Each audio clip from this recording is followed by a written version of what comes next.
нашли проекты. Опять-таки, не знаю, куда это все заведет, вот, но первая там итерация, проба пера, она пройдена.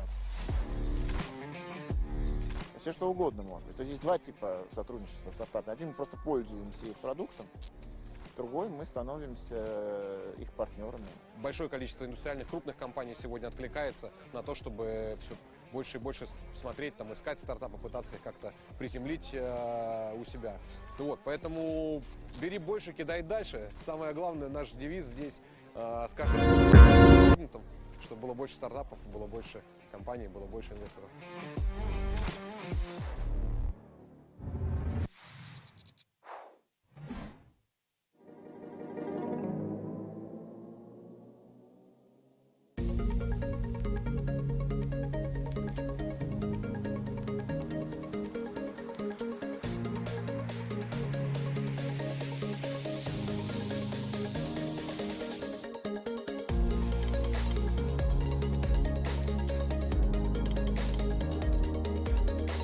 Мы никогда раньше IP Camp не проводили, сегодня дебют, он всем нам запомнится, организаторам, и, надеюсь, запомнится и вам. Мы эти 2 дня проведем с пользой, мы проведем их в общении, и у нас будет действительно какой-то конкретный результат, пусть в будущем, но он будет и для нашего города, и для нашей страны. Наша задача сегодня – помочь научиться монетизировать результаты творческой деятельности, чтобы в регионах развивалась творческая активность, и люди оставались здесь жить и работать.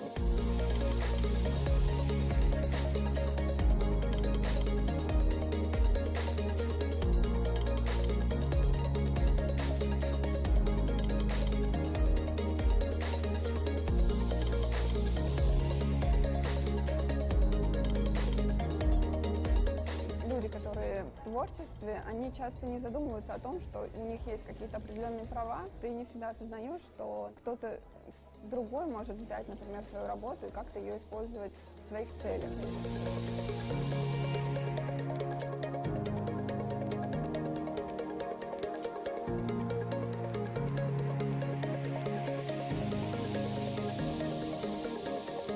Очень тонкая грань между насмотренностью, вдохновением и воровством. Мне кажется, любой дизайнер, любой художник, он по этой грани тонкой ходит.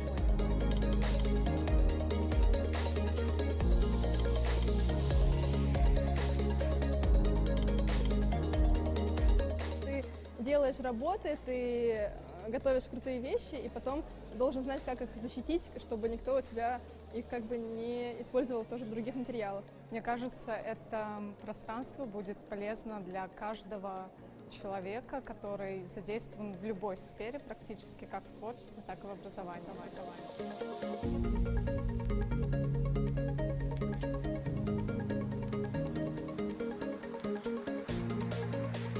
Мы взяли все хорошее, что нарабатывали годами, собрали в компактную программу, привезли сюда и на блюдечке с голубой каемочкой преподнесли нашим дорогим ивановским друзьям.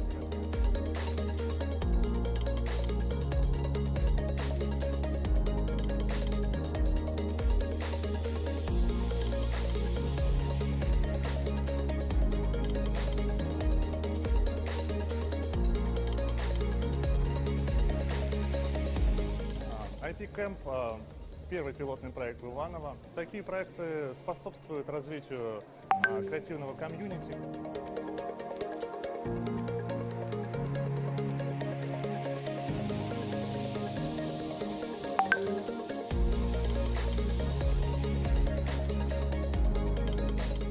Вообще интересная такая атмосфера тут получилась. Происходит взаимный обмен креативностью, какой-то там энергией. Мне кажется, это очень полезно вообще. Ну а как без этого? Это же рост.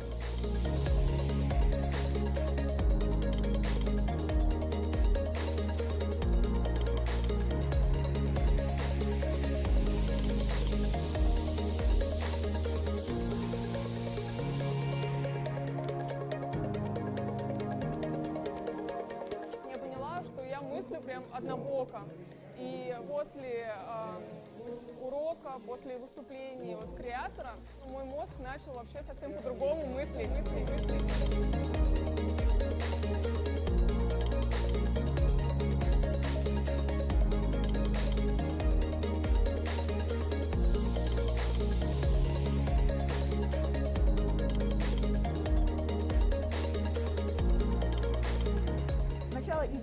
отразиться в голове, пройти через сердце и получиться своими руками. А потом мы должны это защитить и коммерциализировать.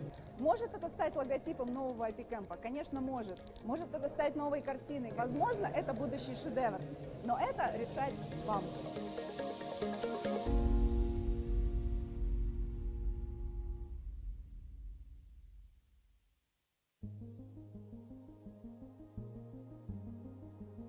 Технопарк Якутия создан в 2011 году. Сегодня он в десятке лучших, что подтверждает результат национального рейтинга технопарков России. Третий год подряд якутский технопарк входит в группу рейтинга А с высоким уровнем эффективности. Что такое технопарки? Это интеграция науки и производства, концентрация на одной территории лучших IT-компаний и формирование для них благоприятных условий для работы. Очень рад тому, что мы пересекаем такую веху, как 10 лет. Буквально, как вчера, я помню, вышло распоряжение о создании технопарка. Был листочек А4, не было ни стен, ни команды, ни денег, ничего. Сегодня мы имеем 20 тысяч квадратных метров, у нас больше 150 резидентов, у нас выручка компании больше миллиарда, и я хочу сказать, что это только начало, потому что мы не только создаем успешные предприятия, мы не только внедряем инновации в жизнь, мы даем возможность людям реализовать свою мечту, а это самое главное. Технопарки представляют компаниям-резидентам определенные льготы. Все это привлекает внимание и только созданных организаций, и уже опытных компаний. В числе резидентов технопарка Якутия компания Сайберия, чьи разработки уже готовы опробовать в других регионах России. В 2016 году мы начали свою научно-исследовательскую работу, разрабатываем систему принятия поддержки, принятия врачебного решения. Для стартапов поддержка со стороны технопарка, она очень важна. Да, это на самом деле это вообще крутая, классная идея, что существует такой технопарк у нас в регионе. Еще один проект «Ксенос» уже хорошо знаком тем, кто следит за новостями о новых разработках в стенах технопарка. «Ксенос» — это проект по утилизации пластика с помощью насекомых. Технопарк оказывает информационную поддержку, консультационную поддержку. Все вот эти мероприятия, которые они проводят, очень хорошо повышает скиллы. То есть одно дело быть ученым, другое дело быть предпринимателем. Как-то вот это совмещать, вот это вот учит технопарк. В Якутии ведется комплексная поддержка технологических инициатив, акселерационная программа для начинающих предпринимателей B8, стартап-экспедиция, в которых участвуют стартапы со всей страны. Также с 2016 года проводится республиканский конкурс для школьников и студентов «Моя профессия IT». Технопарк за 10 лет стал ядром инновационной экосистемы.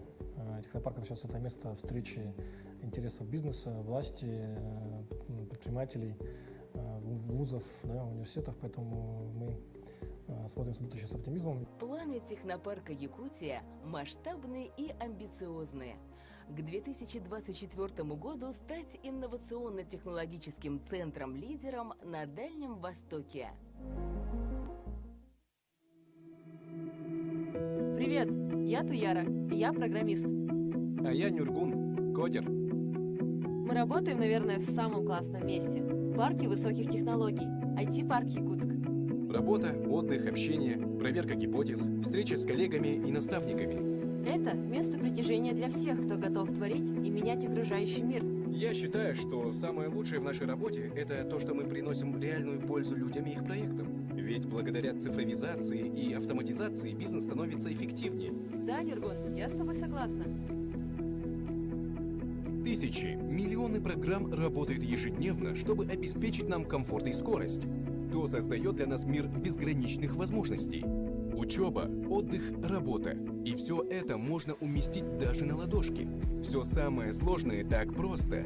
Якутия занимает первое место по экспорту IT-услуг на Дальнем Востоке. В республике сегодня созданы максимальные условия для развития инновационных проектов. Парк высоких технологий IT-парк Якутск – первый IT-парк на Дальнем Востоке.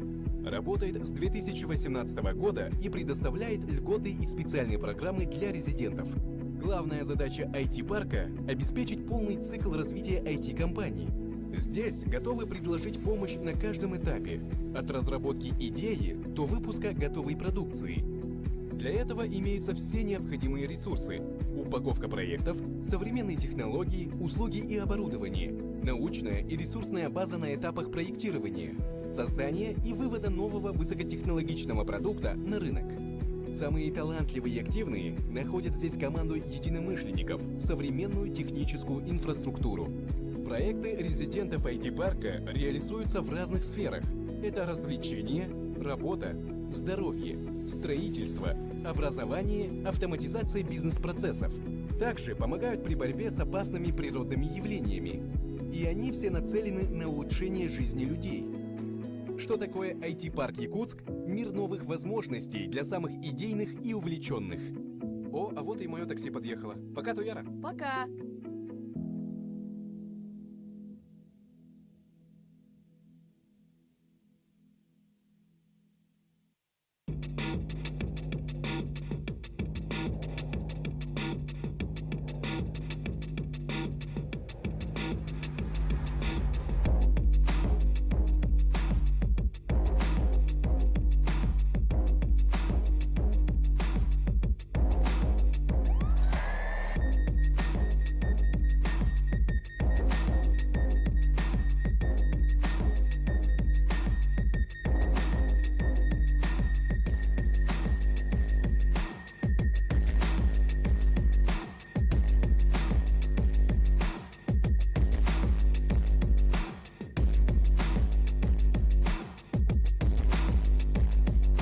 Крупнейший на Дальнем Востоке креативный кластер «Квартал труда» создан на базе промышленного здания 1976 года. Долгое время оно эксплуатировалось лишь частично. Все помещения, инженерные системы и фундамент обветшали и нуждались в тотальной реконструкции.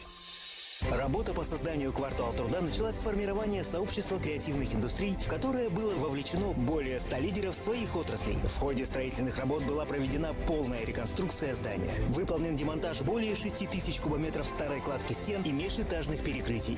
Общая площадь кластера 14 600 квадратных метров. В результате поддержки Юрия Петровича Трутнева и Минвосток развития России проект по созданию кластера получил федеральное софинансирование. А площадка кластера включена в состав территории опережающего развития Якутия. Сегодня резидентами кластера стали 70 компаний, а до 2025 года их количество вырастет до 150. В кластере будет создано 1250 рабочих мест. Ключевые направления резидентов кластера – кино, музыка, анимация, медиа, цифровой контент и дизайн. Для поддержки этих направлений в кластере размещены профессионально оборудованные студии виртуального кинопродакшена на базе передовой технологии XR, павильон хромакей, студии цветокоррекции, мастеринга, сведения звука и 3D-анимации. Также в здании будут офисные и производственные помещения различных форматов и площадки для проведения лекций, переговоров, конференций, выставок и концертов. «Квартал труда» станет точкой притяжения горожан и молодежи, местом для развития креативного бизнеса и площадкой для разработки новых проектов. «Квартал труда». Время быть вместе.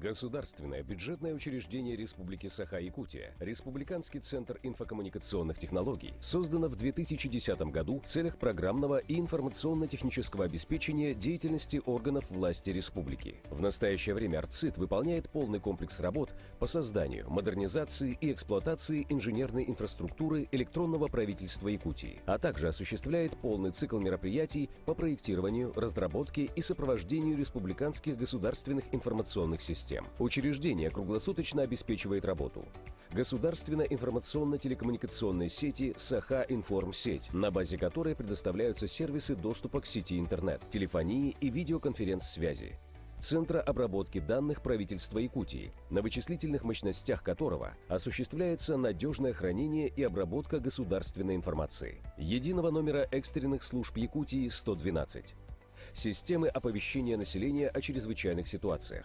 РЦИТ осуществляет информационно-техническое обслуживание органов власти региона, в том числе администрирование программного обеспечения и средств вычислительной техники, выполняет мероприятия по их импортозамещению. Центр является лицензиатом ФСБ России, ВСТЭК России и выполняет работы в области защиты государственной тайны, обеспечивает сетевую безопасность информационных ресурсов правительства Якутии. В 2021 году утверждена стратегия в области цифровой трансформации отраслей экономики, социальной сферы и государственного управления Республики Саха-Якутия. РЦИТ ведет активную работу по ее реализации, обеспечивает деятельность проектного офиса по цифровой трансформации и выступает основным центром компетенции в данной области. Работа проектного офиса направлена на достижение цифровой зрелости региона. Реализацией цифровых проектов занимается штаб цифровой трансформации. РЦИТ обеспечивает стабильный и мощный пульс цифрового сердца Якутии. Все результаты достигнуты благодаря высокопрофессиональной команде, накопленному опыту и непрерывному развитию, движению вперед. Дальнейшее развитие цифровизации и внедрение передовых высокотехнологичных решений послужит развитию экономики региона, а также сделает жизнь граждан республики более удобной и современной. Добро пожаловать в целевой фонд будущих поколений Республики Саха-Якутия. Место, где во имя будущего инвестиции обретают реальную форму. За более чем четверть века фонд реализовал сотни проектов, направленных на социальное благополучие республики, всестороннее развитие детей и молодежи. Мы консолидируем усилия государства, бизнеса, общества для реализации фундаментальных проектов, направленных на процветающее будущее республики. Каждый наш проект является связующим звеном в большой экосистеме развития подрастающих поколений. Наша общая цель – создать лучшие условия для развития разносторонних талантов каждого ребенка республики. Парк будущих поколений. Стратегический проект республики, который задает новый уровень архитектурно-строительному проектированию региона. Это будет первый круглогодичный парк на территории вечной мерзлоты. Пространство нового типа, которое включает территории активного отдыха, полезного досуга, совместного творчества детей и молодежи, горожан и всех гостей столицы. Пространство будущим поколениям было задумано в 2018 году. По решению руководства республики проект был расширен и проведен открытый всероссийский конкурс в 2019 году, где победителем был определен консорциум «Атриум Восток Плюс». Фонд будущих поколений выступил с инициативой реализации такого проекта общественного пространства «Парк будущих поколений». Идея была поддержана главой республики Арсением Сергеевичем Николаевым. Источником финансирования проекта будет компания «Алроса», которая ежегодно финансирует в нашей республике строительство социально значимых объектов, таких как больницы, объект образования. Строительство парка идет полным ходом.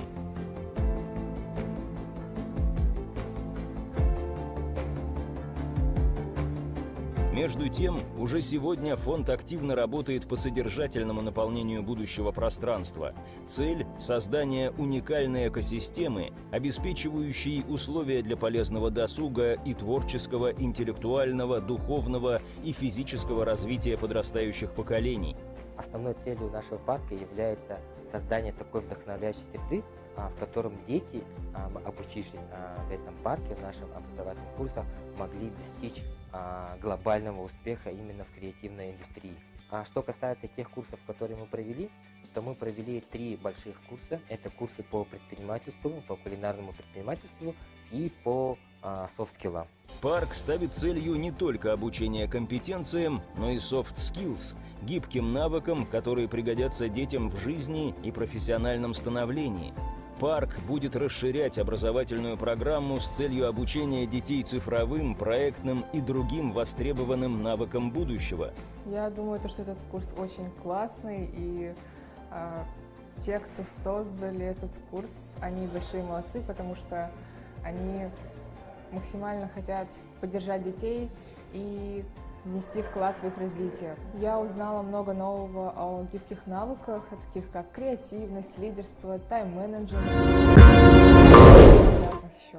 Парк будущих поколений – это объединение интеллектуальных, финансовых, культурно-духовных ресурсов для многостороннего развития детей и молодежи. Мы знаем, талантлив каждый ребенок.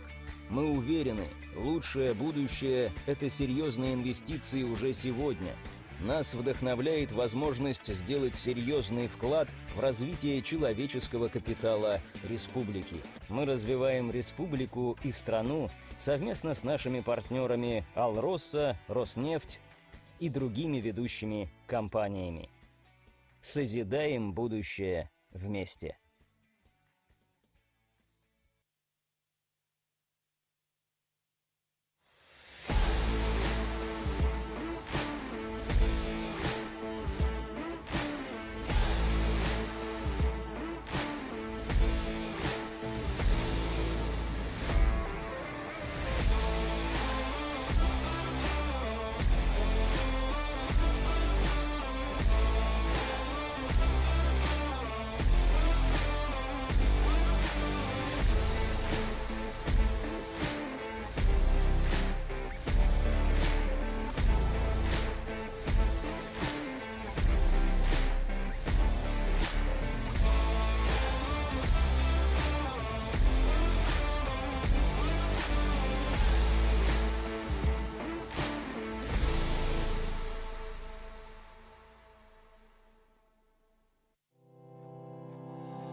«25 марта Якутск вновь стал местом проведения конкурса стартапов, организованного фондом Сколково.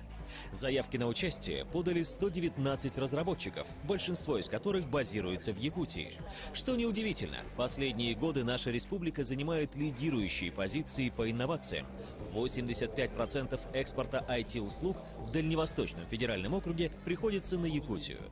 Состязание проводилось по направлениям информационные технологии, биотехнологии в медицине и сельском хозяйстве и индустриальные и энергетические технологии. Были определены 3 призовых места в каждом направлении, а победители вышли в финал. В итоге 3-е место занял проект робота-уборщика Ведроид. 2-е место у проекта Скиллометр. Это образовательная платформа системы трудоустройства. Обоим проектам были вручены денежные сертификаты, грамоты и призы. 1-е место в треке «Индивидуальные и энергетические технологии» и гран-при конкурса завоевал инновационный мини-погрузчик «Батрак», разработка частного предпринимателя из Якутии Геннадия Бубенчикова. Это мультифункциональный погрузчик, к которому уже сейчас подключаются ковш и вилы, а в дальнейшем будут подключаться косилка и другое навесное оборудование. 90% деталей российские. По мнению вице-президента, исполнительного директора кластера информационных технологий фонда Сколково Константина Паршина, у технологических предприятий России сейчас появился уникальный исторический шанс добиться ошеломляющих успехов и завоевать рынок.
Задачи у нас всегда одни и те же – показать наши стартапы, показать товар лицом.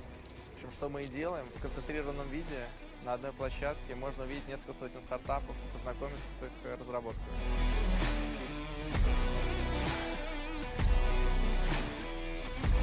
Много стендов и очень много наработок за этот год, которые произошли именно в России с помощью российских ученых, российских студентов, разработчиков, и за это вдвойне приятно.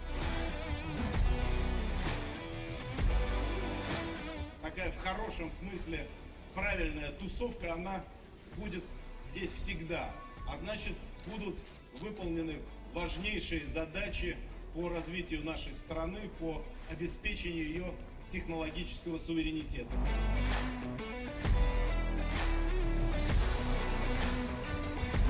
Сейчас ситуация резко поменялась. Сейчас есть необходимость срочно находить и выискивать те замены, которые позволят имеющейся индустрии, сельскому хозяйству, IT-компаниям быстро заместить те продукты, которые ушли вместе с большими вендорами из Российской Федерации. Мы находимся в точке, очевидно, сборки новой конфигурации.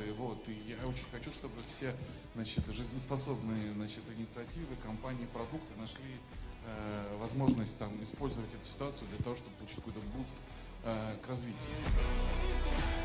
Мне больше интересный разговор не на тему, как остаться такими, какими были, и что-то не потерять, а на тему, как полностью измениться. Нужно не влюбляться в свою идею, а нужно пробовать ее на прочность. И вот если при всех ударах, потрясениях гипотеза выживет, значит идея сильная, значит из нее стоит делать бизнес.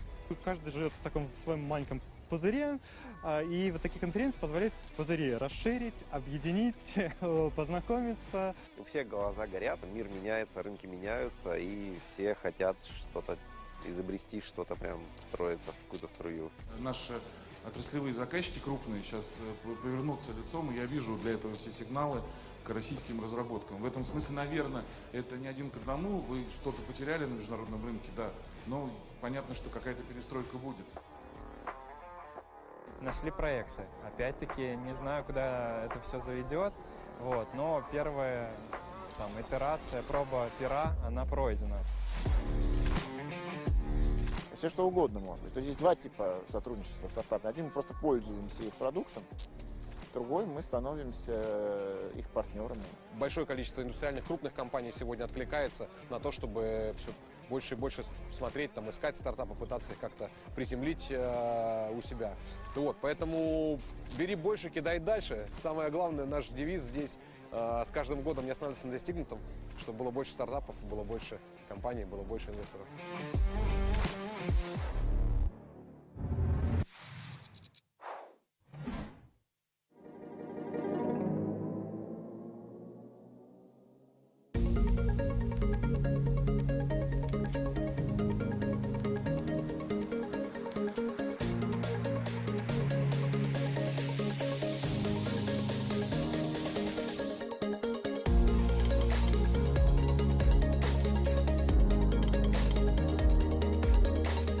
Когда раньше IP-Camp не проводили, сегодня дебют, он всем нам запомнится, организаторам, и, надеюсь, запомнится и вам. Мы эти 2 дня проведем с пользой, мы проведем их в общении, и у нас будет действительно какой-то конкретный результат, пусть в будущем, но он будет и для нашего города, и для нашей страны. Наша задача сегодня – помочь научиться монетизировать результаты творческой деятельности, чтобы в регионах развивалась творческая активность, и люди оставались здесь жить и работать.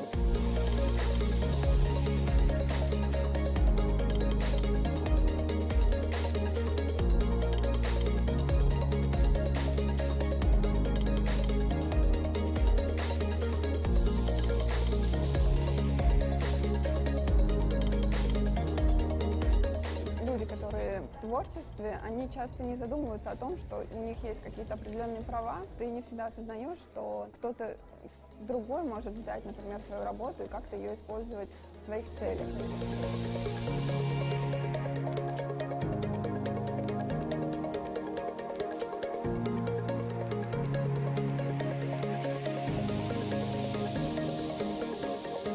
очень тонкая грань между насмотренностью, вдохновением и воровством. Мне кажется, любой дизайнер, любой художник, он по этой грани тонкой ходит.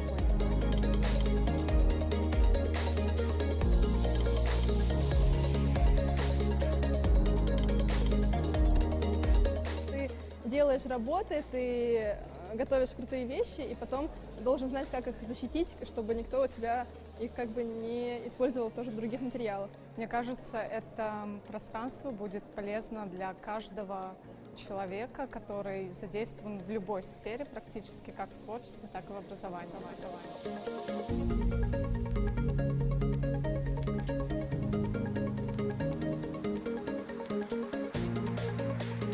Мы взяли все хорошее, что нарабатывали годами, собрали в компактную программу, привезли сюда и на блюдечке с голубой каемочкой преподнесли нашим дорогим ивановским друзьям.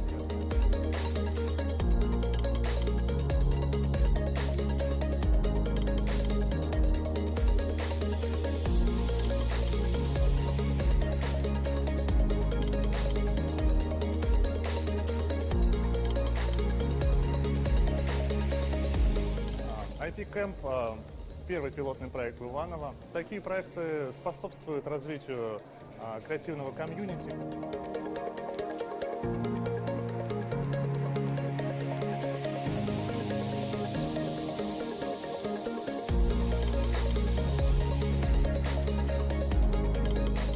Знаете, вообще интересная такая атмосфера тут получилась. Происходит взаимный обмен креативностью, какой-то там энергией. Мне кажется, это очень полезно вообще. Ну а как без этого? Это же рост.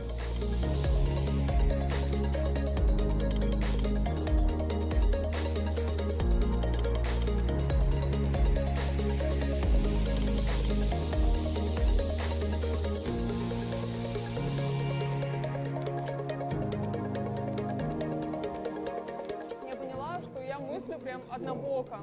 И после урока, после выступления вот креатора, мой мозг начал вообще совсем по-другому мыслить.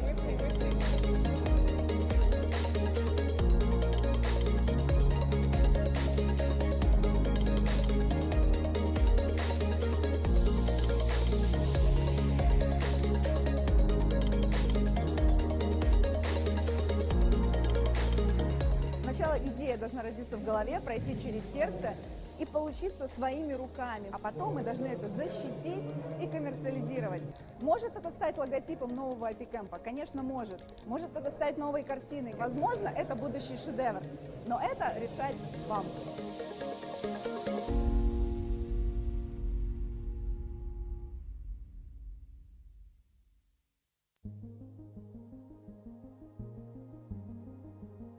Технопарк Якутия создан в 2011 году. Сегодня он в десятке лучших, что подтверждает результат национального рейтинга технопарков России. Третий год подряд якутский технопарк входит в группу рейтинга А с высоким уровнем эффективности. Что такое технопарки? Это интеграция науки и производства, концентрация на одной территории лучших IT-компаний и формирование для них благоприятных условий для работы. Очень рад тому, что мы пересекаем такую веху, как 10 лет. Буквально, как вчера, я помню, вышло распоряжение о создании технопарка, был листочек А4, не было ни стен, ни команды, ни денег, ничего. Сегодня мы имеем 20 тысяч квадратных метров, у нас больше 150 резидентов, у нас выручка компании больше миллиарда, и я хочу сказать, что это только начало. И потому что мы не только создаем успешные предприятия, мы не только внедряем инновации в жизнь, мы даем возможность людям реализовать свою мечту, а это самое главное. Технопарки представляют компаниям-резидентам определенные льготы. Все это привлекает внимание и только созданных организаций, и уже опытных компаний. В числе резидентов технопарка Якутия компания «Сайберия», чьи разработки уже готовы опробовать в других регионах России.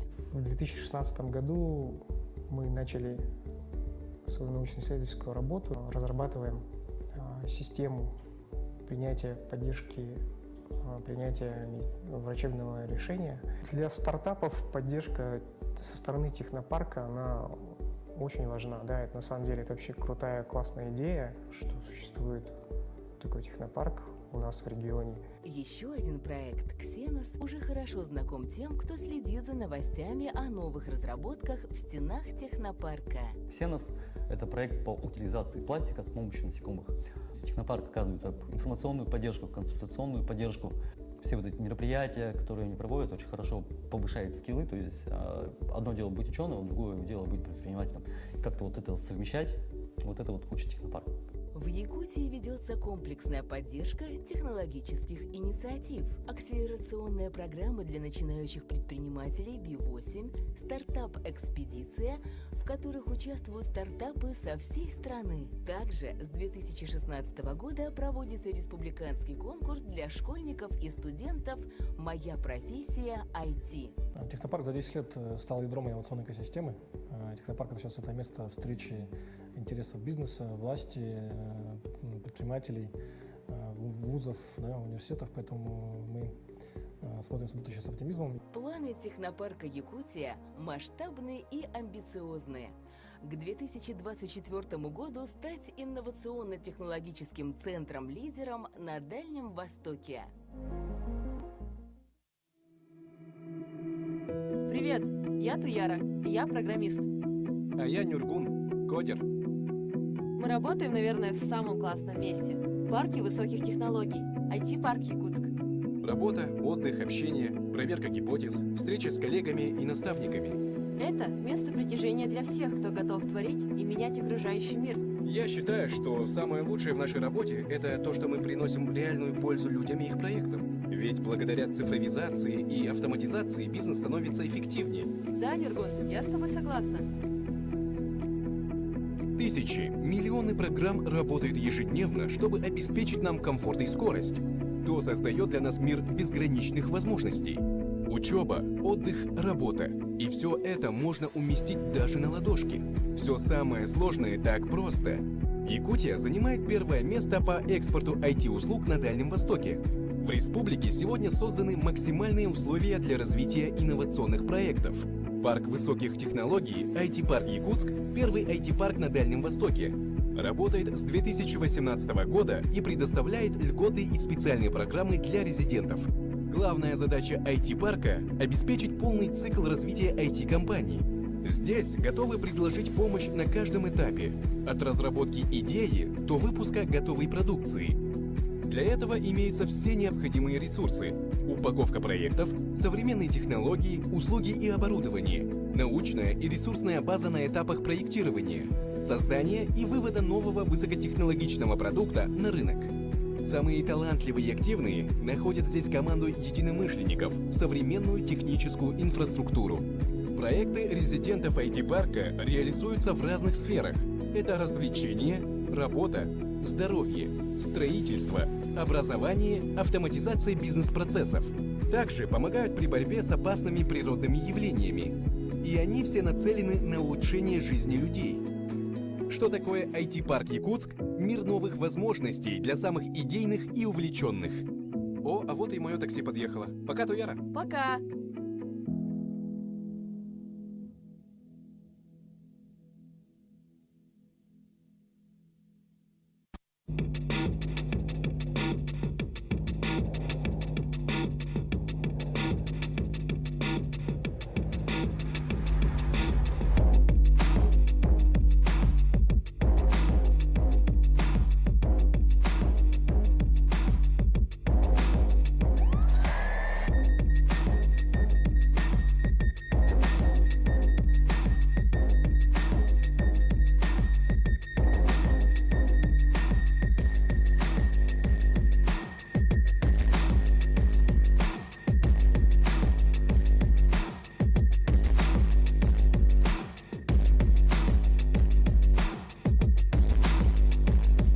Крупнейший на Дальнем Востоке креативный кластер «Квартал труда» создан на базе промышленного здания 1976 года. Долгое время оно эксплуатировалось лишь частично. Все помещения, инженерные системы и фундамент обветшали и нуждались в тотальной реконструкции.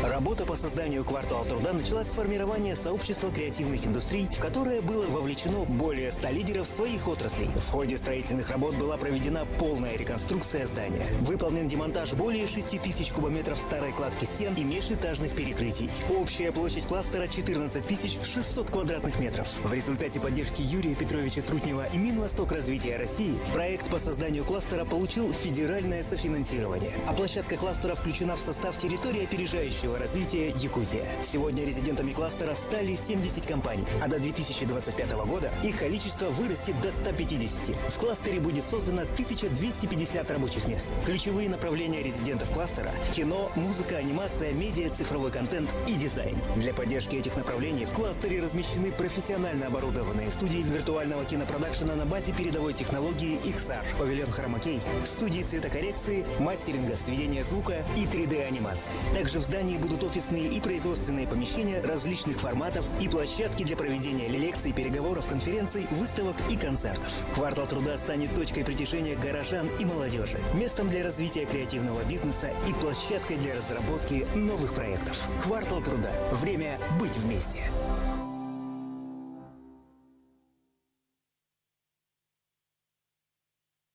Государственное бюджетное учреждение Республики Саха-Якутия, Республиканский центр инфокоммуникационных технологий, создано в 2010 году в целях программного и информационно-технического обеспечения деятельности органов власти республики. В настоящее время РЦИТ выполняет полный комплекс работ по созданию, модернизации и эксплуатации инженерной инфраструктуры электронного правительства Якутии, а также осуществляет полный цикл мероприятий по проектированию, разработке и сопровождению республиканских государственных информационных систем. Учреждение круглосуточно обеспечивает работу государственной информационно-телекоммуникационной сети «Саха-Информсеть», на базе которой предоставляются сервисы доступа к сети интернет, телефонии и видеоконференц-связи, Центра обработки данных правительства Якутии, на вычислительных мощностях которого осуществляется надежное хранение и обработка государственной информации, единого номера экстренных служб Якутии 112, системы оповещения населения о чрезвычайных ситуациях.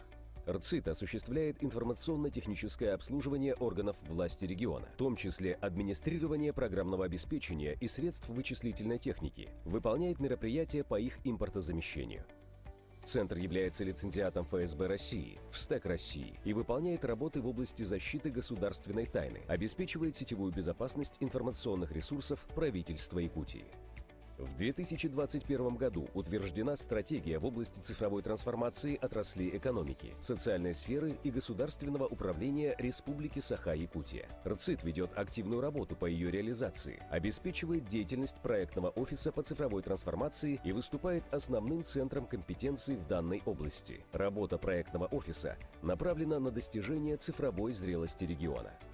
Реализацией цифровых проектов занимается штаб цифровой трансформации. РЦИТ обеспечивает стабильный и мощный пульс цифрового сердца Якутии. Все результаты достигнуты благодаря высокопрофессиональной команде, накопленному опыту и непрерывному развитию, движению вперед. Дальнейшее развитие цифровизации и внедрение передовых высокотехнологичных решений послужит развитию экономики региона, а также сделает жизнь граждан республики более удобной и современной. Добро пожаловать в целевой фонд будущих поколений Республики Саха-Якутия. Место, где во имя будущего инвестиции обретают реальную форму. За более чем четверть века фонд реализовал сотни проектов, направленных на социальное благополучие республики, всестороннее развитие детей и молодежи. Мы консолидируем усилия государства, бизнеса, общества для реализации фундаментальных проектов, направленных на процветающее будущее республики. Каждый наш проект является связующим звеном в большой экосистеме развития подрастающих поколений. Наша общая цель – создать лучшие условия для развития разносторонних талантов каждого ребенка республики. Парк будущих поколений. стратегический проект республики, который задает новый уровень архитектурно-строительному проектированию региона. Это будет первый круглогодичный парк на территории вечной мерзлоты. Пространство нового типа, которое включает территории активного отдыха, полезного досуга, совместного творчества детей и молодежи, горожан и всех гостей столицы. Пространство будущим поколениям было задумано в 2018 году.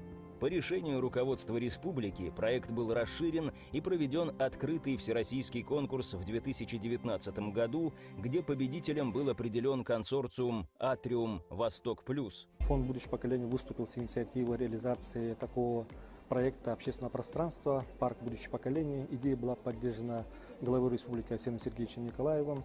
Источником финансирования проекта будет компания «Алроса», которая ежегодно финансирует в нашей республике строительство социально значимых объектов, таких как больницы, объект образования. Строительство парка идет полным ходом.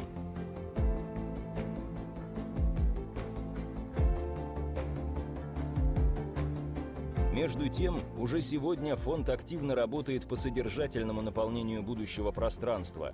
Цель – создание уникальной экосистемы, обеспечивающей условия для полезного досуга и творческого, интеллектуального, духовного и физического развития подрастающих поколений. Основной целью нашего парка является создание такой вдохновляющей среды, в котором дети, обучившись в этом парке, в наших образовательных курсах, могли достичь глобального успеха именно в креативной индустрии. А что касается тех курсов, которые мы провели, то мы провели 3 больших курса. Это курсы по предпринимательству, по кулинарному предпринимательству и по софт-скиллам.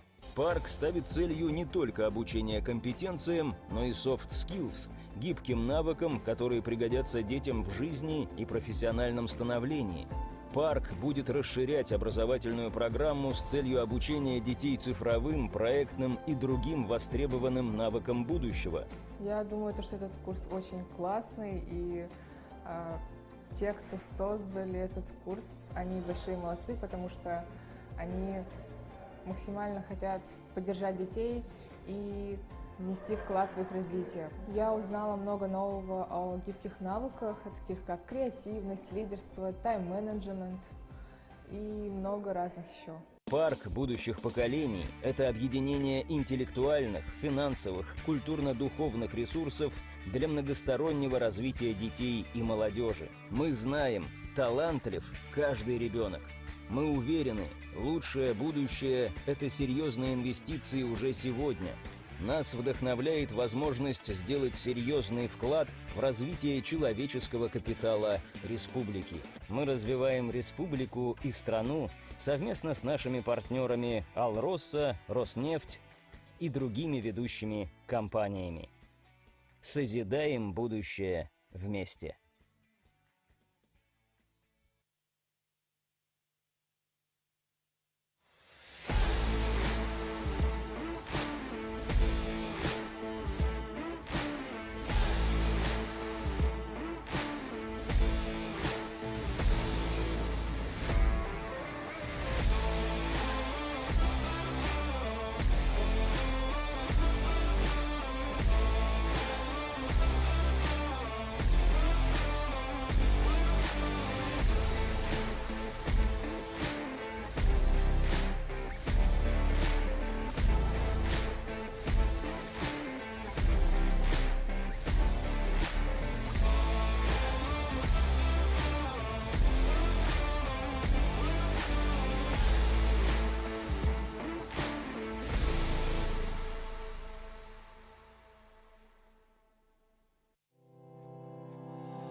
«25 марта Якутск вновь стал местом проведения конкурса стартапов, организованного фондом Сколково.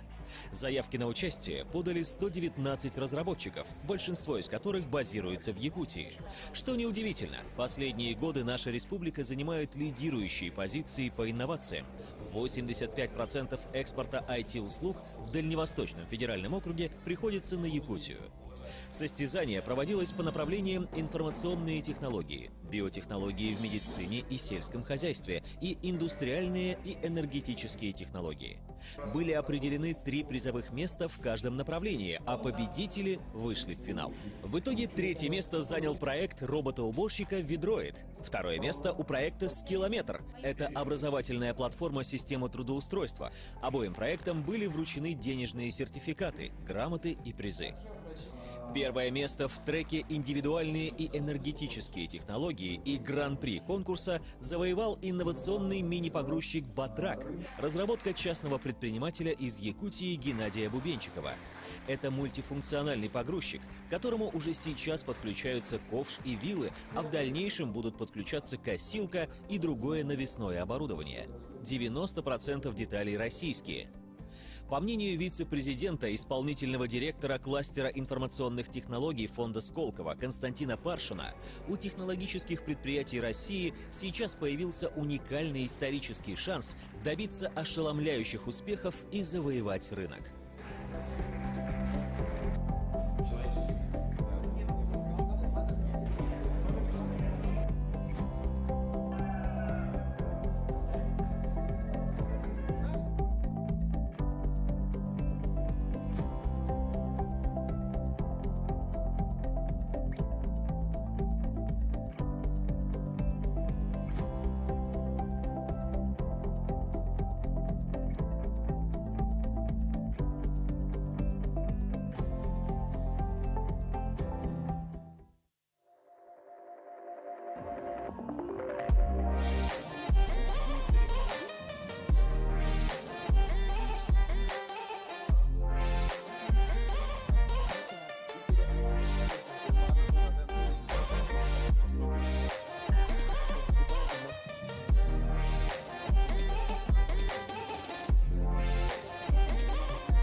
Уважаемые гости и участники, просим не включать вспышки на ваших смартфонах. Мы начинаем.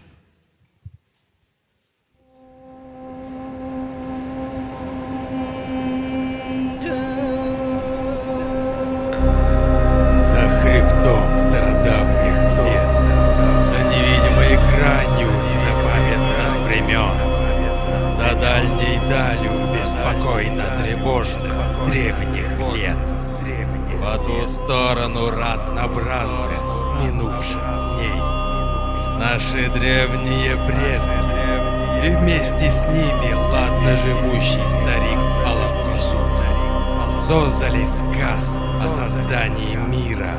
Сегодня я, сподобясь им, начинаю свою историю, повторяя заветом прошлого, до юг свой пробуждаю. О своем времени по-другому, о своей жизни по-новому современный Олонхо складываю.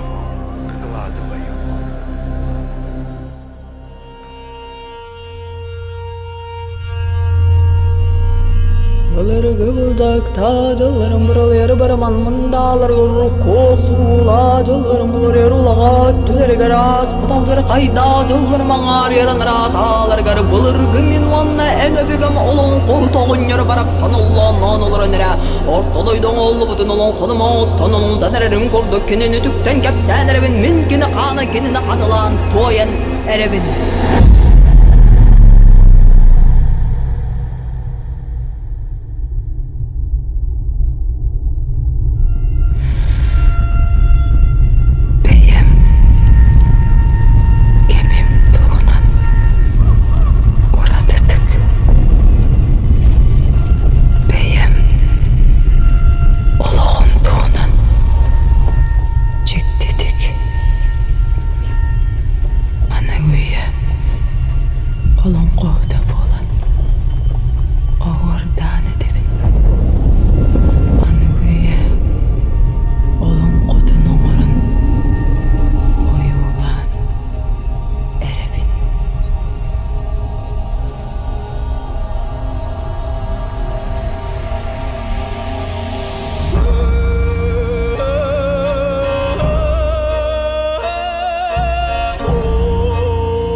Ondan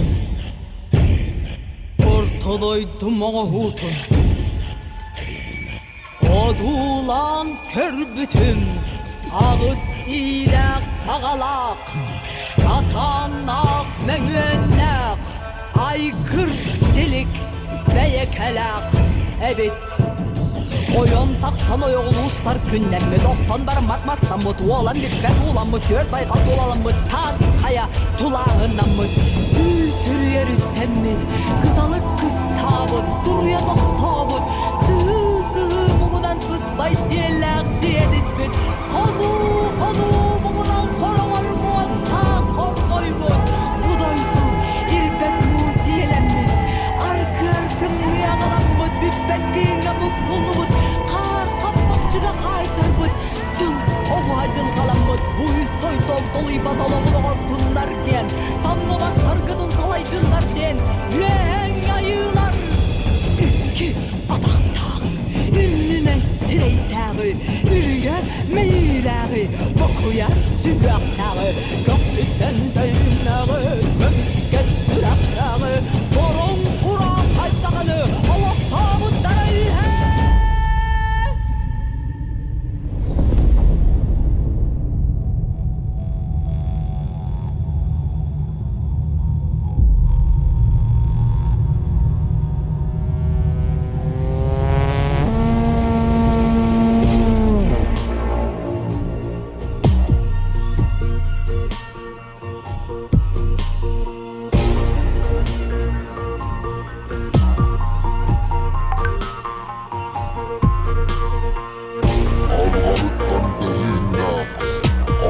Саналақ айын жұмыр Жоқ сүттен көңкесті Көміске сұрақтақ Күнім жұмыр Кем қуя күт бағын күндіктен әлденен Әлбен сіререн Отпады сүт оғыларын толарын Толқан сұлыс кереді Сұрақ көйлет сүйен Қылан қаңдар оқуын Бұттар қуғын Үлтігер ақтәмліктер Үгіс білемектер Саңана яндар салгын салайдылар Қаланы тақалыян түрген ұстан әрер Үллән үрлен сан әрер Үтчі тұлымы тұйғыр бұтықтан ұстан әрер Аңын сол саянағыдай қала демадылар Күз ол сойылан о айдан ойдылар Саңа түрін саңа саңа кәм саңа түн бұп Мұсыстан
Всем, говорит и показывает Квартал Труда.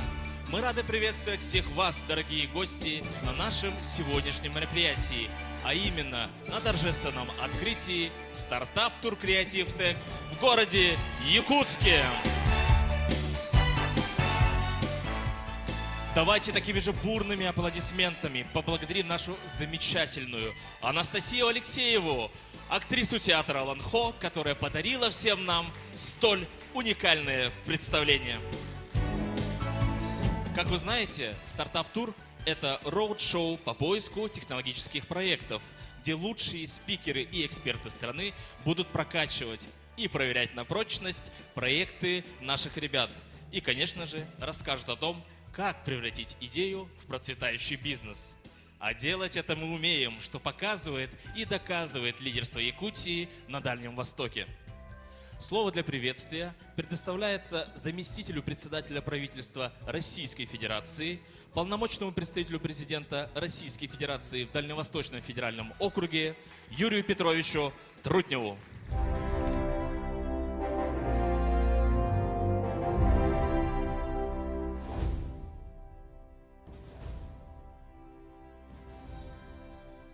О, сейчас работает.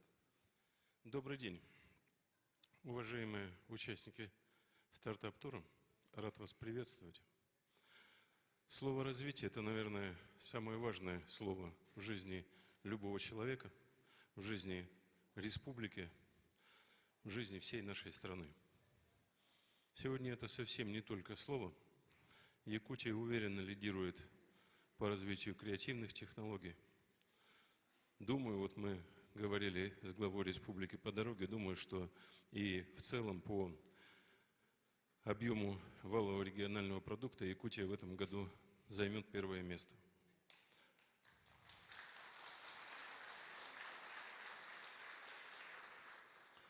Сейчас слово «развитие» имеет для нас особое значение. По сути, от развития технологий зависит жизни наших ребят в зоне специальной военной операции. Я хочу, чтобы вы им помогли, а мы будем помогать вам. Успехов вам и всего самого доброго. Как вы знаете, наша республика активно развивает и поддерживает привлечение молодежи в инновационную сферу деятельности, будь то IT или креатив. И, конечно же, ярким примером является конкурс «Моя профессия IT», в котором в этом году приняло участие более 6 тысяч школьников и студентов. Итак, внимание на экран.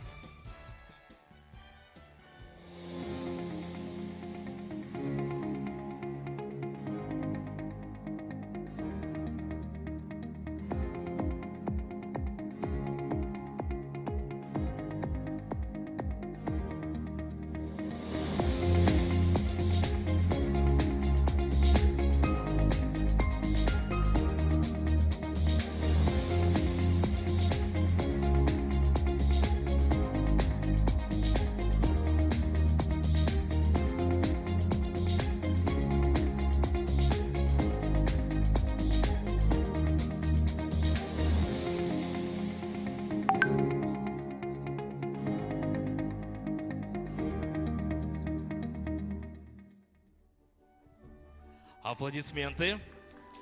И мы рады сообщить, что всего на мероприятии официально зарегистрировалось более 1000 участников, а на конкурс проектов подано 259 заявок, что является рекордом, из которых 20 лучших проектов сегодня будут бороться за главный приз в размере 300 тысяч рублей.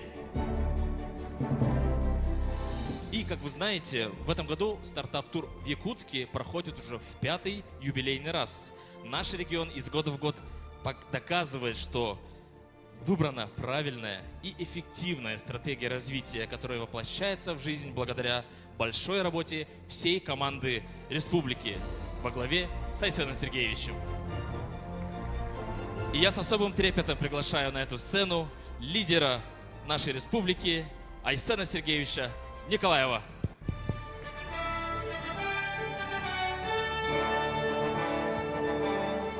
Уважаемый Юрий Петрович, Алексей Олегович, дорогие друзья, очень рад приветствовать здесь всех участников стартап-тура. Число заявок в этом году в 2 раза больше, чем в прошлом. То есть мы выходим уже на такую экспоненту роста. Надеюсь, в следующем году будет уже не в 2, а в 3 раза больше разных проектов. И очень важно, что это самые разные проекты, которые, конечно, нужны нашей экономике. Сегодня замечательный день. Сегодня день космонавтики. И вот я бы попросил наших участников сегодняшнего мероприятия помнить об одном. Юрий Алексеевич Гагарин был первым. И вот ваши проекты, они тоже должны сделать нашу страну вновь первой. Вот как сказал Гагарин 12 апреля 1961 года, поехали и открыл дверь в новую эпоху, так и вы должны что-то изобрести, внедрить, сделать такое, чтобы весь мир вздрогнул, и мы поехали. Поэтому с праздником и только вперед. Спасибо. Уважаемые гости и участники, все мы знаем, как масштабно в прошлом году мы отмечали столетие со дня основания нашей республики. И мы также отметили еще одну другую дату, а именно десятилетие сотрудничества Республики Саха-Якутия и фонда Сколково. За этот период было проведено множество мероприятий, приняты в ряды резидентов Сколково десятки стартапов из Якутии. И, конечно же, мы с особой теплотой и гордостью говорим об открытии нашего национального СРГ в инновационном центре Сколково, который является символом нашей крепкой дружбы. Итак, слово для приветствия предоставляется старшему вице-президенту по инновациям фонда Сколково Кириллу Владимировичу Каему. Коллеги, каждый раз, приезжая в Якутск, приезжаю сюда с особой теплотой. И хочу сказать, что да, действительно, фонд Сколково начал с первыми проектами работать в 2011 году, и уже в 2012 году мы подписали соглашение с Республикой Саха. И 10 лет на самом деле сотрудничали. Это не было такого, что фонд Сколково рассказывал, что делать. Мы совместно развивались и друг у друга учились. И это позволило реформировать системы поддержки инноваций и в Сколково, собственно говоря, и в Республике Саха. Мы рассчитываем, что это сотрудничество и взаимное обогащение будет двигаться и дальше. Даже та тематика стартап-тура, которая в этом году возникла, во многом возникла благодаря тому, что для нас наш партнер Республика Саха всегда был примером в области креативных индустрий и по примерам тому, как цифровые индустрии влияют на креатив. Именно поэтому в этом году мы ввели новый трек, новый конкурсный трек, и среди тех 259 проектов, которые подавали на заявку, реальный прирост нам дали те проекты, которые занимаются креативными индустриями. Около 70 проектов подали заявок по креативным индустриям. Это соревнование, я напомню, надо будет сражаться сегодня, поэтому я всех тех, кто заинтересован в технологиях, призываю пойти на этапы конкурса, поболеть за своих, покричать, поаплодировать за них. Ну и победит сильнейший, а мы с вами встретимся в финале. Спасибо большое за гостеприимство, будем к вам ездить чаще. И, конечно же, еще одним важным событием в истории нашей республики стала победа в Российской национальной премии в сфере креативных индустрий по номинации «Креативный регион». Внимание на экран. Республика Якутия.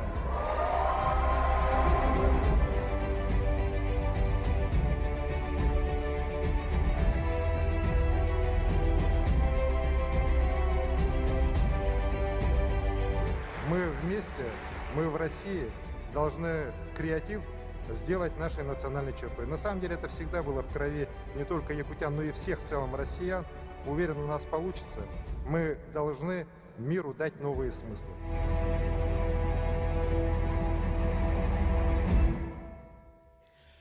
Позвольте далее пригласить на сцену генерального директора акционерного общества Корпорация развития Республики Саха-Якутия Афанасия Афанасьевича Савина.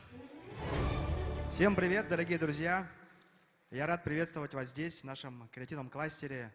Отдельное за него спасибо Юрию Петровичу, Алексею Олеговичу, Александру Сергеевичу, то, что подарили нам, креативным индустриям республики, такое вот шикарное место, где мы можем развиваться, становиться сильнее, удивлять нашу страну и мир. Я бы хотел пожелать нам всем в эти дни успешной работы, чтобы сегодня появилось еще больше проектов, еще больше новых идей, которые принесут огромную пользу людям и которые сделают так, чтобы и дальше слава о тех технологиях, о тех индустриях, которые у нас в Якутии развиваются, гремела также громко. Спасибо и всем нам удачи! Спасибо. Также, пользуясь моментом, мы благодарим за постоянную поддержку и помощь в организации проведения мероприятия наших друзей и партнеров. Далее позвольте пригласить на площадку представителя анимационной студии «Тундра», резидента креативного кластера «Квартал труда» Анну Борисову. Здравствуйте, уважаемые участники и гости стартап-тура. Мы в анимационной студии «Тундра» рады быть частью этого большого события. И которое стало возможным благодаря тому, что у нас появился такой классный кластер креативный, в котором мы являемся резидентами. Миссия анимационной студии «Тундра» – привнести уникальность народов Севера в мир анимации. И мы уверены, что вслед за якутской киноиндустрией о якутской анимации вскоре узнают далеко за ее пределами. Кстати, чтобы вот заглянуть немножко в будущее якутской анимации, приглашаю вас всех сегодня на премьеру нашего 3D-мультфильма короткометражного под названием «Бык холода» сегодня в 5 часов в этом замечательном зале. Всем участникам я желаю хорошо выступить, получить побольше инвестиций, ну и просто классно провести время. Спасибо. Также в рамках программных мероприятий стартап-тура впервые в истории Якутии пройдут соревнования в формате фиджитал. И специально для вас киберспортивная команда «Хату», выигравшая 3-й фиджитал игры, передает вам свой привет. Итак, смотрим.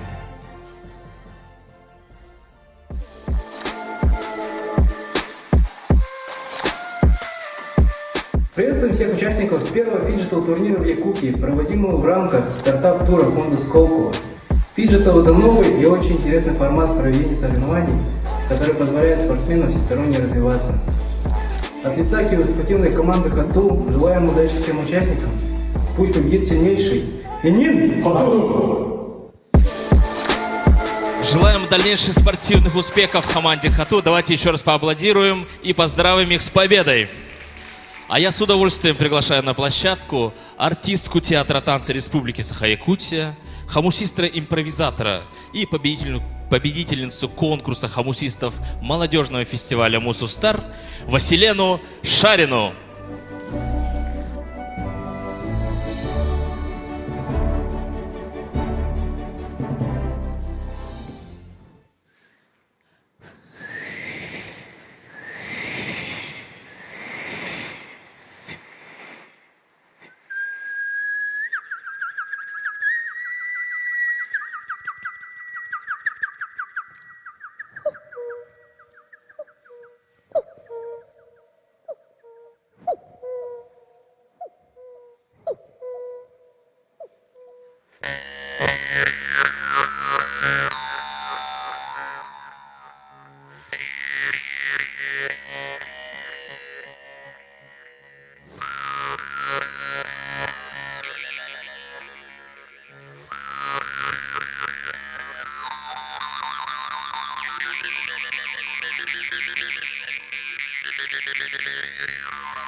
Василена Шарина. Аплодисменты.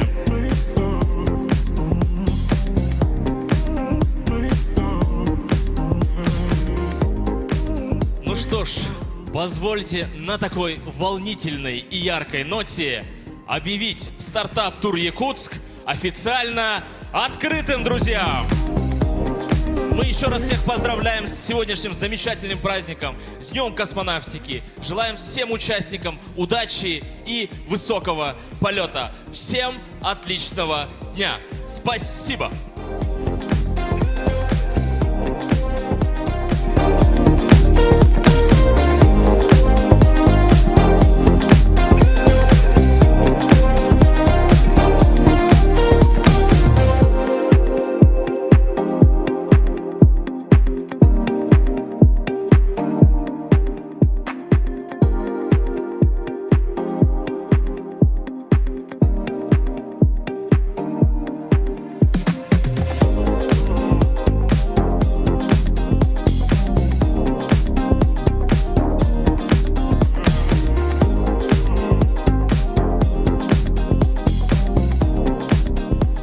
Уважаемые участники, через 10 минут мы начинаем в этом зале наш основной познавательный трек. В течение дня пройдут различные программные мероприятия, открытые диалоги, презентации и дискуссии. И, конечно же, в течение дня пройдет наш главный конкурс проектов. Увидимся в зале Event через 10 минут. Спасибо за внимание.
Здравствуйте.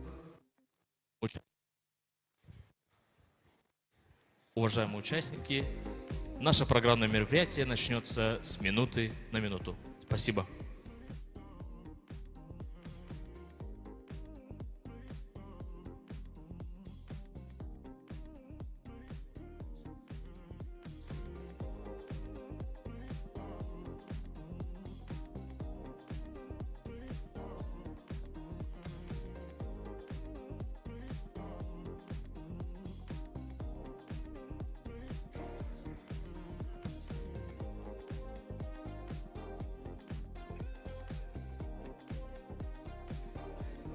Он у меня, я верну после представления спикеров.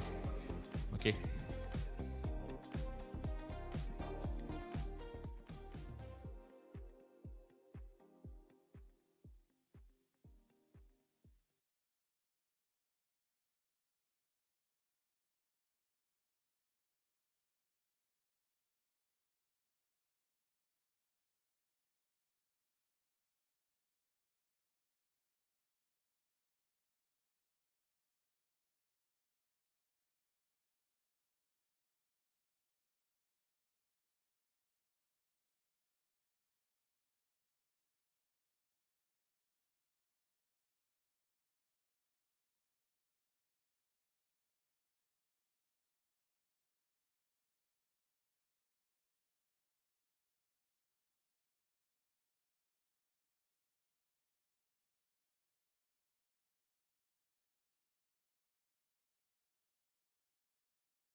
виртуального продакшена.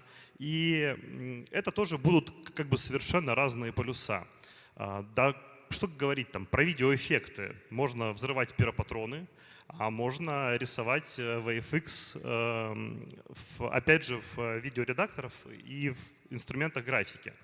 И так получается, что с одной стороны, действительно есть много примеров сходимости новых технологий, новых форматов медиа, а с другой стороны есть разлет. И сегодня мы поговорим вот, собственно, об этой границе, поисследуем вместе с вами, с нашими экспертами, с нашими слушателями, поисследуем то, как это вообще у нас происходит, где граница чистого креатива, где граница креатива технологического, а где технологии, которые, возможно, пока еще далеки или там, мало применимы. Помимо вот этой границы мы также поговорим сегодня про таланты, и я думаю, что немало талантов в нашем зале сегодня, и про то, в какую сторону вообще можно развиваться, про то, как меняется поведение тех, кто контент потребляет, наших зрителей и вообще, да, всех, кто, да, в принципе, каждого из нас, кто сегодня смотрит различного рода аудиовизуальные, ну и не только форматы медиа. И я, наверное, хотел бы для начала представить кратко наших гостей в таком блиц-формате. 3 хэштега, 3 ярлыка, 3 ключевых слова я прошу каждого из гостей назвать о себе, чтобы вы запомнились у наших зрителей, у нашей аудитории буквально очень кратко. Наверное, дам самому опытному в сессиях слово Кириллу. Кирилл Каем, старший вице-президент фонда Сколково. Кирилл, 3 слова о себе. Идеи, технологии, деньги. Супер, отлично. Кирилл Каем. Сардана Савина, руководитель продюсер кинокомпании «Сахафильм». Мы не договаривались, он нас подставляет на самом деле. Я пытаюсь включить креатив в ваших головах. Так, даже не знаю, как-то неожиданно. Но нам, возможно, тоже идея пробивать какие-то двери все время. Двери, очень круто, очень круто. Ну и организационные какие-то вещи, наверное, управленческие. Порядок. Ну, порядок. Управление. Да. Управление. Супер, Сардана, спасибо. Так, и мы идем дальше. Любовь Борисова. Любовь. Творчество, логика, оптимизация. Оптимизация? Блин, круто. Это самые рациональные люди в творческой индустрии сегодня у нас от Сахафильм. И 3 слова ключевых от Артема. Артем Яковлев, Chief 3D Artist, говоря по-русски, главный 3D-художник компании Тундра, студии Тундра. Здравствуйте. Технологии, уровень, ну и открытие. Открытие, супер. В общем, вы запомнили 3 слова вокруг каждых людей, на каждого нашего эксперта. О чем бы я хотел поговорить в самом начале. Давайте начнем прямо вот с насущного. Первый вопрос, он, наверное, будет больше к нашим друзьям и коллегам из Сахафильм.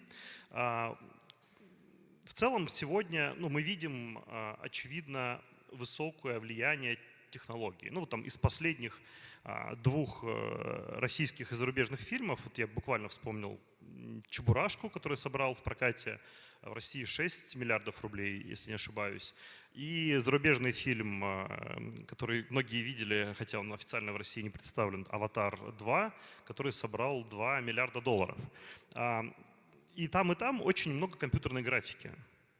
Вот, буквально там весь «Чебурашка», я даже помню обсуждения в профессиональных сообществах, когда поменяли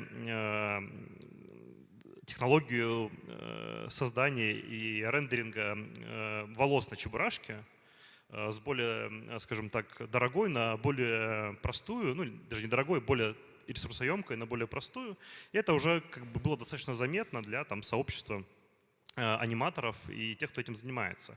И речь о том, что, ну вот, казалось бы, там простой элемент волосяной покров, но технологически очень емкая задача, которая позволяет творческим людям создавать ту задумку, которая вот у них есть. Насколько вы, как представители Сахафильм, вообще видите ну, критичность, да, и необходимость в компьютерной графике в вашей работе? Добрый день еще раз. Ну и бесспорно, что сейчас новые технологии, они уже активно вошли и в кинопроизводство, поэтому якутское кино, она уже активно использует эти технологии. Компьютерная графика, она уже представлена.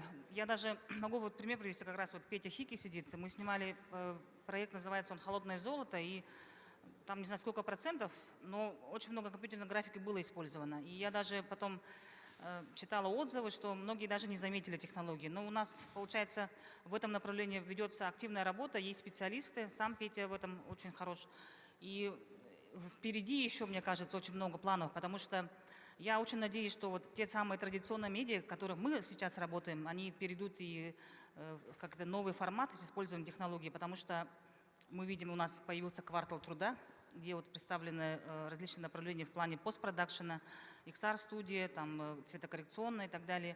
То есть здесь вопрос стоит именно в специалистах. Надо скорее выращивать специалистов, которые будут работать в этом направлении. Мы этого не чуряемся, мы готовы работать в этом направлении. Сейчас, например, у нас идут съемки. В данный момент вот команда Сахафильма снимает новый проект режиссера Алексея Романова. Вроде бы история такая традиционная, но опять же там будут использованы опять же новые технологии, компьютерная графика. Мы используем супервайзера уже на площадке, чтобы он в будущем определил нам, где мы что будем делать. Поэтому в этом направлении работа и ведется, и это как бы не новинка для нас. Сардана, да, спасибо, что вы говорите о будущем. А можем мы немножко ретроспективно посмотреть? То есть насколько Сахафильм ранее использовала графику, а может быть вы как раз нам скажете какой-то альтернативный подход, что не обязательно для, возможно, не обязательно для крутых произведений делать какого-то рода графику, чтобы занимать массовую аудиторию или даже какие-то места на конкурсах. Да. Ну, бесспорно, наверное, многие знают из здесь сидящих, что якутское кино, оно стало известно, конечно, не благодаря компьютерным графикам и так далее, а именно благодаря талантам, благодаря именно историям, которые были созданы ранее. И это все как бы еще раз доказывает потенциал вообще творческий наших кинематографистов. Да? Сахафильм исторически, он у нас присутствует в республике в направлении именно креативной индустрии 30 лет уже. То есть очень часто бывает так, что когда мы читаем о якутском кино, все вот журналисты часто почему-то пишут, что это как будто такое явление, которое вдруг появилось. На самом деле якутскому кино основа, она вот шла вот 30 лет, создавалась 30 лет. То есть если взглянуть на историю, если вы хотите вот вкратце узнать, да, то в конце 80-х, в начале 90-х вот первая волна якутских авторов появилась, они вот снимали, да, и мы знаем, что в те годы еще цифровая камера не появилась, поэтому бетакамы, пленка, это как бы порядка вещей было. Конечно, это все усложняло, не хватало, дефицит и кадровый, и вот в плане именно техники, там, возможно, пленочные и так далее, это все присутствовало. Потом, конечно, кардинально ситуация меняется в нулевых с приходом цифры. Опять же, это технологии. Цифра удешевила, возможно, некоторые направления и процессы, поэтому... Ну, под цифрой вы имеете в виду именно съемку цифры? Да, именно цифровая камера появляется. Вот. И это все, конечно, убыстрило процесс вообще кинопроизводства. И у нас начали появляться новые имена, новые авторы, студии частные, которые начали активно снимать кино и все это выпускать в местные кинотеатры. Сейчас, конечно, вот это так называемый следующий этап, когда мы стали известны и не только в России, но и за рубежом, благодаря вот фестивальным успехам, да. Наверное, вы слышали, вот сейчас в данное время идет прокат фильма «Айта», который бьет по нашим меркам беспрецедентные сборы, потому что при малочисленном, небольшом бюджете он уже собрал вал 20 с лишним миллионов. Это очень серьезный показатель. Это еще раз доказывает, что якутское кино, в принципе, кроме республики, может выходить за пределы республики, прокатываться по России. И я, на самом деле, очень хочу, чтобы якутское кино, оно как бы не оставалось только внутри республики, а выходило за пределы. Максимально имело возможность прокатываться. Вот мы пока еще находимся во фрейме, в рамках обсуждения технологий. А вот сколько технологий, например, вот в этом последнем кино «Айта»? Я не продюсировала, не могу сказать, но однозначно там очень много технологий было использовано. Насколько я знаю, ну, Была ли там графика? графика, скорее всего, была, там очень хороший цветкор работал. Люба, ты помнишь, что там есть? Так что мы Ну, ладно. не работали. Скорее Хорошо, всего, есть, да. вот отлично, мы сейчас перейдем тогда к Любовь. Любовь, вы говорили, что одной из ваших ключевых характеристик, описывающих вас, слово «оптимизация». А можете вот вы кратко рассказать, ну, работаете ли вы сейчас с большими бюджетами фильмов, вот в части технологий, какие применяете разработки, ну, с чем сталкиваетесь как режиссер? Какой у вас инструментарий есть, что вы оптимизируете, а где есть вот инновации, возможно? Ну, как режиссер у меня всего 2 фильма, поэтому про них и могу сказать. Первый был очень малобюджетный, второй чуть побольше, но все равно по меркам федерального очень маленький бюджет.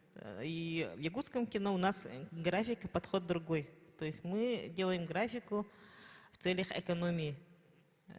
То есть когда снимаем исторический фильм или какие-то ограниченные у нас ресурсы, и мы чего-то не можем сделать, мы решаем, мы сможем потом на графике это исправить или нет. И у нас подход такой, что хорошая графика та, которую не видно. То есть мы почищаем. Если исторический фильм, провода там удаляем, какие-то логотипы меняем, если не смогли вовремя заменить и так далее. Ну, такая у нас графика. Либо, если не можем на север поехать, ну, на крайний север, то подрисовываем горы.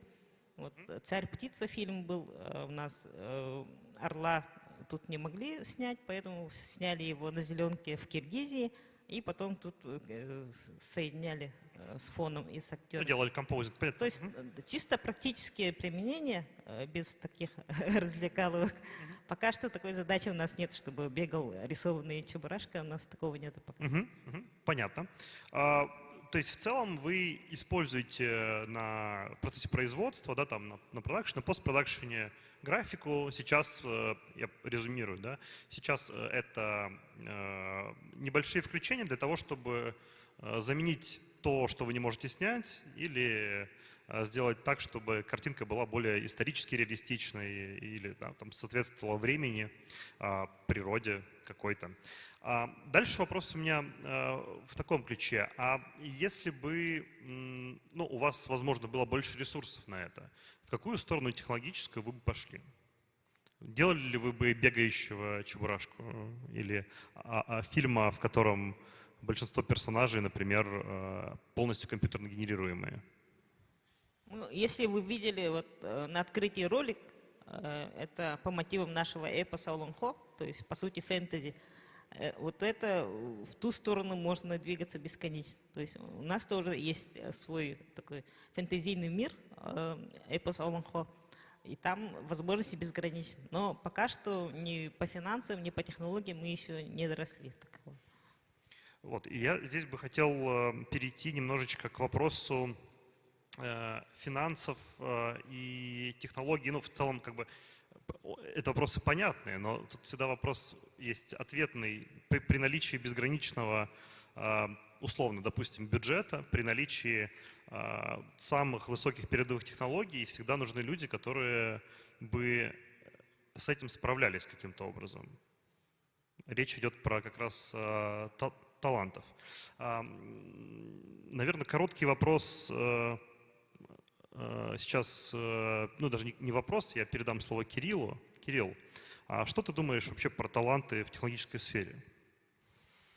Ну, еще раз напомню мотто, которое я сказал. Впереди всегда бегут идеи. Потому что есть масса студий, которые обладают бесконечно большими финансовыми технологическими ресурсами, которые в эфир выпускают то, что смотреть нельзя. Я в целом как бы по миру говорю, да и в России тоже, в связи со слабым как раз идейно-содержательным наполнением.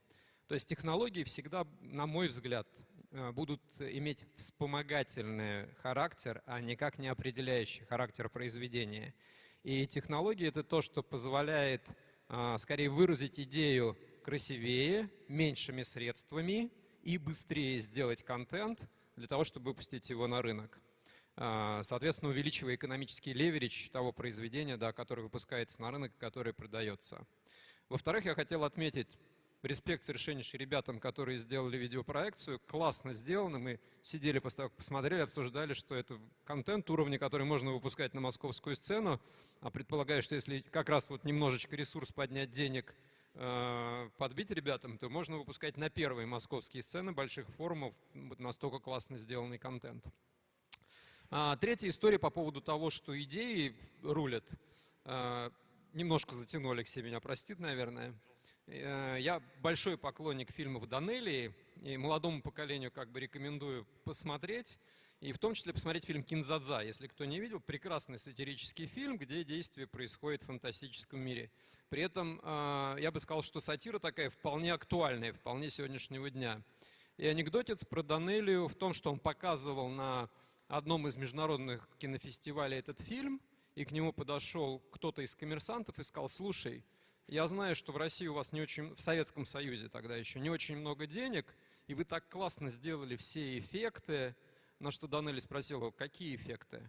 Ну как, ну вот там это гадюшник на колесиках у вас летает, там летающие тарелки. Он сказал: это не эффекты. Мы военных попросили, они подогнали, и мы как бы отсняли все это. Ну, вот такой вот реальный анекдот про Данелли. Это про то, где брать таланты, да, Кирилл? Да, про то, где брать таланты, на самом деле, да. Поэтому всегда впереди идет идея. И посмотрите, что происходит с точки зрения цифровых технологий. Если подумать, тот уровень технологических решений сегодняшнего продакшена в видеопроизводстве, в кинопроизводстве, и отмотать это лет на 15 назад, то многие вещи просто в принципе нельзя было создавать. Сейчас любой из вас может взять Final Cut, может взять DaVinci и, по сути, самостоятельно создавать контент не на каком-нибудь суперсервере, а на ноутбуке или на планшете. То есть сейчас все это доступно уже в той степени, что технологическое обеспечение креатива, оно доступнее в 1000 раз, не в сотни, а в 1000 раз стало. Вопрос в чем?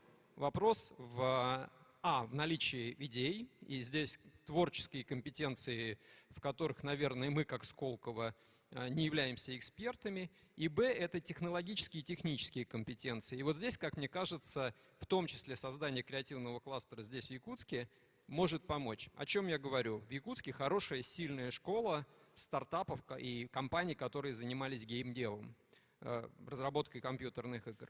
Это означает, что ребята вполне привычно работают с движками, работают с тем, что очень близко к FX-эффектам. И вопрос передачи опыта из гейм-индустрии в сторону креативной индустрии, связанных с анимационным контентом, связанных с художественными фильмами, это тот проект совместного обучения, который, как мне кажется, вот на этой площадке нужно открыть.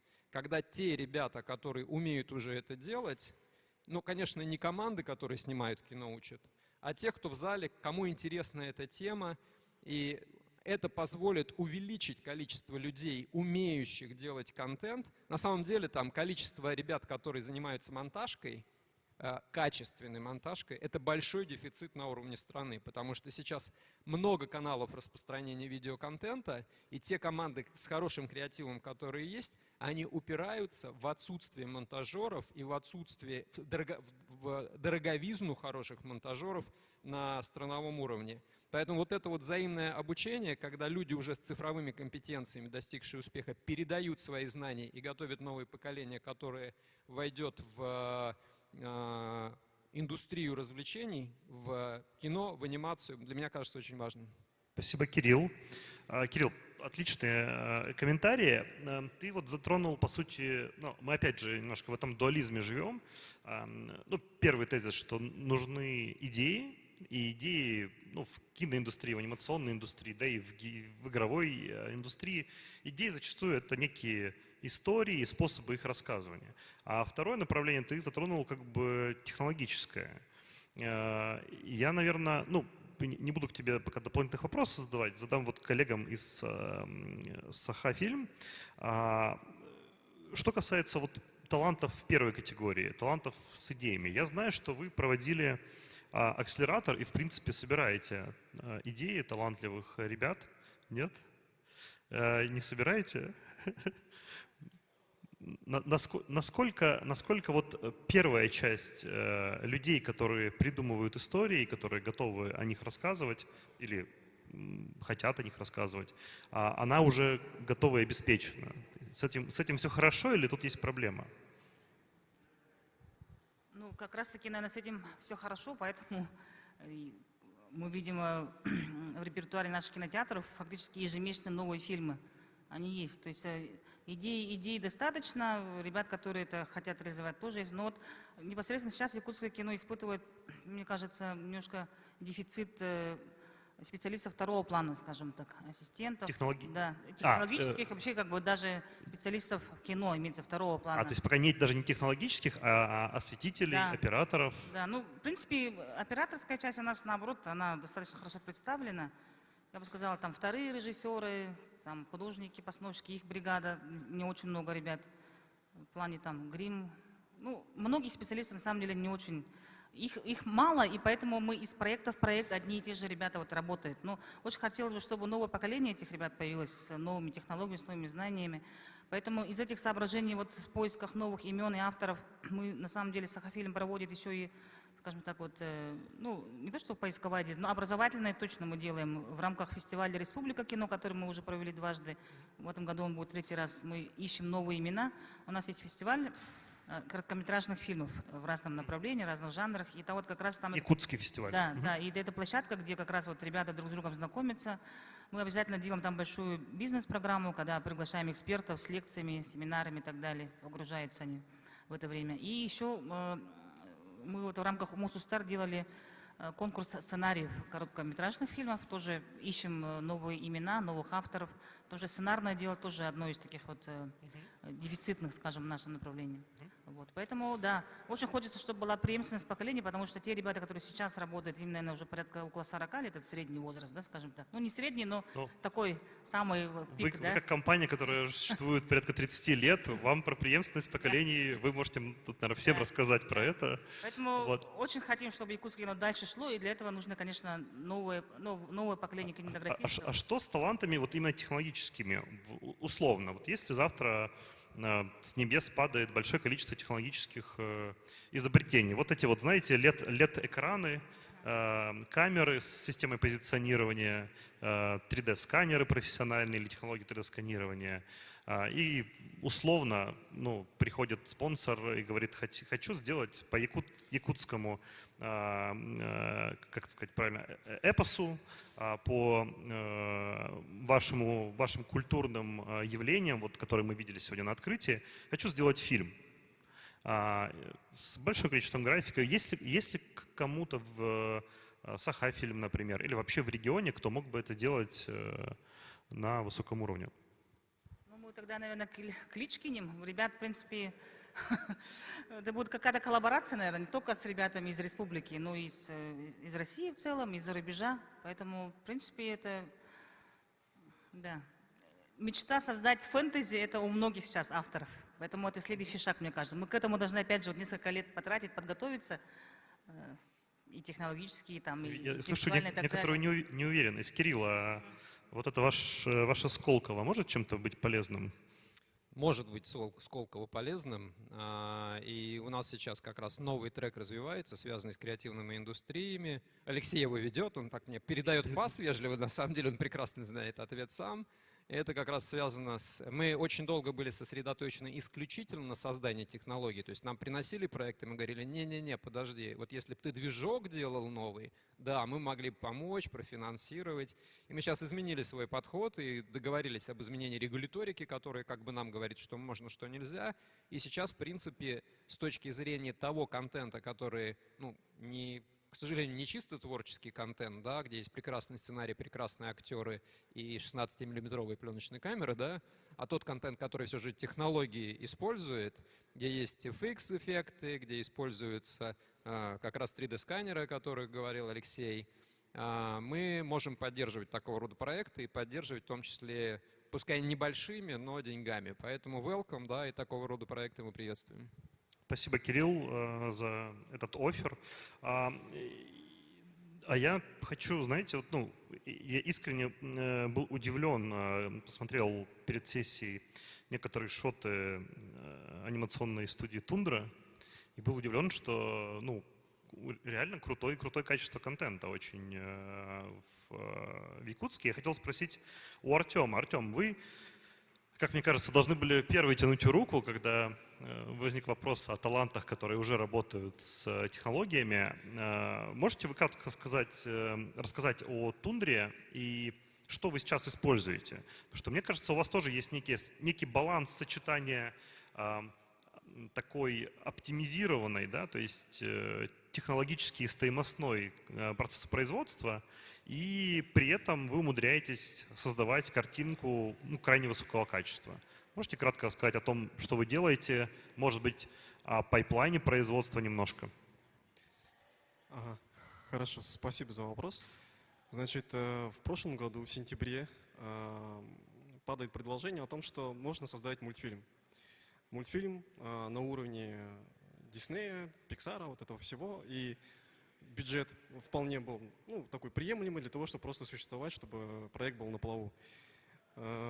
Наша команда небольшая была изначально, где-то человек 5. И мы набрали старых ветеранов. 5 человек? Да, изначально.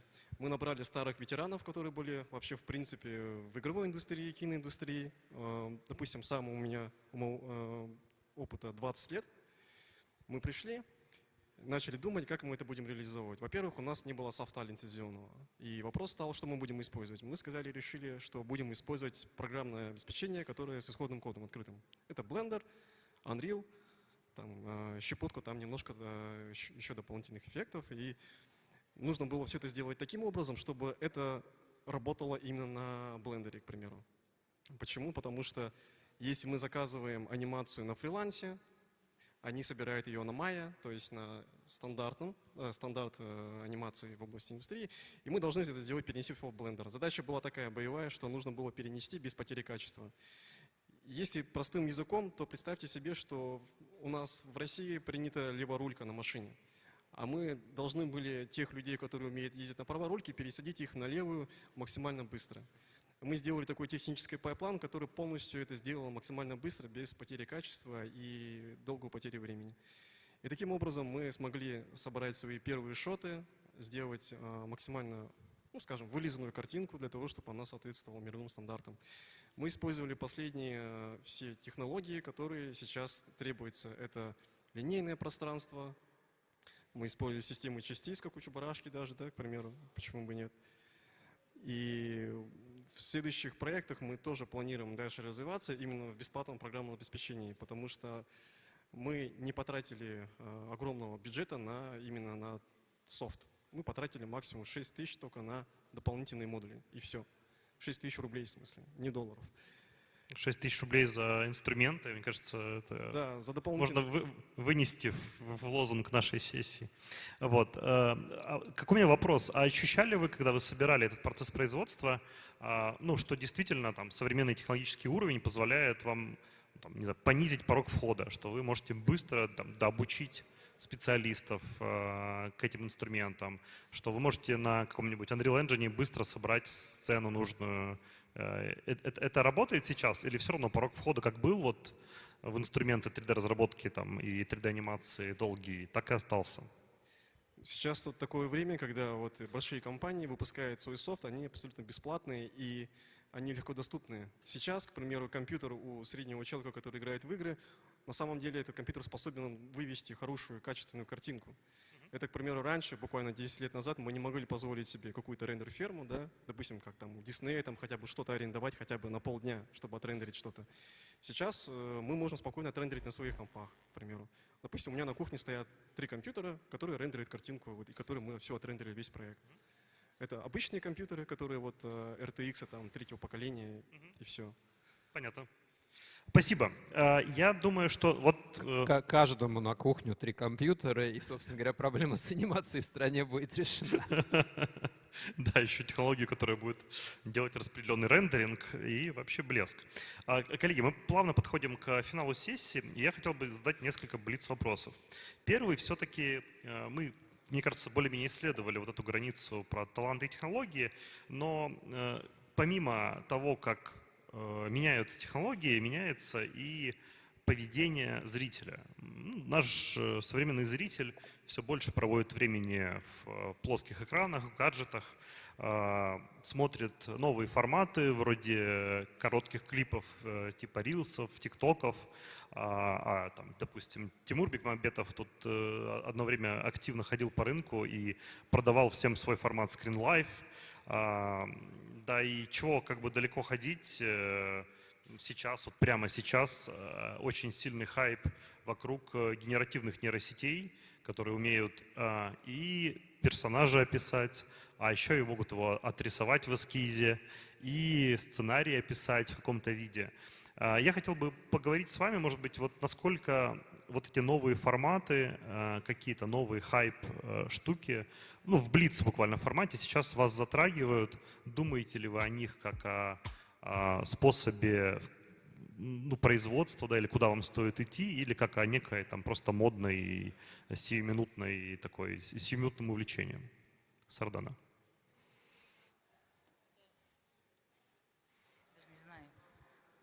Блиц, вопрос блиц, быстрый. Нам еще много что предстоит снять вообще в якутском кино. Мы пока об этом не думаем, что там нейросети вдруг встрянут и нам помешают что-то создать. Потому что если, например, взять историю того же якутского кино и сравнить с мировой историей вообще кинематографа, то нам всего 30 лет. Поэтому мы должны успеть еще то, что мы не успели рассказать, донести. Будете ли вы рассказывать в формате TikTok или Screen Life? Ну, посмотрим, как технологии, они все равно повсеместно появляются, и в будущем, если будет такая возможность, мне кажется, следующий шаг — это как раз вот эпос Алонхо, визуализация именно этой истории. То есть ставка на эпос. Да. Супер. Кирилл, в Сколково вы как-то взаимодействуете с такого рода технологиями? Что думаете про эти форматы? Ну, неизбежно в той части, в которой цифровизация идет, и, собственно говоря, вот эта история с геймдевом, с акселератором, который Алексей ведет с точки зрения как раз креативных проектов и цифры в креативных проектах. Добро пожаловать поучаствовать. Я вот просто думаю, на самом деле, о том, что здесь не диктует тренд творческий человек, а скорее вынужден следовать тренду. Весь этот вопрос коротких рилсов, коротких сценариев и коротких клипов — это информационная перегрузка нового поколения, которая приводит как раз к модели потребления контента очень короткая, быстрое перелистывание. И мне кажется, что творческие люди вынуждены будут этому следовать. Они здесь не диктуют, они следуют рынку.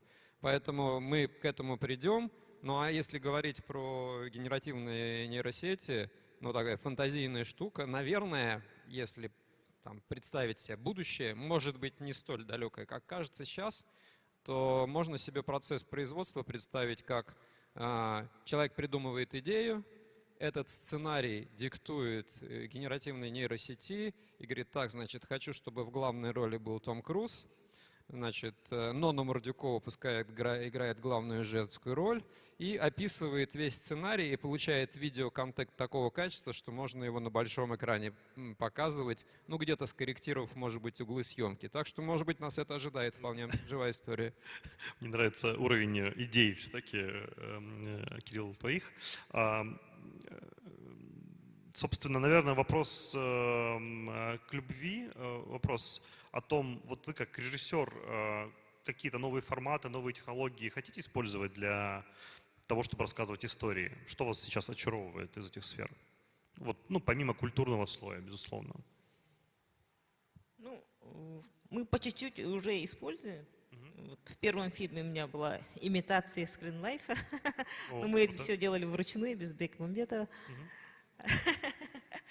Оптимизация, да, мы помним это слово. Всякие шортсы, рилсы мы используем для рекламы. Опять же, мы специально кино в этом формате снимать не будем, конечно. Но успешно можно отснятый фильм подогнать под формат. А пробовали ли вы спросить у ChatGPT написать вам часть сценария? Ну, по сценарию я скептически настроена, вряд ли он в ближайшее время будет конкурировать с человеком. Особенно в этническом материале, в каком мы находимся. И, ну, я вот к ребятам заходила в студию, они мне показывали, на что способны. Пока что наш этнический материал он не может генерировать, потому что недостаточно информации. Но если да, обучится, то вполне, наверное, справится. Да. Понятно. Супер, спасибо. Артем, вопрос к вам. Во что вы верите, что вас очаровывает? Ну, на проекте мы использовали нейросети для генерации текстур. Я использовал для генерации узоров инея на окне, якутских узоров, подобных какой-то стилистике. Я использовал еще upscale текстур для того, чтобы это более качественно было на клоузапах. И вообще в целом в будущем тоже хотим использовать, но как бы не перебарщивать с этим, потому что это видно все равно, что это искусственное. Поэтому нужно использовать там 10% максимум там, именно в картинке для именно как бы улучшения картинки. В будущем хотим мы использовать помимо блендера еще Unreal для высококачественных рендеров именно масштабных, чтобы сделать там огромные леса, реки, озера, чтобы это можно... Генераторы, да, их пространств? Да, используя опять же бесплатные ассеты, которые сам же Unreal и раздает, и можно использовать наниты, к примеру, да, чтобы сделать красивые flight row полеты над деревнями там, и так далее. Все это полностью сгенерированное. И карты высот используя, опять же, с помощью генерации. Супер, ну выглядит, что вы достаточно уже погружены в это все. Да, потому что это нужно использовать, и это пока все это бесплатно, нужно реально использовать на свое благо. Артем, и второй блиц-вопрос. Мы начнем с тебя и пойдем в мою сторону. Это последний вопрос нашей сессии. В нашем зале точно есть таланты, которые уже делают первые шаги или хотят сделать первые шаги в креативных индустриях, в анимации, в кино. Что бы ты им посоветовал? Что-то вдохновляющее, может быть? Ну, во-первых, нужно много работать. Прям, много работать. Действительно нужно много работать, потому что именно в IT без этого никак. Там не получится как-то так на легкой волне пойти и все. Да? Сейчас хорошее очень время, потому что у вас есть компьютеры, у вас есть бесплатный софт, и нужно делать то, что вам нравится. Если вы это делаете только ради денег, то у вас ничего не получится, потому что у меня еще и была своя школа, где я обучал детей, и там лишь только 5% получает истинное наслаждение именно для создания какого-то творческого контента. Поэтому обязательно нужно... Много работать и любить это дело.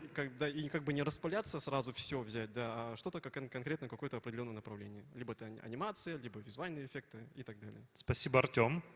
Любовь, что нужно делать, если хочется попасть в эту индустрию? Ну, я хочу просто посоветовать, что сначала идея, а потом уже технологии, а не наоборот. А то бывает, что увлекается новой игрушкой и пытается под нее что-то там придумать. Ну, я бы хотела, чтобы сначала была идея, а потом, если она требует, то есть создавать спрос, и тогда будут предложения. Придумывать идеи. Кирилл, что ты посоветуешь? Учиться и читать. И читать. Читать, конечно. Про индустрию? Нет, не про индустрию. Вообще? Про креатив. И читать художественную литературу, потому что креатив, он из ниоткуда не берется. Круто. Угу. Соглашусь со всеми мнениями.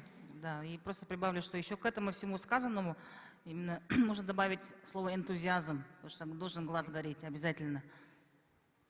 Друзья, спасибо огромное за эту сессию. Я думаю, что как-то мы немножко подрасширили ваш кругозор в этой сфере. Можете смело подходить к любому из спикеров после сессии, если у вас есть идеи к вопросам, сотрудничеству, к чему угодно.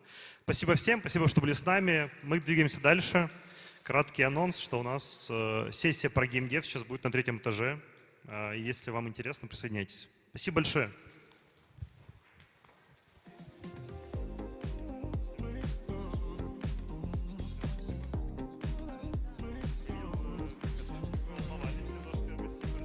Уважаемые участники, буквально минут через 5-7 мы продолжаем деловую программу в нашем зале Event. Объявляется короткий перерыв и идем далее по нашей программе. Спасибо за внимание.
Раз.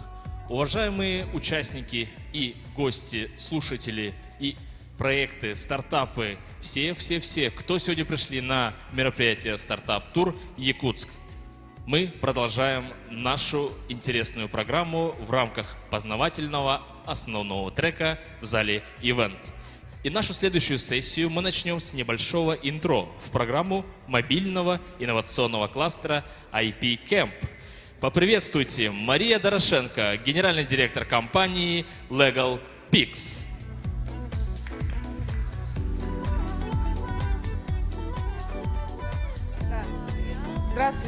Здравствуйте, уважаемые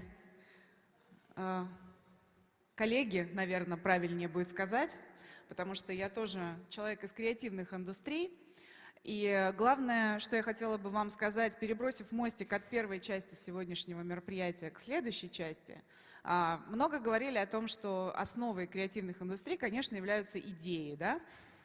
Идеи. А почему называются креативные индустрии, как вы думаете? Какая ключевая мысль в слове «индустрии» заложена? Что там, кроме идей, есть еще? Так, давайте назовем это слово «деньги». Капитал, да? Почему это индустрии? Потому что это экономика, да? Все это считается ВВП, ВРП и так далее.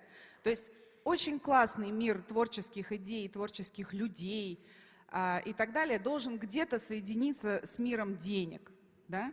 И вот эта точка перехода от прекрасных творческих идей в мир денег, которые, собственно, являются и инструментом, и целью для кого-то, хотя для творческих людей в наименьшей степени, наверное, будем так думать. Но так считается, да, художник должен быть голодным и так далее. Кстати, кто согласен с этим утверждением, что художник должен быть голодным?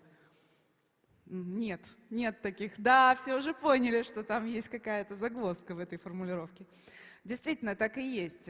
Художник не должен быть, конечно, голодным. И словосочетание «креативная индустрия» — это, конечно же, про творческую реализацию крутых идей в экономике. Так вот, как перевести классные идеи в экономику? Через какой механизм, как вы думаете? Ну вот есть экономика, а есть еще большой. Так помните, вот в свое время очень модно было учиться на две профессии. Экономист и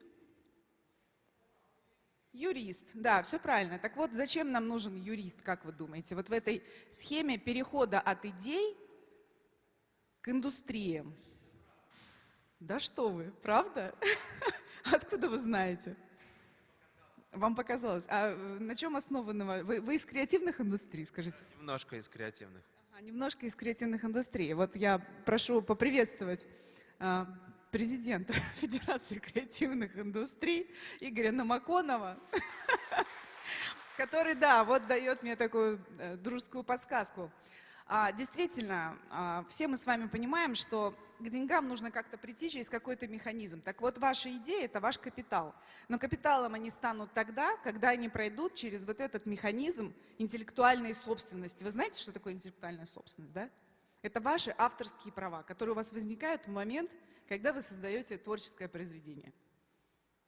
И как только вы эти права за собой фиксируете, вы становитесь участником креативных индустрий.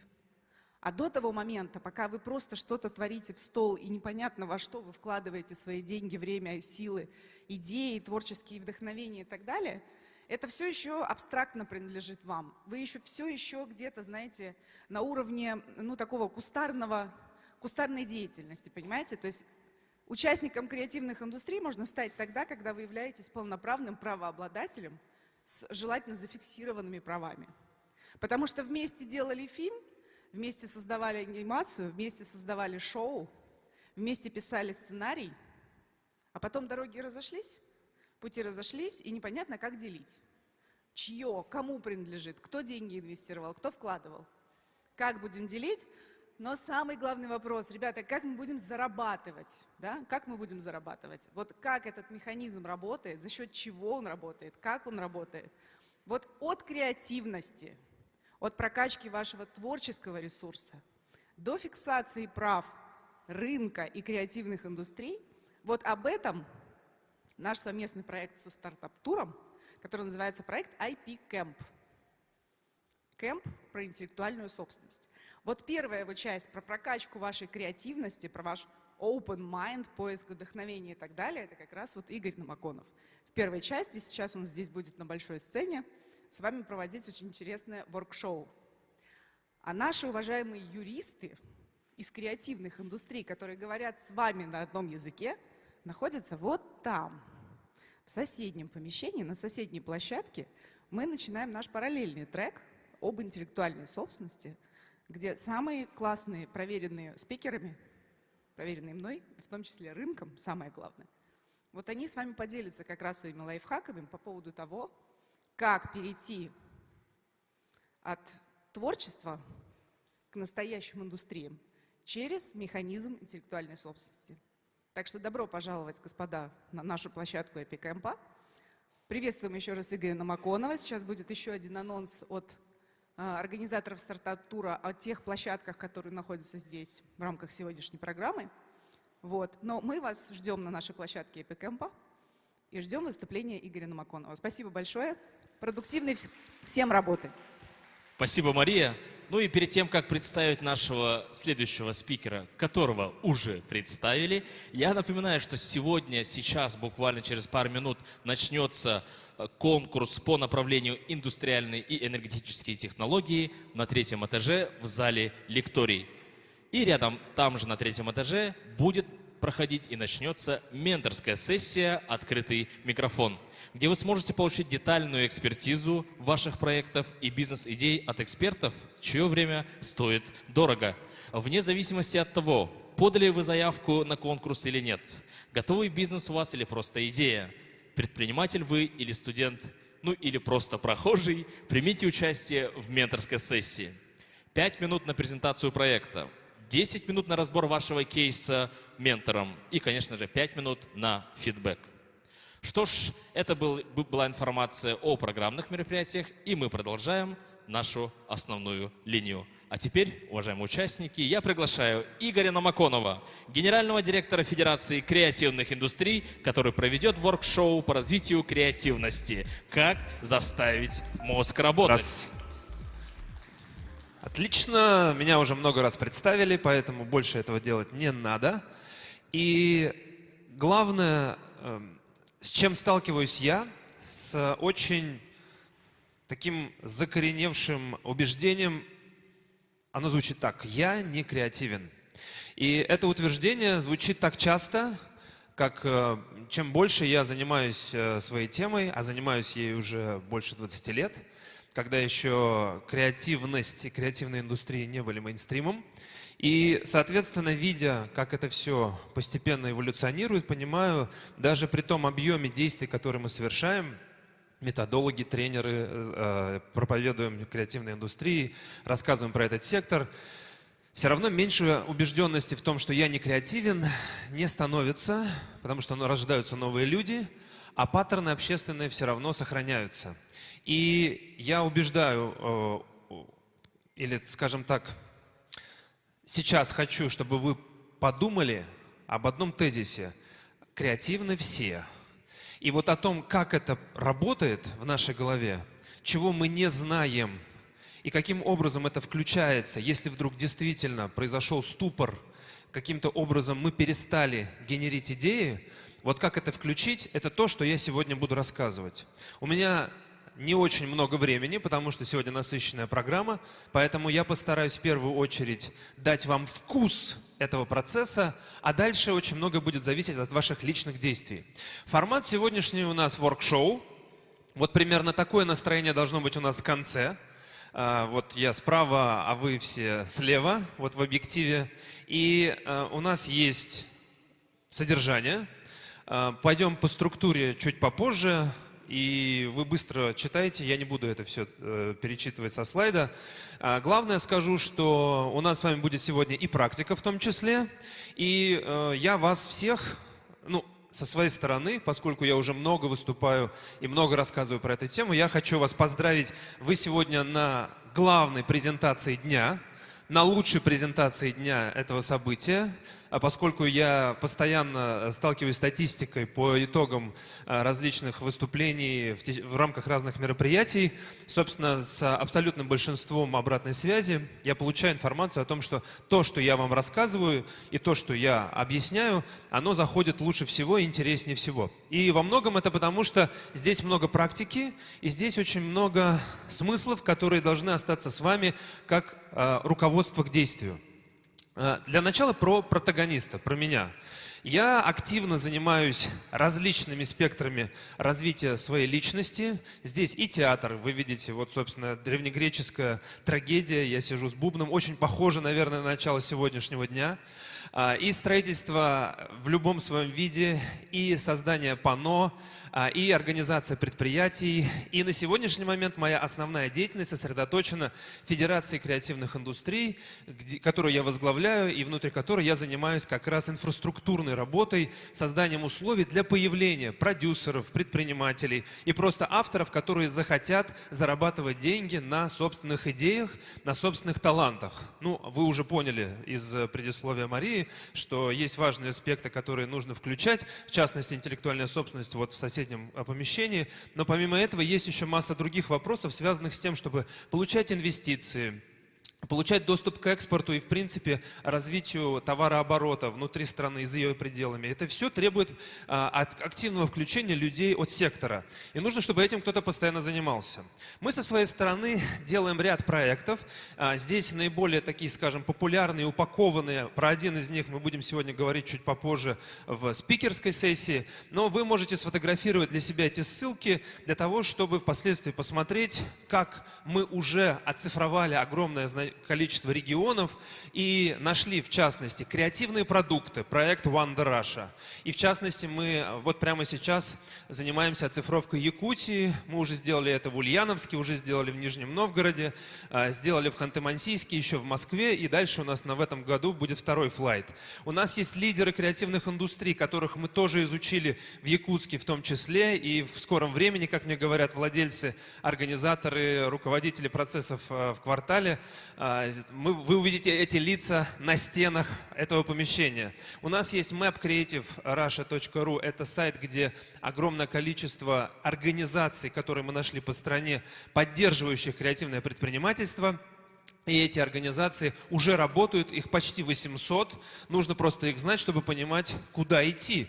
И они по всей стране работают. У нас есть телеграм-канал «Красная кнопка ФКИ», который дает возможность оперативно получать позитивные и полезные новости для тех, кто как раз занимается креативными индустриями. Собственно, это вы все уже сделаете сами. Главное, вы понимаете, что есть эти ресурсы для того, чтобы двигаться самостоятельно в сторону развития. Теперь относительно идей, и будем постепенно включать вот этот режим нашего с вами взаимодействия, погружения в креативность.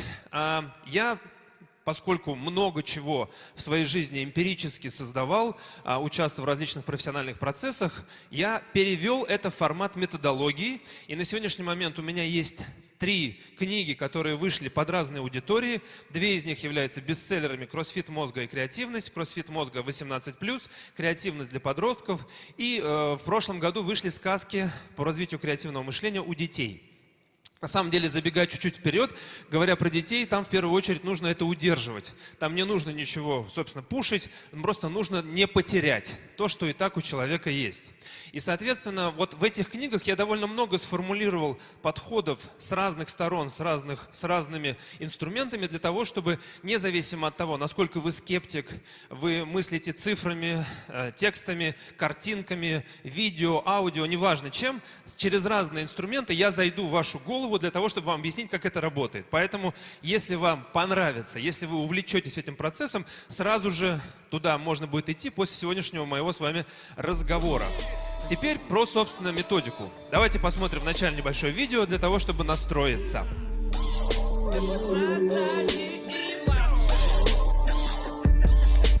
Грусть, отстань, парень, соберись. Ну, нарисовал, мыслью устремился ввысь, веровал в себя, решил в руках синица, хотел аплодисменты, поклоны пред десницей, а вот тишишь, ты камера обскура, бокс со светом, тупая апертура, иллюзия, творение, клише и сновидение. Кто сказал, что это норм, птичка, солнце, птица?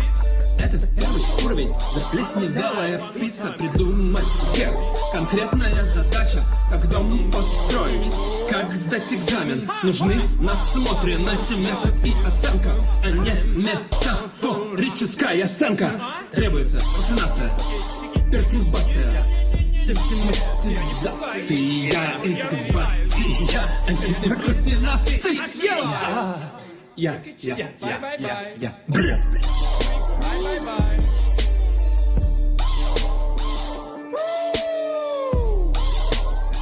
Смотрите, очень важный аспект. В этом ролике много информации уже. Это не просто набор там, речитативов, текстов, рифм и так далее. Это глава из книги. Вот вы сейчас посмотрели главу из книги для подростков.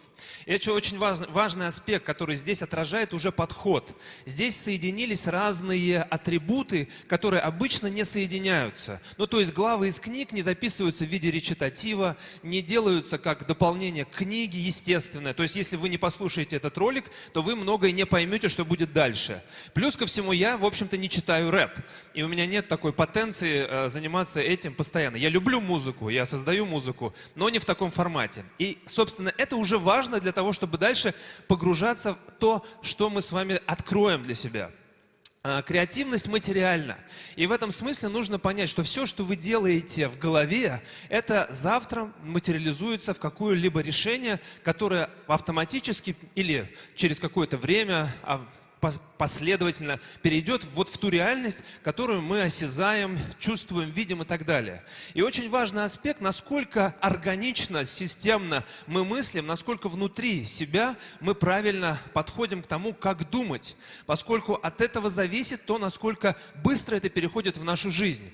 И в этом смысле, конечно же, мы сегодня видим, как креативная индустрия отражает эту материальность. Люди, которые вчера казались маргиналами, странными персонажами, необычным образом вдруг стали мейнстримом. Ну, то есть блогеры еще 10 лет назад выглядели как какие-то юродивые приколисты, люди, которые на секунду, там, на год, на короткое время пришли в нашу жизнь и скоро уйдут. А вот в 2023 году мы с вами об этом говорим уже как естественной части огромных системных процессов в стране, в том числе государства.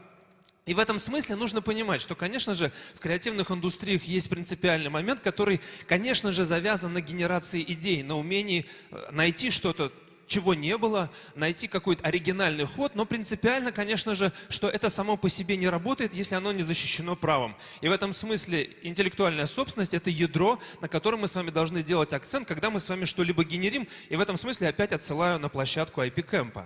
У нас есть понимание того, что из себя представляет креативная индустрия, мы знаем, сколько это все зарабатывает, мы находимся сейчас не в очень выгодном положении относительно других стран, у нас 2,4% по высшей школе экономики, к 30 году мы хотим получить 6, может получим, может нет, все зависит от нас, исключительно. Тот случай, когда действительно все зависит от нас, государство не сильно сможет что-то решить в плане нашей активности, оно может помочь нам динамичнее двигаться в эту сторону, но в целом огромное количество процессов зависит от инициативы людей, которые, собственно, эти решения вырабатывают.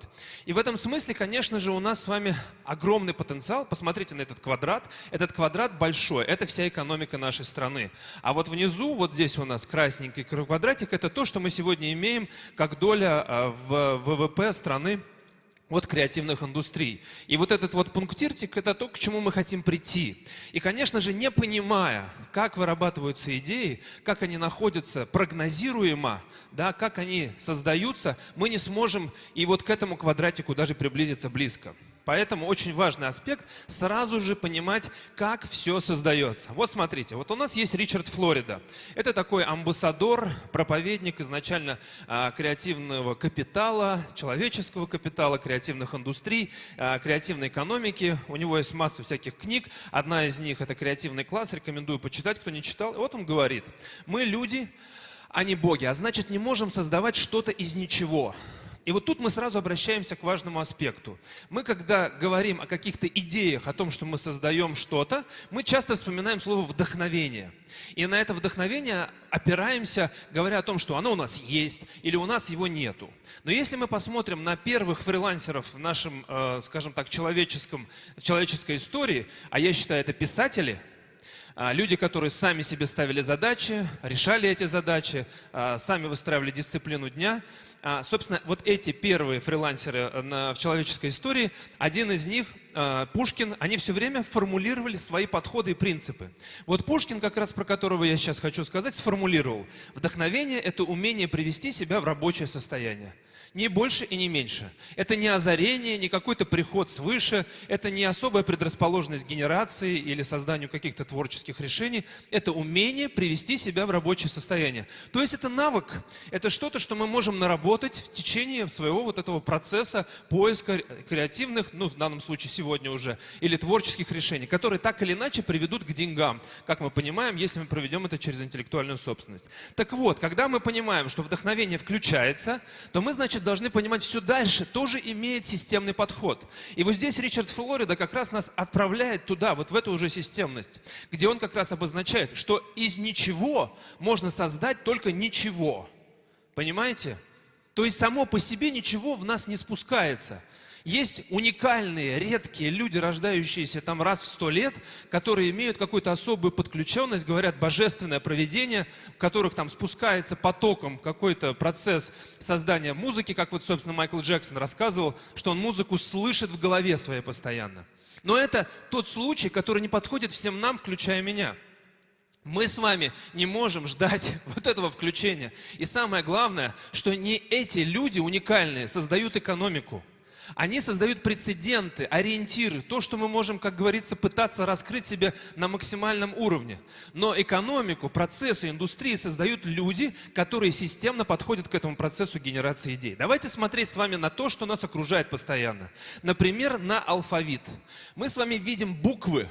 Эти буквы – это все, что у нас есть для того, чтобы общаться друг с другом. Вот сейчас, вне времени, книги все написаны, огромное количество информации поступает в нас. Всего вот этот набор букв, который уместился на небольшой страничке.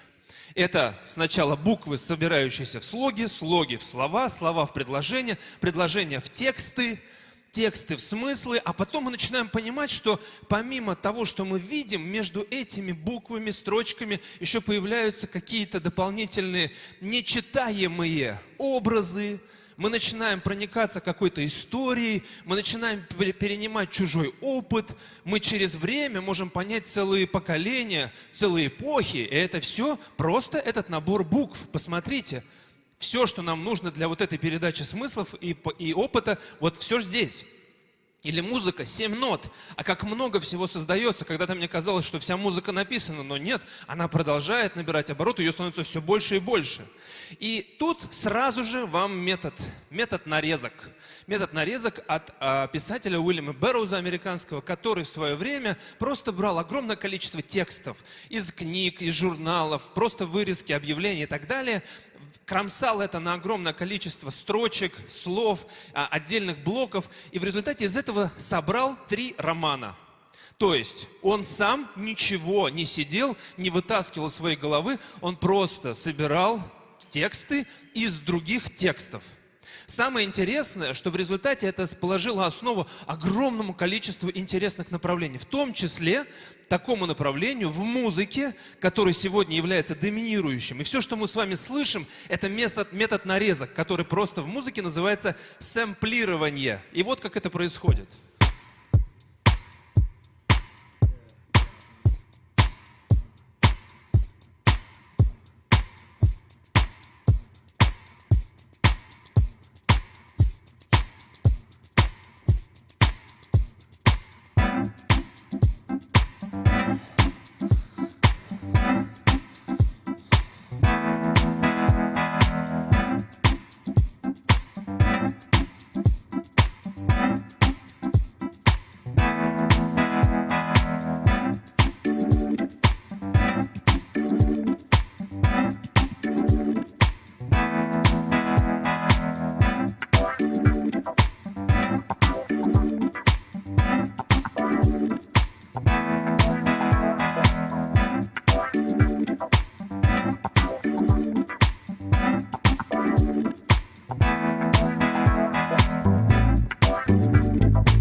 impossible for me not to fall in love with you, babe.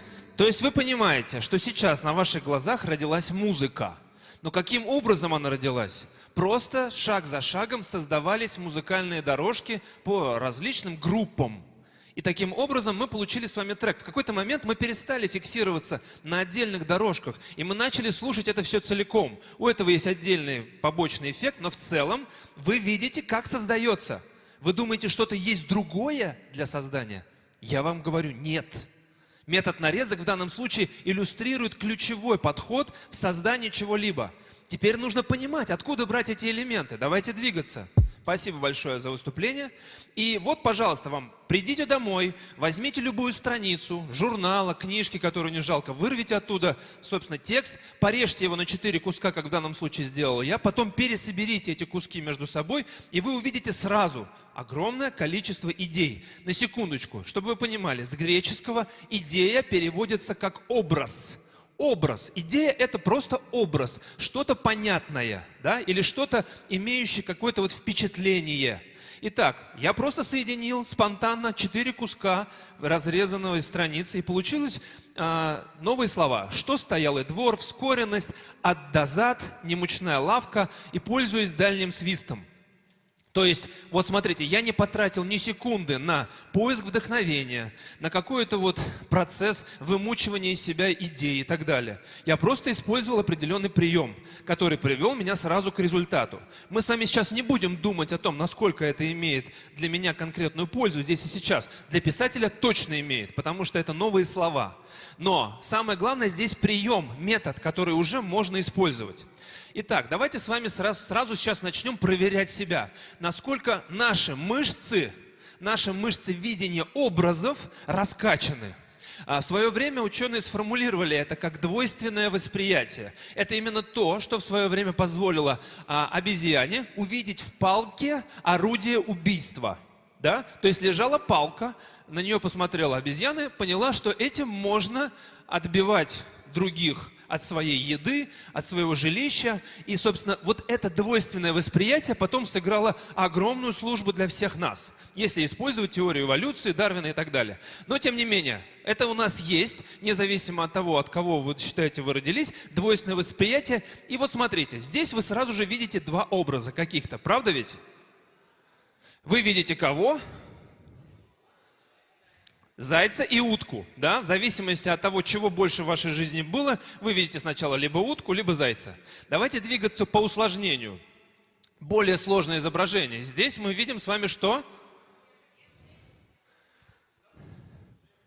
Ну, здесь есть 2 варианта. В первом случае это бабушка, вот ее глаз, вот ее зубы. Такой большой курносый нос. Во втором случае мы видим девушку, которая отвернулась от нас, вот кончик носа, а это ее ухо. Да? Вы все это видите. Усложняем. Здесь мы начинаем уже задавать больше различных линий, каких-либо художественных приемов, которые позволяют, либо не позволяют нам сразу что-то увидеть. Здесь точно есть голова лошади и лягушка. Кто-то не видит лягушку. Вот, собственно, глаз лягушки, вот ее рот. Либо вот глаз лошади, вот ее ухо. Я обращаю ваше внимание на определенные элементы, и если вы не видите, вы начинаете это видеть. Это двойственное восприятие. Как вы видите, чем больше картинка обретает каких-то элементов, атрибутов, изображение становится более сложным для восприятия. Но тем не менее, мы с вами должны понять, что двойственное восприятие окружает нас везде. Да, мы с вами, собственно, часто именно этого и хотим увидеть в любых произведениях. Пожалуйста, вот примеры двойственных решений в природе и в теле человека. Вены могут выглядеть как корни, они так и выглядят. Или, например, пробор на голове выглядит как лист с дерева. Это то, что нас окружает, и мы периодически на это обращаем внимание. Или, например, помните, в детстве вы много лежали наверняка на земле, смотрели на небо и говорили, какие плывут облака, а вот это облако похоже вот на это, и на это, и на это. Это же не является тем, что вы называете. Ну, то есть облако, похожее на собаку, не является собакой. Но вы там ее видите. Вот в этом и заключается важная прелесть нашего мышления, от которой мы отталкиваемся дальше, двигаясь системно в этом процессе. Таким образом, когда мы начинаем так видеть, мы начинаем это использовать в своей деятельности. Если вы создаете продукт, то, например, утюг может выглядеть как... Вы видите это, правда ведь? Потому что у нас есть это двойственное восприятие. И даже если нет продукта, и мы смотрим просто на спил дерева, мы же видим что-то. Ну что вы видите? Вы видите город, вы видите вот эту высотку, да, наверняка, либо это из какого-нибудь футуристического города, а в принципе, может быть, это из Москвы-Сити. Но так или иначе, это здесь есть. Города же ведь нет, но вы его видите. И таким образом вы начинаете сразу же понимать, как это все может быть устроено. Когда в том, что привычно, вы начинаете видеть то, что там изначально не заложено. И таким образом, то ли это люстра, то ли это корзина для баскетбольной игры, для баскетбола, для кидания мяча и так далее. Собственно, это уже решение, к которым мы с вами можем приходить осознанно. Смотрите, повышая сложность проверки, насколько вы видите и способны видеть образы, я вот вам показываю картинку компании Virgin, которая здесь зашифровала 40 рок-групп. Для того, чтобы понять, какие здесь рок-группы, нам нужно знать их, во-первых, то есть мы должны как минимум послушать когда-либо их, ну и плюс ко всему английский язык. Поэтому Rolling Stones, «Катящиеся камни» или Led Zeppelin, да, Цепелин наверху, или Guns N' Roses, или еще все, что здесь зашифровано, Smashing Pumpkins, особенно кто в 90-е увлекался роком, они это видят. Да, здесь необходимо уже чуть больше. Как вы понимаете, это как раз демонстрирует то, как двойственное восприятие можно развивать, расширять спектр своих навыков и способностей в целом. То, что я вначале показывал, да, заниматься разными делами, в том числе, например, английским. Но если, например, без английского, то вот здесь 40 рок-групп из России. Ну вот даже пройдя по этой стороне, мы с вами видим Аукцион, Телевизор, Аквариум, Алиса, Ленинград. На дальнем плане у нас Крематорий, Черный обелиск. Это все то, что, собственно, мы знаем из своей культуры. И здесь это тоже зашифровано. Ну, если вы посидите, вы все 40 найдете. Ну, например, может быть, кто-то в 90-е или там в начале нулевых слушал. Здесь кто? Агата Кристи. Сразу понятен возраст человека. Так. И вот смотрите, все это я вам для того показывал, чтобы вы подошли вот к этому уровню. Вот это сегодня требуется от нас. Я даю гарантию, что вы не видите, что здесь изображено. А здесь есть изображение. Это стереограмма. И вот для того, чтобы увидеть изображение на стереограмме, нам необходимы с вами особые навыки, особые способности. Мы должны уметь смотреть 180 градусов, мы должны не смотреть в какую-либо одну точку и, не моргая, вот, собственно, сформироваться на этом изображении целиком. И если вы сможете это сделать, буквально через 5 минут минимум, а то и 15, у вас откроется изображение. Вот эта девушка, вот ее нога, вот она сидит. Я не буду давать вам времени на то, чтобы вы это увидели. К сожалению, у нас нет этой возможности. Я лишь просто обращаю ваше внимание. Девушка там есть, но вы ее не видите. Обычно на 100 человек только один успевает за время моего рассказа это, собственно, раскрыть. Почему? Потому что здесь нужен особый навык, который необходимо тренировать. И без этой тренировки, к сожалению, вы не конкурентоспособны, потому что особые вот эти вот решения, которые мы должны с вами находить, которые позволяют нам в современном мире быть конкурентоспособными, эти решения требуют более прокачанного скилла, чем обычного человека. И я рад, что вы здесь находитесь, потому что вы как раз сейчас получаете вкус этой проработки. И я вам расскажу сейчас, что необходимо делать, чтобы это все включилось. Здесь нам как раз нужно обратиться к самому главному, к дефиниции, ну или к термину.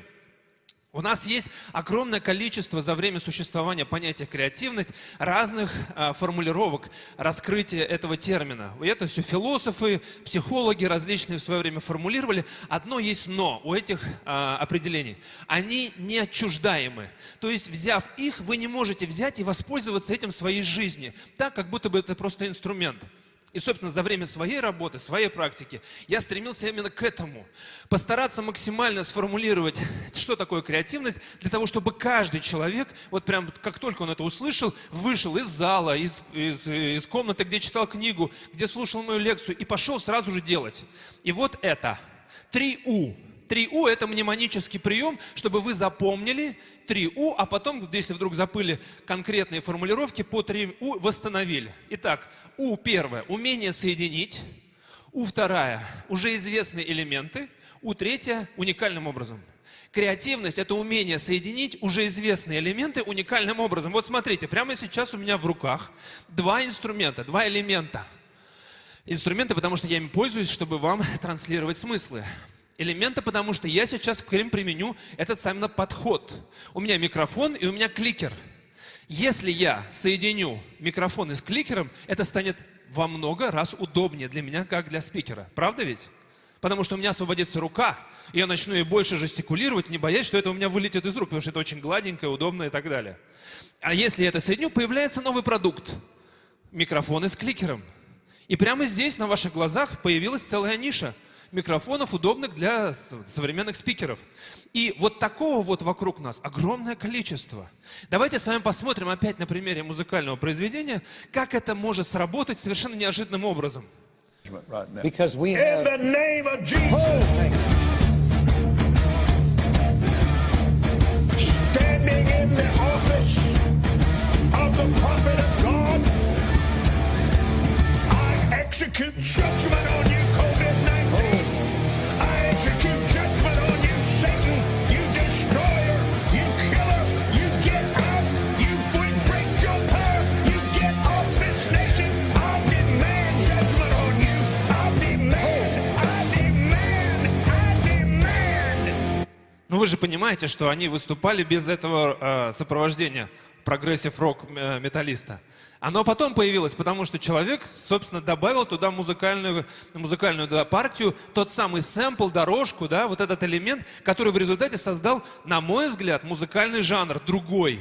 Такая рок-проповедь, которая завтра может вполне превратиться в альбом, в любой концерт и так далее.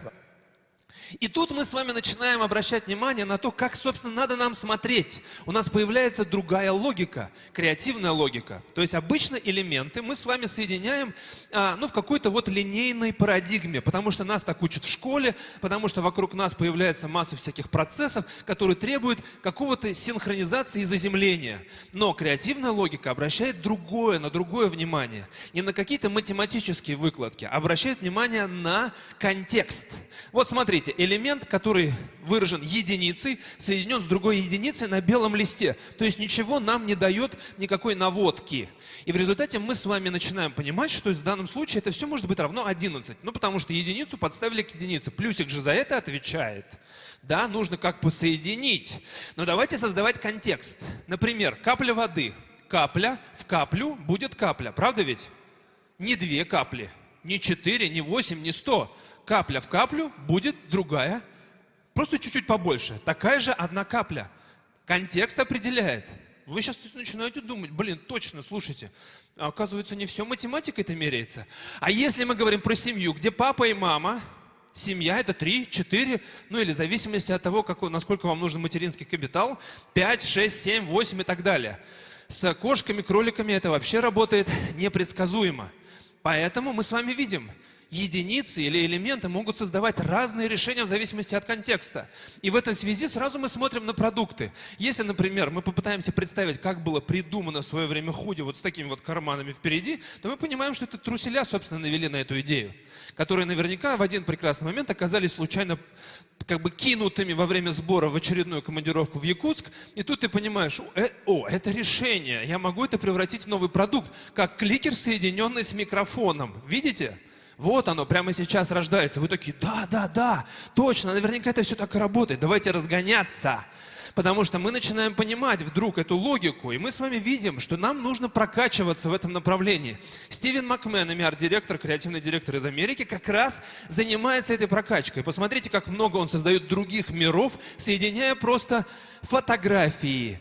Это же все, просто сказки какие-то уже, которые можно писать по этим изображениям.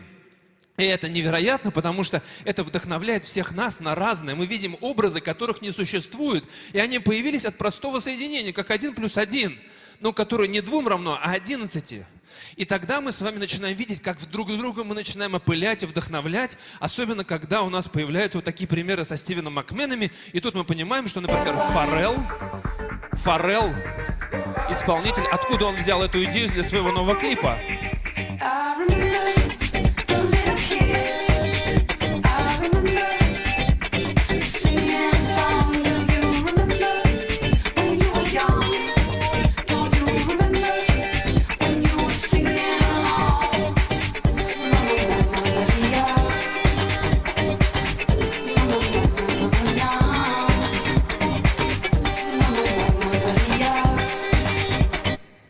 Идем дальше.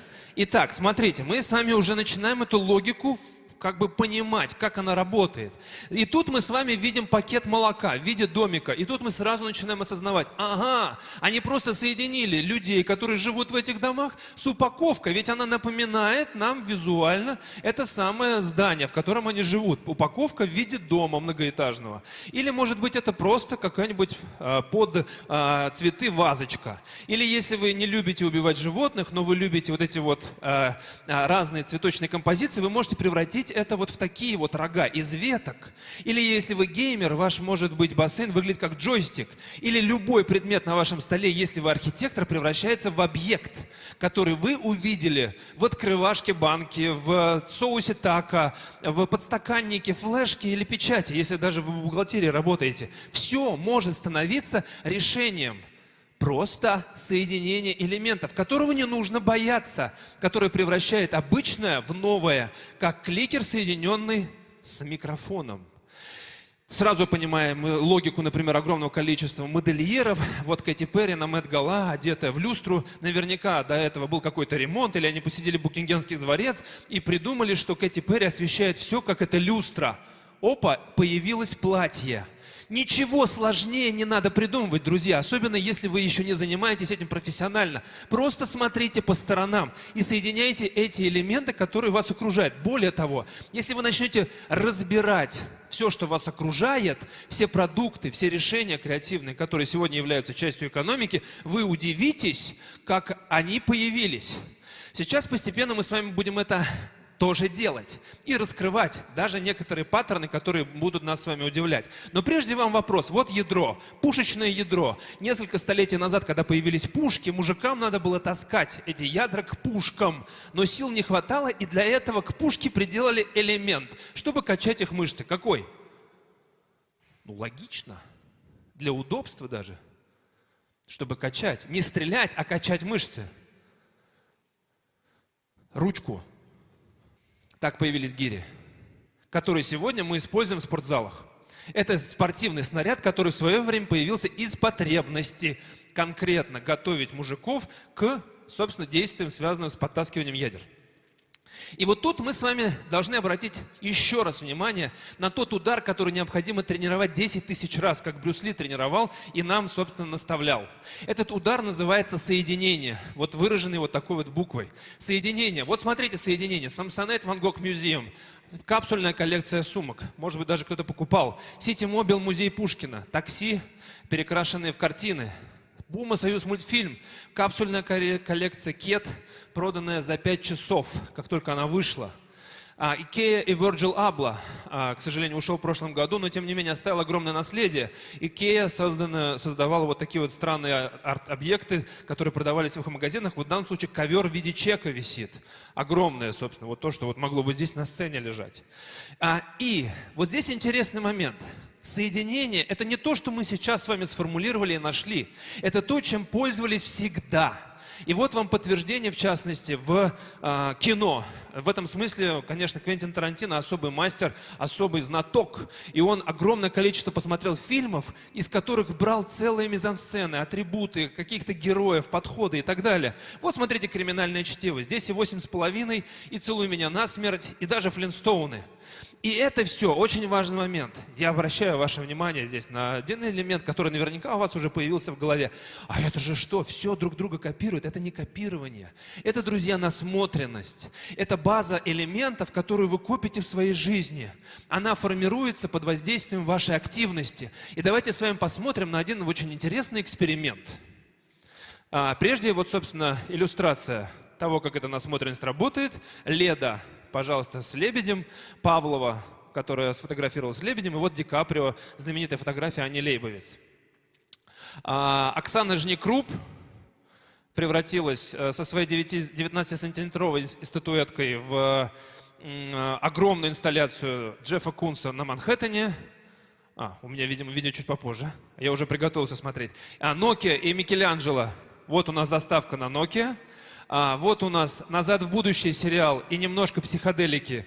И у нас появляется Рик и Морти. Я вам реальные все кейсы рассказываю. Покахонтас и древнеиндийские боги, в данном случае Кришна. У нас появляется с вами «Аватар». Самая история древняя, библейская, соединенная с космосом, появляется... Ладно, Супермен. Да, спаситель мира, собственно, родился именно из этих соединений. И вот здесь важный момент, проблема, которую мы с вами не видим обычно. Вот вы прочитали этот текст, и сейчас вы можете сказать мне, где там ошибка. Я вам даже еще дам возможность прочитать. Точнее, все, я вам уже открыл, и теперь дам возможность прочитать еще раз. То, что вы не увидели в первом случае, когда «в» 2 раза повторяется на 2 строчках. Это, собственно, важный аспект.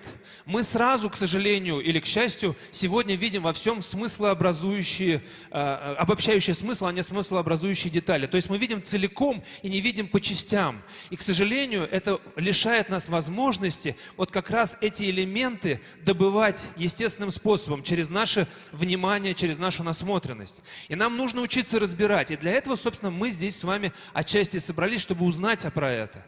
И вот эта деконструкция, которая нам, собственно, нужна, вот этот разбор целого на элементы, это то, что важным является в нашей жизни, потому что наш мозг так работает, что он воспринимает все по кускам. И эти куски потом необычным образом во что-то соединяет в нашей голове. Давайте посмотрим, как это происходит. Come with me. We did all those drawings. Come with me over there. Dear audience, please stand up. All of you stand up. Now, do you agree that everyone can draw anything they want? I just gave you an example of a Superman and a rabbit and a cross or a crazy mountain. So anything can happen. Anything can do. I want everyone. When I say now, listen carefully. You're going to do your drawing. Okay? By the way, don't draw. Сделайте, пожалуйста, потише, я буду переводить для тех, кто, может быть, не понимает. I hope so. Друзья звукорежиссеры, сделайте потише, пожалуйста, звук. So not even your partners can see. You're going to do it as quickly as possible. Look at me. Take a deep breath, everyone. Собственно, в данном случае вы видите, как менталист, человек, который работает с умом, нарисовал 4 карточки, на которых изображен знак Супермена, христианский крест, какая-то гора и кролик. И вот он, собственно, эти показывает таблички, и потом говорит всем зрителям в зале: друзья, а теперь, пожалуйста, нарисуйте любое изображение, которое вам прямо сейчас приходит в голову.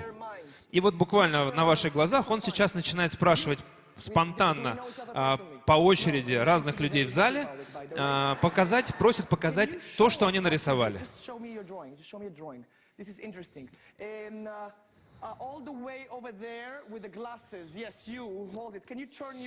Звезда. Звезда.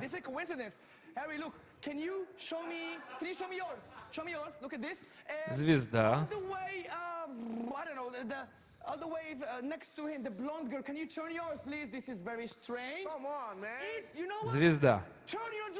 А теперь переверните все таблички, и мы видим с вами, что практически все нарисовали звезды. Даже музыканты, которые сопровождают это ток-шоу. И менталист Леор Сучарт просит открыть и ведущего, что он нарисовал.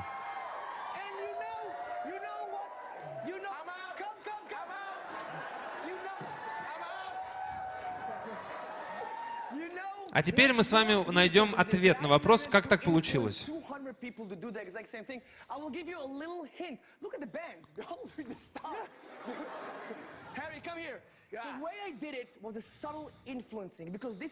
Потому что буква «С» Супермена — это «С», крест — это буква «Т», гора — это буква а кролик — это буква «Р». «Стар», что переводится с английского «звезда». И мы с вами в этот момент начинаем вдруг что-то осознавать. Что именно? А то, что мы с вами воспринимаем информацию, и она неосознанно перерабатывается в нашей голове, превращаясь в наши желания, в наши устремления, наши цели, и становится очень важным. А что же мы с вами смотрим, слушаем, читаем, с кем общаемся, что мы, в принципе, по жизни делаем, чтобы эти элементы в нашей голове накопились.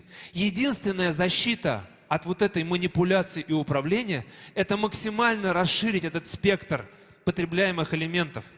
И это, собственно, является нашей системой, которая обуславливает наше с вами мышление в целом. И ровно это же является основой креативности, того самого умения соединить уже известные элементы уникальным образом. Либо мы с вами потребляем клише, готовые, вот, собственно, обобщающие какие-то идеи, либо мы это деконструируем, превращаем в отдельные атрибуты, и потом управляемо регулируем то, что у нас получается. Собственно, это очень важный аспект, который дает нам ответ на огромное количество вопросов. А как была придумана, например, Мухина рабочая колхозница? Пожалуйста. Тираноубийца Гармония Аристагетон из Греции. Или, например, избушка на курьих ножках. Мы понимаем, что в свое время были домовины с усопшими, которые являлись прообразом того, что стало в сказках. Или, например, мы видим с вами этих ребят, но мы должны понимать, что в 1930 году появились эти персонажи в Америке. И у Гайдая был доступ к огромному количеству различных архивов или подборок с фильмами.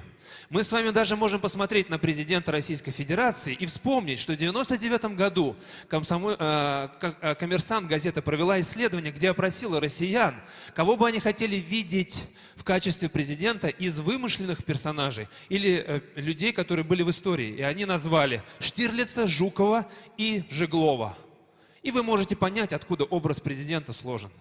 Друзья мои, все, что мы с вами имеем сегодня, то, что является частью нашей жизни, это все собрано из других атрибутов и элементов, переработано и стало частью нашей повседневности. Мы просто не задаем себе вопрос, откуда это появилось, потому что мы на все смотрим в целом. Вот чтобы это целое превратилось в элементы, нам нужно включить состояние ребенка. Именно то состояние, которое позволяет каждому мальчику и девочке до 4 лет активно взаимодействовать с миром, открывая для себя его особенности, кунаясь в лужу, бегая по грязи, прокидывая на себя муку, втыкая пальцы в розетку и так далее. Нам кажется, что это глупость, а это то самое познание мира, которое является основой развития нашего. И потом, собственно, мы начинаем понимать, что если мы сохраняем это настроение, этот подход, мы можем оставаться в состоянии ребенка, понятно, что мы не будем больше пихать пальцы в розетку, но мы будем знать, каким образом идеи появляются из вот этих необычных соединений, потому что даже вы тоже здесь являетесь элементами. И здесь мы начинаем сразу же использовать разные атрибуты, приемчики, которые позволяют нам это включать. Вот, в частности, история с маленького принца, с удавом, который проглотил слона, это мы все понимаем. Но мы можем смотреть другие картинки, не только эту, и задавать себе вопрос, что я вижу. Кто-то сразу же видит здесь упавшего цыпленка в дырку или инопланетянина, с которого торчат глазки и так далее. Здесь мы можем увидеть, например, Джеймса Бонда, которого прищемила дверь. Но если мы посмотрим под другими углами, то мы, например, можем увидеть йо-йо, растянутое между двумя краями, или крышу дома, вид сверху. И вот такая вот необычная труба из 2 треугольников. Это все не появляется просто так. Нам нужно это тренировать. Или у нас может быть прием дичфолио, на который я вас обращаю в Инстаграме. Это, собственно, мой метод, который позволяет нам обычные картинки превращать в истории. Вот таких более 300 наборов есть в Инстаграме на моем канале. Бесплатно пользуемся, создаем истории от картинки к картинке. Мы сейчас не будем этого делать, я просто обращаю ваше внимание, чтобы вы туда пошли. Или, например, мы можем посмотреть вот на такие картинки и попробовать увидеть в них, как соединение элементов сдает нам совершенно что-то новое. Эйнштейн превращается в тигренка. Или, например, вот здесь вот мы видим Лагерфельда, который превращается в Моцарта. Все, что нам нужно, уже здесь есть, нам нужно просто увидеть это. Или, например, здесь мы видим кошечку с птичкой, которая превращается в лебедя. Все элементы здесь уже есть, их просто нужно увидеть в другой интерпретации. А этот пингвиненок, который рисует странные черточки на стене, вдруг неожиданно превращается в передающего нам с вами привет. Это все надо видеть. Это не появляется само по себе. Двойственное восприятие у нас есть от природы, но развиваем мы его или нет, это точно так же ходим мы в спортзал и занимаемся аэробикой, качанием железа и так далее. Или нет, от этого у нас сила есть или нет. Это все по тому же принципу работает. Нет какого-то особенного подхода. Есть система и есть метод. И сейчас мы с вами под конец моего сегодняшнего выступления сделаем классное упражнение, которое позволит вам почувствовать, как это работает в повседневной жизни. Я рекомендую взять телефон и включить их на видео, потому что у вас будет классное видео сейчас. Вы сейчас все будете петь, а музыка сейчас будет у нас погромче, звукорежиссера меня слышит, ее сейчас выставят. Мы с вами сейчас соединим музыку из песни «В лесу родилась елочка» с текстом «Отеля Калифорния». В формате караоке сейчас будет у нас с вами текст на экране. Я очень прошу вас включиться в этот режим, чтобы вкус ваш остался с вами, и вы захотели потом его перенести в самостоятельную работу. Ну, собственно, вначале спою я, там вы увидите, все будет и все услышите, а дальше вы, пожалуйста, поддержите. Громче. Громче, звукорежиссеры. В лесу родилась елочка, в лесу она росла. Зимой и летом стройная, зеленая была. Теперь вы. Активнее включаемся.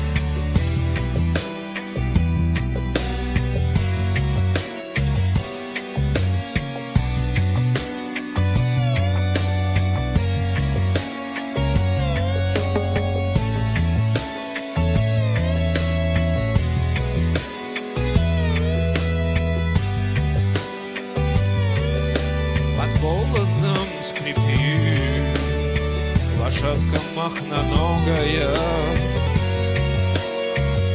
Припев.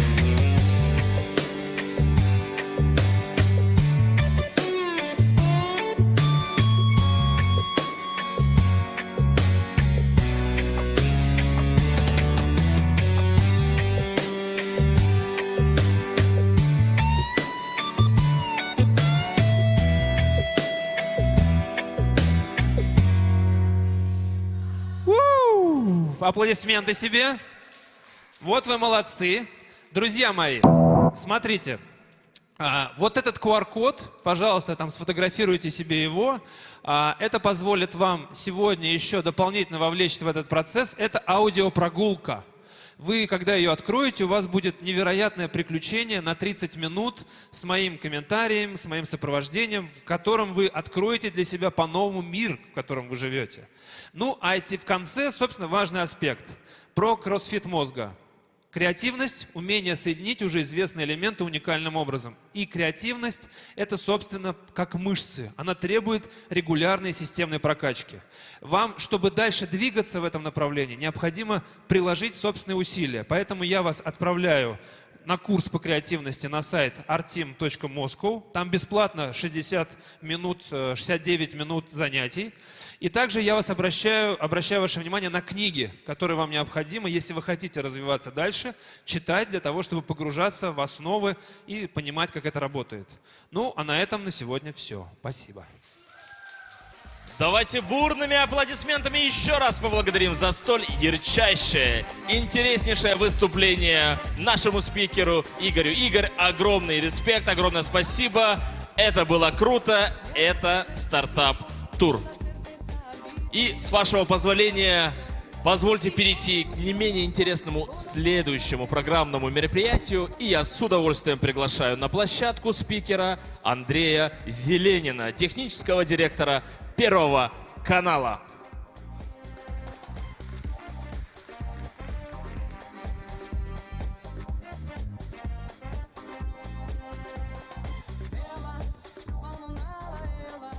Здравствуйте.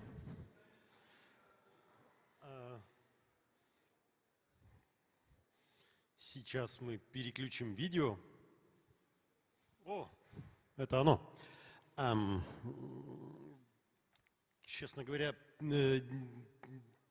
настолько хорошо, круто выступали предыдущие уважаемые люди, что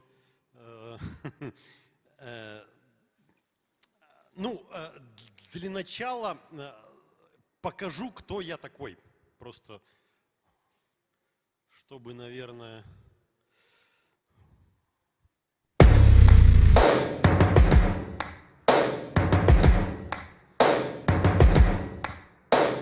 First things first, I'ma say all the words inside my head. I'm fired up and tired of the way that things have been. Oh, ooh, the way that things have been. Oh,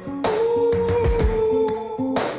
Second thing, second, don't you tell me what you think that I can be. I'm the one at the sail, I'm the master of my sea. Oh, ooh, the master of my sea. Oh, ooh. I was broken from a young age, taking my soak into the masses, writing my poems for the few that look at me, took at me, shook at me, feeling me, singing from heartache, from the pain, taking my message from the veins, speaking my lesson from the brain, seeing the beauty through the... Hey, you burn me up, believer, believer. Hey, you break me down, you burn me up, believer, believer.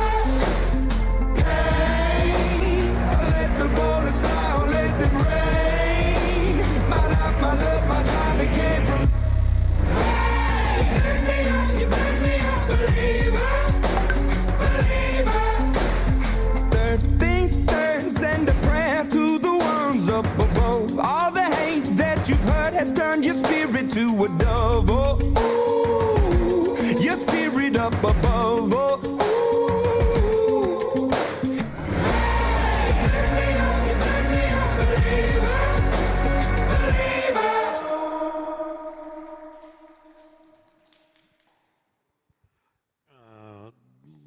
Вот это, собственно, вместо вступления. То есть я занимаюсь созданием визуального контента. Я CG-продюсер, CG-режиссер. И вообще мы рисуем красивые картинки. Но, конечно, я тут пришел рассказывать не о себе. Вообще, я пришел поделиться событиями из своей жизни, которые, возможно, вам известны, возможно, что-то покажется вам там интересным. Вообще говоря, меня часто спрашивают, чем я занимаюсь. Я однозначно не могу ответить, потому что, знаете, приходится всегда заниматься слишком разными вещами, от строительства офисов до работы в Парижской опере, там, от обсуждений и проектирования электрики до создания самых современных виртуальных декораций, например. Вот. И, наверное, я хотел бы рассказать о самом длинном проекте нашей студии.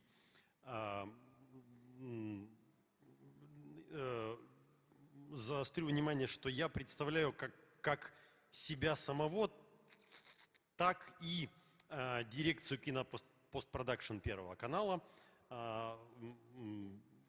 И несколько лет назад у нас появилась идея использовать в оформлении Первого канала уток. Но как-то мы нарисовали эскизы, и утка почему-то на одном из эскизов стала белкой. Так произошло. И, собственно говоря, началось все с этой белки. Мы сняли несколько тестов. Что-то там получилось, что-то не очень. А как раз перед этим мы избавились от всех аниматоров нашей студии и сказали: извините, ребята, знаете, мы, наверное, не сможем вас занять. Вот. И тут, собственно, у нас появляются белки, которые, ой, извините, выглядят вот таким вот образом.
Это очень тихая заставка.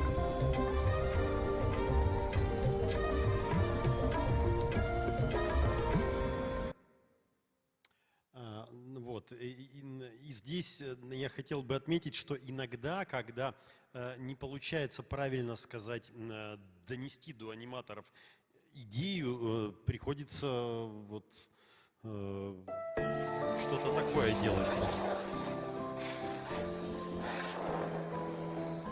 И потом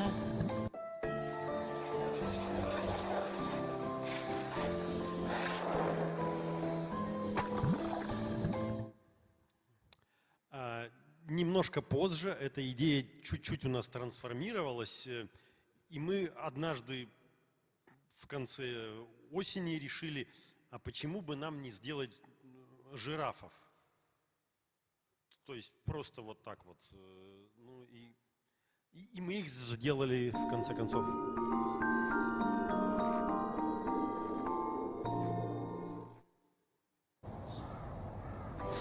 Добавили в них чуть-чуть белок.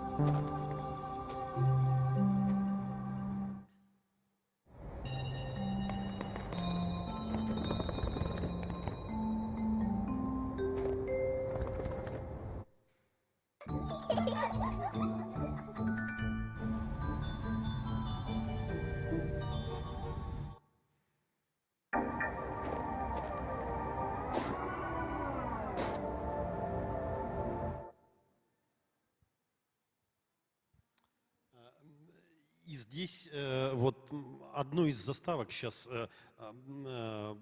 разберу так чуть-чуть, потому что снимали мы под Мурманском, ну и там так, в принципе, довольно-таки уныло, там такая безысходность вокруг, вот эта вся.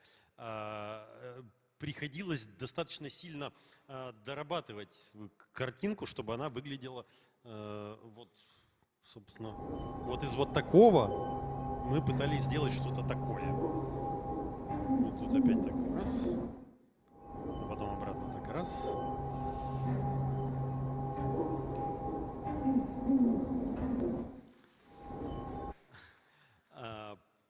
Потом у нас все спрашивали, съемочная группа, по очереди буквально все звонили мне и спрашивали: Андрей, прости, а зачем мы ездили это снимать?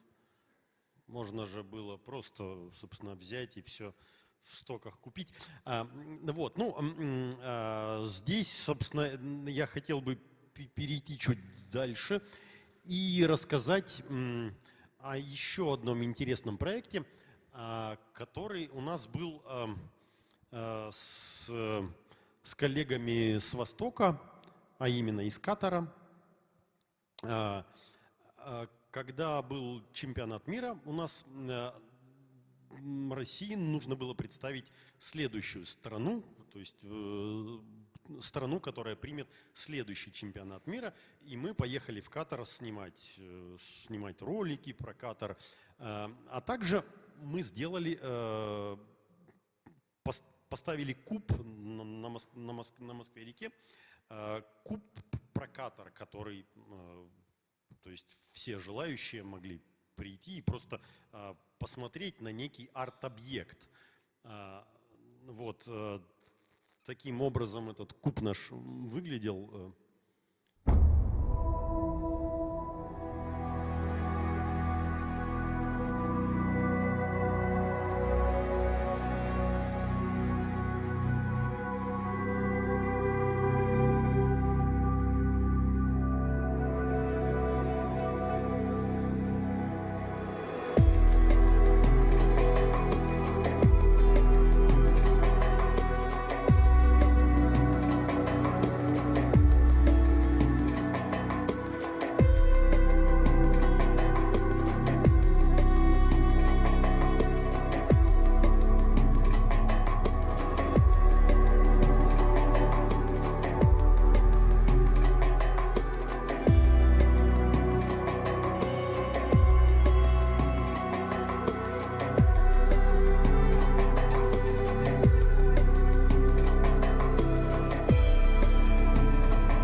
Вот, ну и вот это было, наверное, такое длинное вступление, потому что теперь я хотел бы рассказать, собственно, непосредственно о том, о чем я хотел бы рассказать. Наверное, это можно назвать по состоянию на сегодняшний день такой достаточно ключевой проект в моей жизни.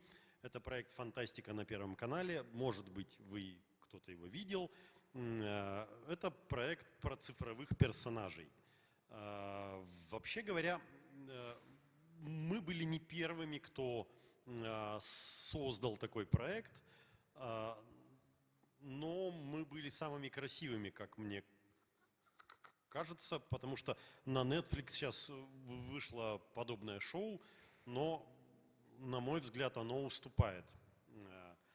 Значит, при этом сразу же предупрежу, что за смыслом, это не в смысле за смысловым наполнением шоу это не ко мне, то есть я отвечал за непосредственно картинку, за построение технологий, за то, чтобы это, в принципе, осуществилось.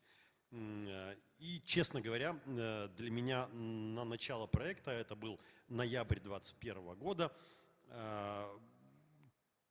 то, куда мы должны были прийти, выглядело таким недостижимым совершенно космосом, что я даже представлял себе приблизительно направление, в котором нам нужно двигаться, но куда мы придем и где мы окажемся через 3 месяца даже, я спрогнозировать не мог, а через 3 месяца у нас уже был запланирован эфир первый.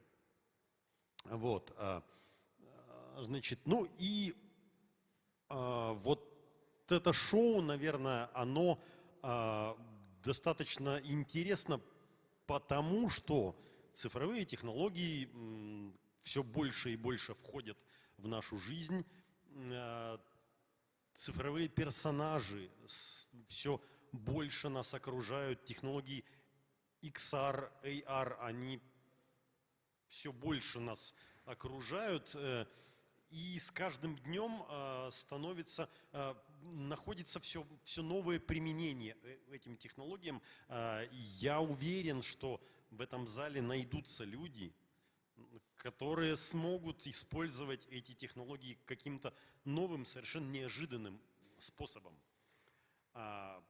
Поэтому вот можно просто посмотреть, я сейчас покажу небольшой отрывок про технологию сперва, а потом про то, что из этого может получиться в нашем случае.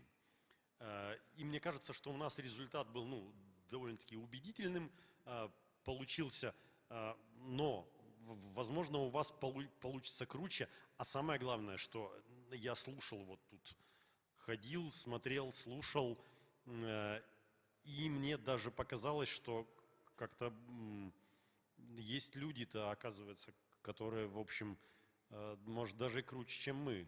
И они находятся здесь, вот прямо здесь.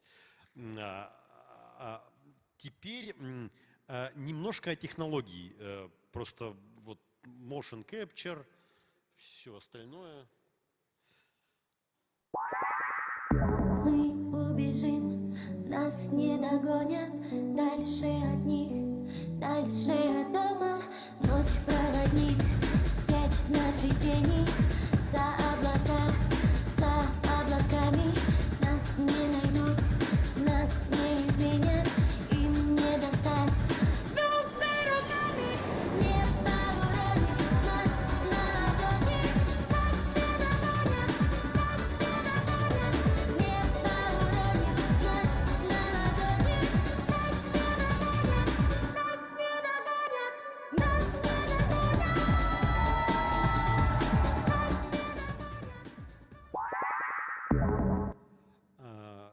Это был один из тестов, которые мы снимали перед записью номеров. А вообще проект сам выглядел вот таким вот образом. Сейчас, секунду. Радиоинформационная программа предлагает вашему вниманию фильмы.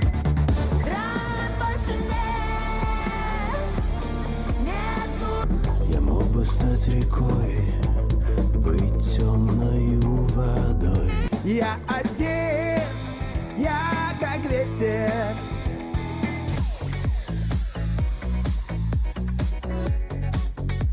Не уходи, постой, просто побудь сам. Опять мне кажется, что кружится моя голова. Мой мармеладный, я не права. Ты мной заболела, и вот и температуры шага.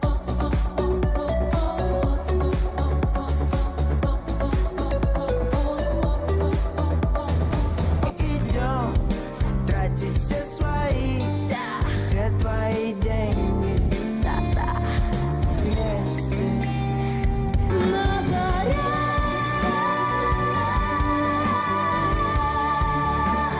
голоса зовут. And I love what you do, don't you know that you're toxic? It's getting late, so give it up. I took acid from мы девушка. Толстые руками.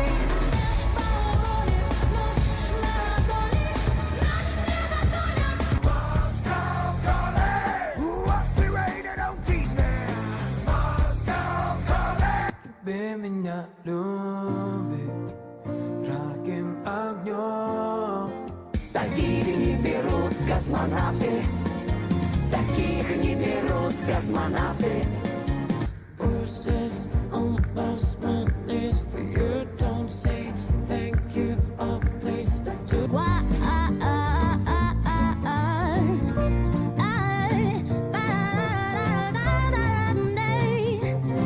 Она всех краше. Про Дарью честно могу сказать. В глазах интеллект, а в сердце огонь. Ну, а телек, не буду лгать. Все знают его, он самый крутой. Let the bullets fly and let them rain. My life, my love, my drive, it came from.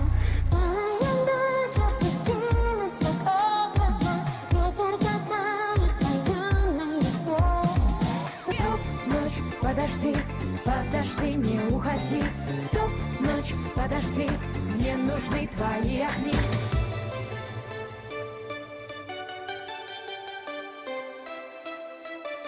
I'm unstoppable. I'm a Porsche with no brakes. I'm invincible. I'll win every single. Мне мое солнышко больше не светит, мне мое солнышко больше не светит, не будет песен по весне.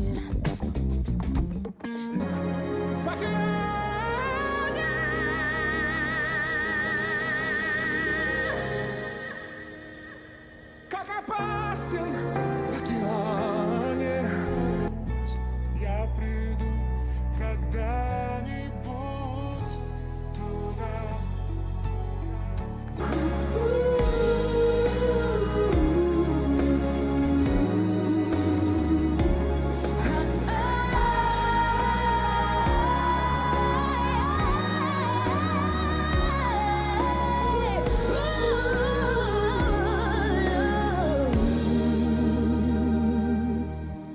Спектакль окончен.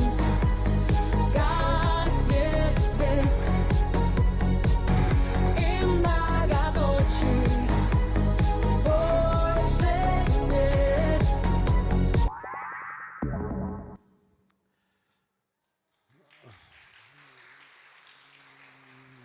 Вот, просто действительно, ну, не все знают это шоу, далеко не все смотрят телевизор там, но мне кажется, получилось довольно-таки неплохо. А теперь самое главное, ну, как бы по степени главности, эта технология, это все real-time, это Unreal. В смысле, это не постпродакшн. Все номера снимались в режиме реал-тайма, в смысле. Ну, они там репетировались, конечно же, да, и потом. И я хотел бы заострить внимание на том, кто это делает. Потому что я когда приехал в свое время, стал работать вот с Антоном Ненашевым, вместе стал работать на Первом канале. И когда я пришел в эту студию, вот достаточно еще такой неопытный, мне казалось, что это делают какие-то многорукие восьмиголовые монстры, которые, в общем, ну, до которых мне настолько далеко, что я навряд ли даже смогу к ним приблизиться. Но там прошло 1, 2, 3 года, я стал руководителем проекта в студии там, и так далее. Да? В общем, мы просто стараемся уважать людей, это, мне кажется, самое главное. У нас последний человек пришел к нам, пришел в студию лет 10 назад, наверное. То есть у нас отсутствует текучка, наверное, в принципе, вот это, что новые приходят, уходят. У нас как бы этого люди приходят и остаются. Я могу на них положиться, они мне доверяют, я надеюсь, там, да, и поэтому мы можем сделать что-то там, что-то подобное. Мне кажется, что достаточно сложно сделать без доверия между командой, вот, между всеми участниками процесса. Я это рассказываю для того, чтобы, в общем, все поверили в свои силы и поняли, что самые сумасшедшие проекты могут быть сделаны самыми обычными людьми, которые находятся, еще раз, среди вас. Это как бы основное.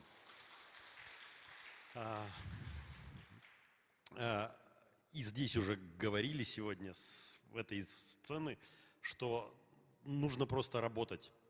Нужно работать, нужно к чему-то стремиться, не бояться.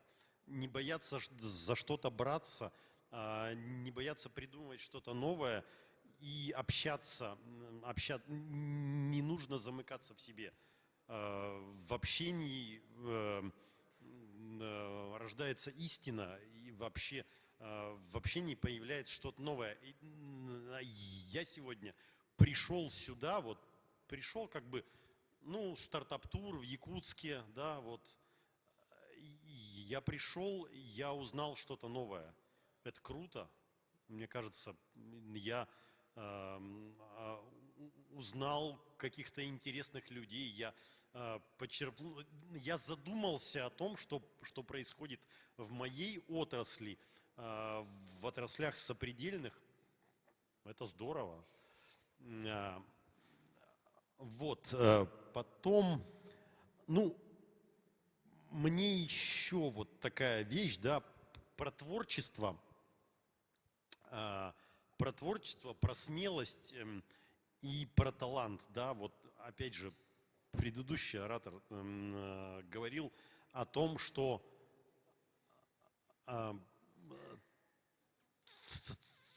талант – это умение собраться. И мне кажется, что это важно, потому что в конце концов именно талантливые люди, это значит, что умеющие собраться люди, они останутся, они как бы сделают что-то интересное и стоящее. Никогда не нужно бояться любого клиента, никогда не нужно бояться любых страшных продюсеров, страшных агентств, страшных заказчиков, страшных клиентов, которые всегда стараются там, я не знаю, заплющить, продавить, сделать дешевле там и так далее. Они все уйдут в небытие, а вы останетесь. Вы, кто с талантом, с желанием, с горящими глазами, которые бегут впереди паровоза и пытаются что-то сделать. Вот. Ну и еще как бы вообще я привык, честно, работать, как-то общаться в немножко другом формате. Для меня выступать в качестве лектора немножко, ну, необычно. Поэтому, если у кого-то будут вопросы, можно обсудить. Вот кто-то что-то вот захочет спросить там особо запомнившееся. Еще на этом я хотел бы перейти к каким-то вопросам. Если есть у кого что спросить, пожалуйста, спрашивайте. Я с удовольствием что-нибудь расскажу, поделюсь чем-то еще. Или уточню просто что-нибудь. Да?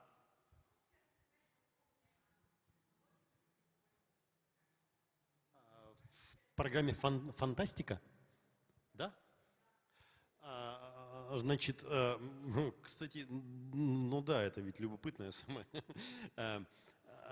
Вообще предстояло, из-за чего мне было так сложно, как бы, ну, вообще приступить к проекту, потому что он казался мне слишком невыполнимым. Ведь нужно было не просто отмокапить человека, да, то есть снять его движение по-русски и прогнать это через Unreal, там, разработать персонажей, оттекстурить, отшейдить.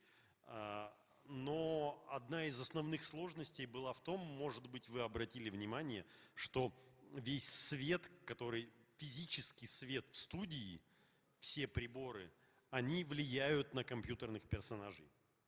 То есть световые пульты были подключены к нам, заходили в Unreal и действовали, влияли на освещение персонажей. То есть мы не освещали наши анриловские сцены вообще, их освещал художник по свету. Ну, это как бы для меня было таким самым необычным, что ли, да, и самым классным, что мне, чем я потом гордился и говорил, о, да, это было круто, что мы это сделали, потому что вначале мне нужно было просто, чтобы вот персонаж стал двигаться. И как-то потихоньку, помаленьку, сперва мы стали разрабатывать персонажей. Потому что нам же нужно не просто сделать, а сделать, чтобы смотреть было приятно. Персонажей нужно было отобрать, там, референсы найти, потом понять, кто может их разрабатывать. Или выкупить персонажей, выкупить права на персонажей, либо разрабатывать самим. После того, как персонажи, модели появились, нужно было сделать риг, нужно было научиться подключать их не только к мокап-костюму, да, и к липсингу. Липсинг, вот здесь, кстати, сегодня утром были ребята в шлеме с телефоном. У нас все практически таким же образом работает. Нужно было построить сцены в Unreal. Ну и, собственно, на видеокамеры, на камеры эфирные были установлены специальные датчики движения, которые передавали все данные о положении камеры, об оптике в Unreal, чтобы все это синхронно, информация о трекинге и о линзах дублировалась в Unreal. Вот. И у нас там было 7 компьютерных камер. Собственно, вот. Технология, ну что еще? Звука, ну, и, конечно же, все это у нас было синхронизировано со звуком. Написаны были специальные скрипты, чтобы все это работало синхронно со звуком еще. Ну, вкратце вот так вот. Но вообще это просто технология мокап, подключенная к Unreal, световой пульт, подключенный к Unreal, и датчики движения камер, подключенные к Unreal. Небольшое еще, кстати, до ноября 2021 года пара человек в нашей студии из 10 человек, кстати, в студии работает 10 человек. Вот это сделали все. Мы открывали Unreal 2 раза в жизни. Через 3 месяца у нас был запланирован первый эфир. Ну, там, по некоторым причинам он чуть-чуть сдвинулся, да, но к концу февраля 2022 года действительно мы были готовы эфириться. У нас все персонажи были готовы. И, то есть, опять же, ничего невозможного нет. И я даже не скажу, что мы там не спали ночами все это время. Нам было действительно очень интересно и супер по кайфу. Вот выучить Unreal, то есть сделать что-то такое, что никто не делал. И как-то получилось в очередной раз. Вот.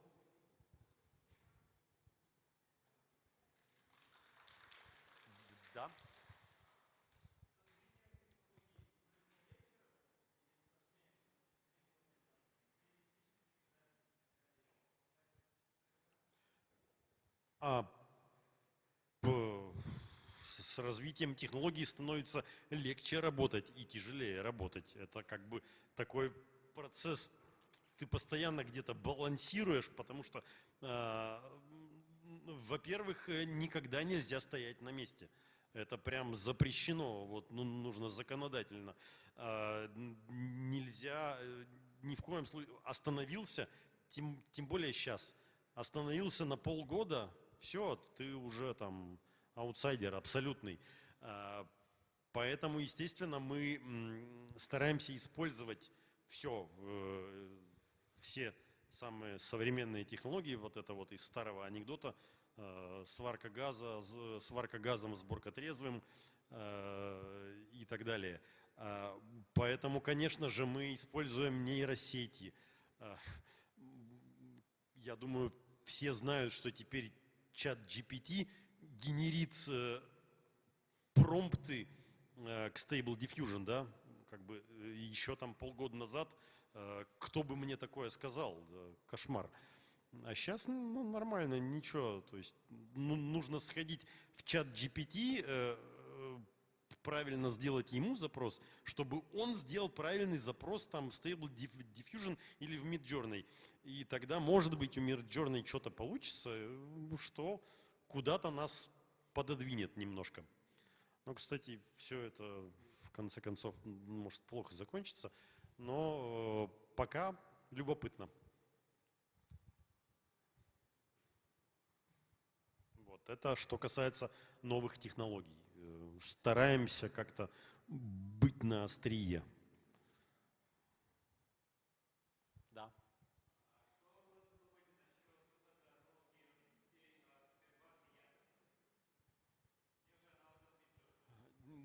Я знаю, о чем речь.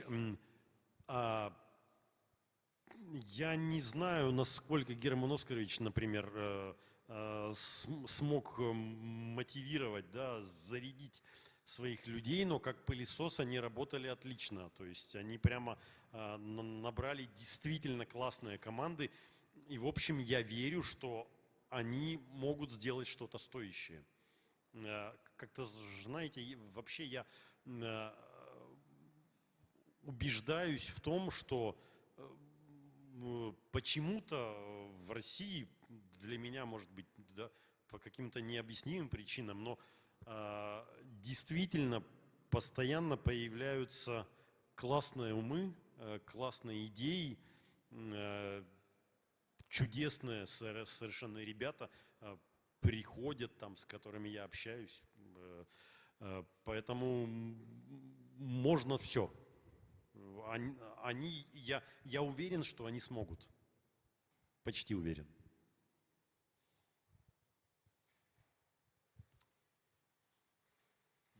Да. А касаемо пайплайна создания анимации, вы сказали, что вы еще задействовали motion capture в своих проектах. Ну, конечно, да. Часто ли бывало такое, что motion capture не соответствовал вашим требованиям и приходилось его клинапить, так сказать, с помощью ручных рук аниматоров? Да, ну, конечно, да. На проекте «Фантастика», например, просто не было возможности клинапить, потому что объем, вот что тут я показывал, намонтировал попурри из песен, это было где-то 20% из номеров. Нами было за полгода сделано 108 таких номеров. 108. Поэтому, то есть, понятно, что каждая песня там 3-4 минуты. Объем анимации такой, что это сделать просто невозможно, все это отклинапить. Ну как, в смысле, мне это казалось невозможным, потому что это нужно было там подключать целую фабрику, а у нас ее нет. Еще насчет Unreal Engine. Когда вы его рендерите, вы используете цветовое пространство ACES, которое недавно стало, так сказать, тенденцией? Это все сделано еще в четвертом, во-первых, Unreal. предыдущая фантастика. И нет, это все по старинке. Теперь мы уже перелезаем, конечно, на новый Unreal перелезаем. Про цветовое пространство будем думать, ну, посмотрим. Вот, это уже такие, углубляемся в детали. Да, да. По теме традиций богатырских игр, состязаний, звериного стиля, почитания стихии природы. Ну, у наших народов же дохристианская культура, она такая, да? Почему освоили такие огромные пространства? И, кстати, на Украине все из-за наших природных ресурсов сейчас идет. Насколько вы работаете над этим? Потому что Сибирь и Дальний Восток богаты традициями в том числе. И мы хотим поднять эту тему традиций. И, конечно, славянская масленица, вот эти ваши игры, славянские богатырские состязания, это вот тема, честно говоря, происхождения даже древнегреческих Олимпийских игр. Это тоже был календарный праздник. Знаете, вот опять же, не далее, чем сегодня утром, вот прилетев с самолета, да, я общался здесь уже в Якутске, и вспомнил о том, что я вот читал в последнее время сказки вот, местных народов, вспомнил, насколько они крутые, насколько это совершенно фантастическая живопись, фантастические истории сами, потому что ничего подобного действительно нет. Ну, возможно, там у скандинавов, да, вот что-то так, может быть, подобное, ну, не подобное, но как бы по настроению похожее. И я подумал, да, а почему бы не попробовать одного из новых персонажей, а может и не одного, сделать вот таким фольклорным, да, вот именно что-то вот из народов севера там, или вот из Саху, да, вот что-то такое. Ну, то есть это здорово, это абсолютно что-то другое и настолько интересное и любопытное, что я верю в том, что это нужно развивать и больше показывать, потому что это очень красиво.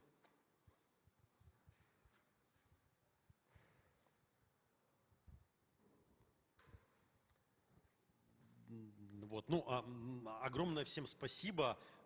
Я надеюсь, что я смог рассказать что-то интересное, что-то новое. И дерзайте, да пребудет с вами сила. И вам, Андрей, большое спасибо. Первый канал всегда первый. И, конечно же, все проекты у нас первые. Спасибо, Андрей. Это еще один замечательный спикер нашей замечательной программы. Здесь у нас в зале ивент «Все самое интересное». Но мы напоминаем, что в рамках стартап-тура параллельно происходят и проходят интересные мероприятия и в других залах. В соседнем зале Экспо проходит и Digital Artel, выставка проектов. На 3-м этаже в 3 часа начнется конкурс по направлению информационной технологии. Поэтому стартапы тоже вас там ждем. И сейчас буквально пару минут перерыва, и мы перейдем к следующему этапу, к следующему мероприятию, а именно диалог «Креативная экономика региона». Спасибо за внимание.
something I could hold on to, only there for me.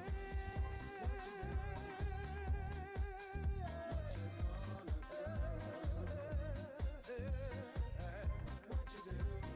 What will you do?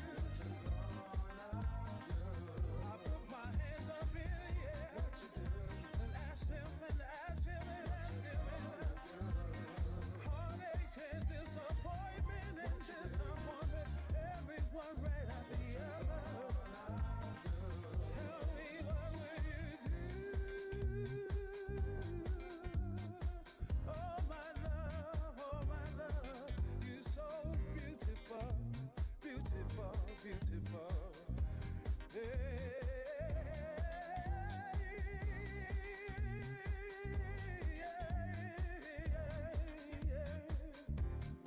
So beautiful, oh my love, angel of mercy, take my hand.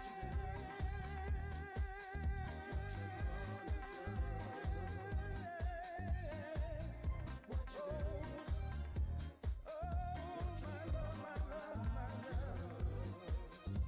What you gonna do?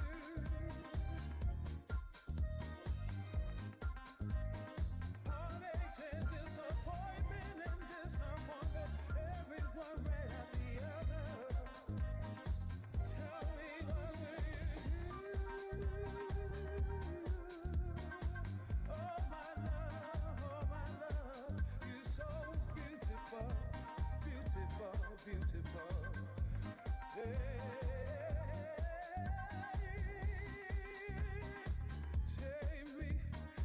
Take me, what you gonna do?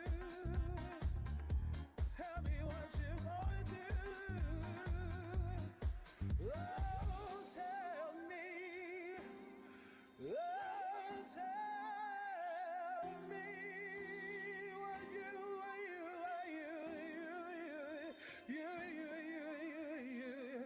tell me what you gonna do. What you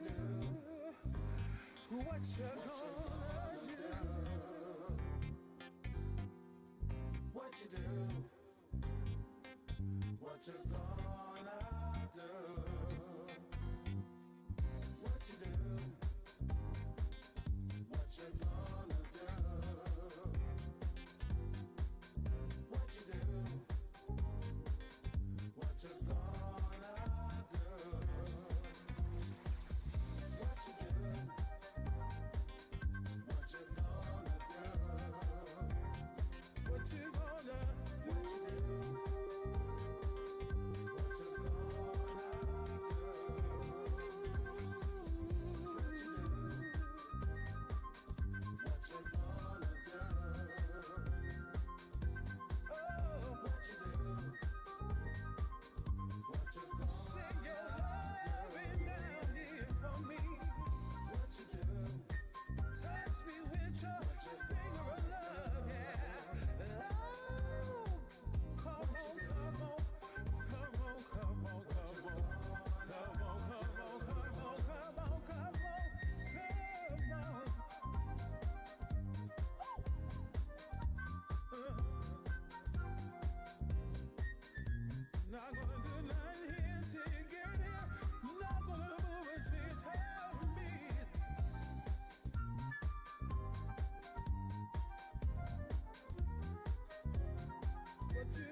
два, три, четыре, пять. Раз, два, три, четыре.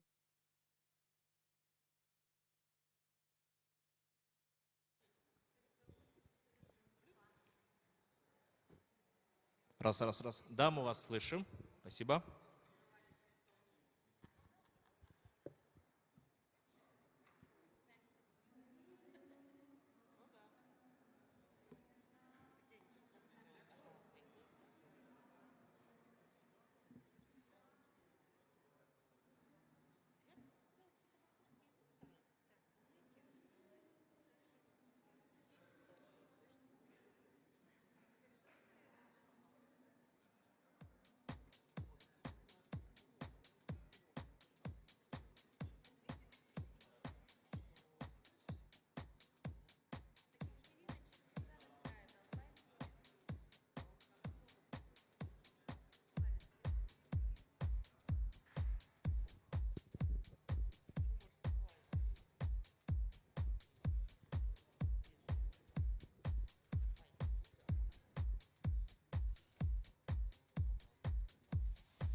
Раз, раз, раз. Еще раз всем добрый день. Мы приветствуем вас в рамках программных мероприятий стартап-тура Якутск. И сейчас мы продолжаем наш основной познавательный трек. А именно, мы начинаем диалог на тему «Креативная экономика региона». Итак, я приглашаю спикеров дискуссии. Афанасий Савин, генеральный директор корпорации развития Республики Саха-Якутия. Игорь Номаконов, генеральный директор Федерации креативных индустрий. И к нам также подключилась онлайн Екатерина Черкезаде, ректор Universal University. Добрый день. Что ж, я с удовольствием передаю слово модератору, профессору Сколтеха, генеральному директору ОНО развития человеческого капитала Максиму Киселеву. Итак, мы начинаем.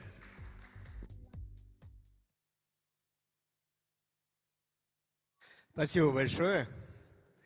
Так, а где мы увидим Катю? На каких Всем добрый экранах? день. Привет. Да, приветствую, Екатерина. Очень рад, что вы с нами. Очень грущу, что только в онлайне, но тем не менее это не помешает нашему диалогу, я уверен. Да, Вот. да, не грусти. Мы начинаем с вами разговор про, собственно, креативную индустрию и про то, какую роль, наверное, это играет, ну, сначала в глобальном смысле, а потом более предметно для Республики Саха-Якутия.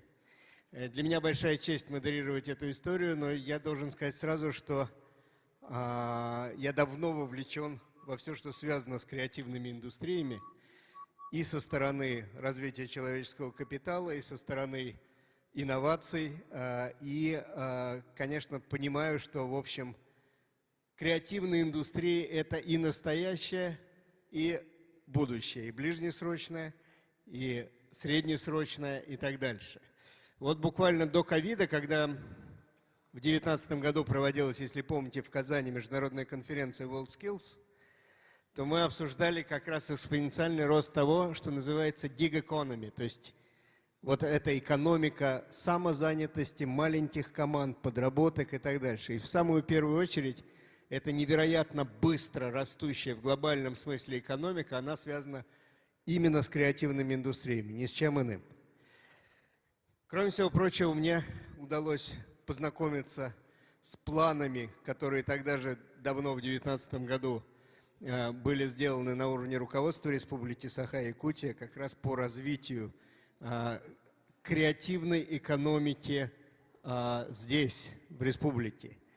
И вот наш с вами сегодняшний, весь посвященный креативным индустриям стартап-тур, свидетельство того, насколько активно, насколько заинтересованно идет в эту сторону Республика Саха.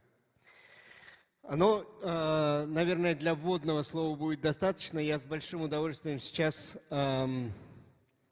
спрошу Афанасия сначала, потому что именно, Афанасий, вы делали такое исследование обстоятельное по и состоянию, и, наверное, прогнозированию того, что будет происходить с развитием креативных индустрий здесь, в Якутии. Попрошу вас об этом просто рассказать. Спасибо. Добрый день, друзья. Я очень рад сегодня в очередной раз выступать на стартап-туре. У нас он в 5-й раз проводится. Я помню, как мы в первый раз с нашими друзьями из Сколково в 2014 году, тогда еще на базе нашего университета это все организовывали. И не верится даже, что уже прошло 9 лет. Очень быстро летит время. И оглядываясь назад, видно, сколько все-таки мы все вместе смогли сделать, как много добились наши предприниматели и как много усилий было приложено нашим регионам для того, чтобы у них еще больше получалось. У меня есть небольшая... Я редко выступаю с презентациями, на самом деле, я обычно люблю вот рассказывать так, но сегодня хотелось бы поделиться презентацией. Можно ее, пожалуйста, включить? Да. Мы действительно начинали с исследования, то есть мы, в принципе, пытались понять и ответить на вопрос, как сделать так, чтобы у нас в целом в Якутии было бы больше предпринимателей, чтобы наши предприниматели изначально бы ориентировались на экспорт. То есть мы бы хотели, чтобы они не на маленький наш якутский рынок ориентировались, а именно вот пытались работать на больших рынках, чтобы создавать большие компании, зарабатывать большие деньги. И, собственно, в какой-то момент мы увидели, что те компании, которые взаимодействуют с креативными индустриями, у них почему-то лучше это получается. Они гораздо успешнее, там, у них гораздо больше шансов на то, чтобы вырасти.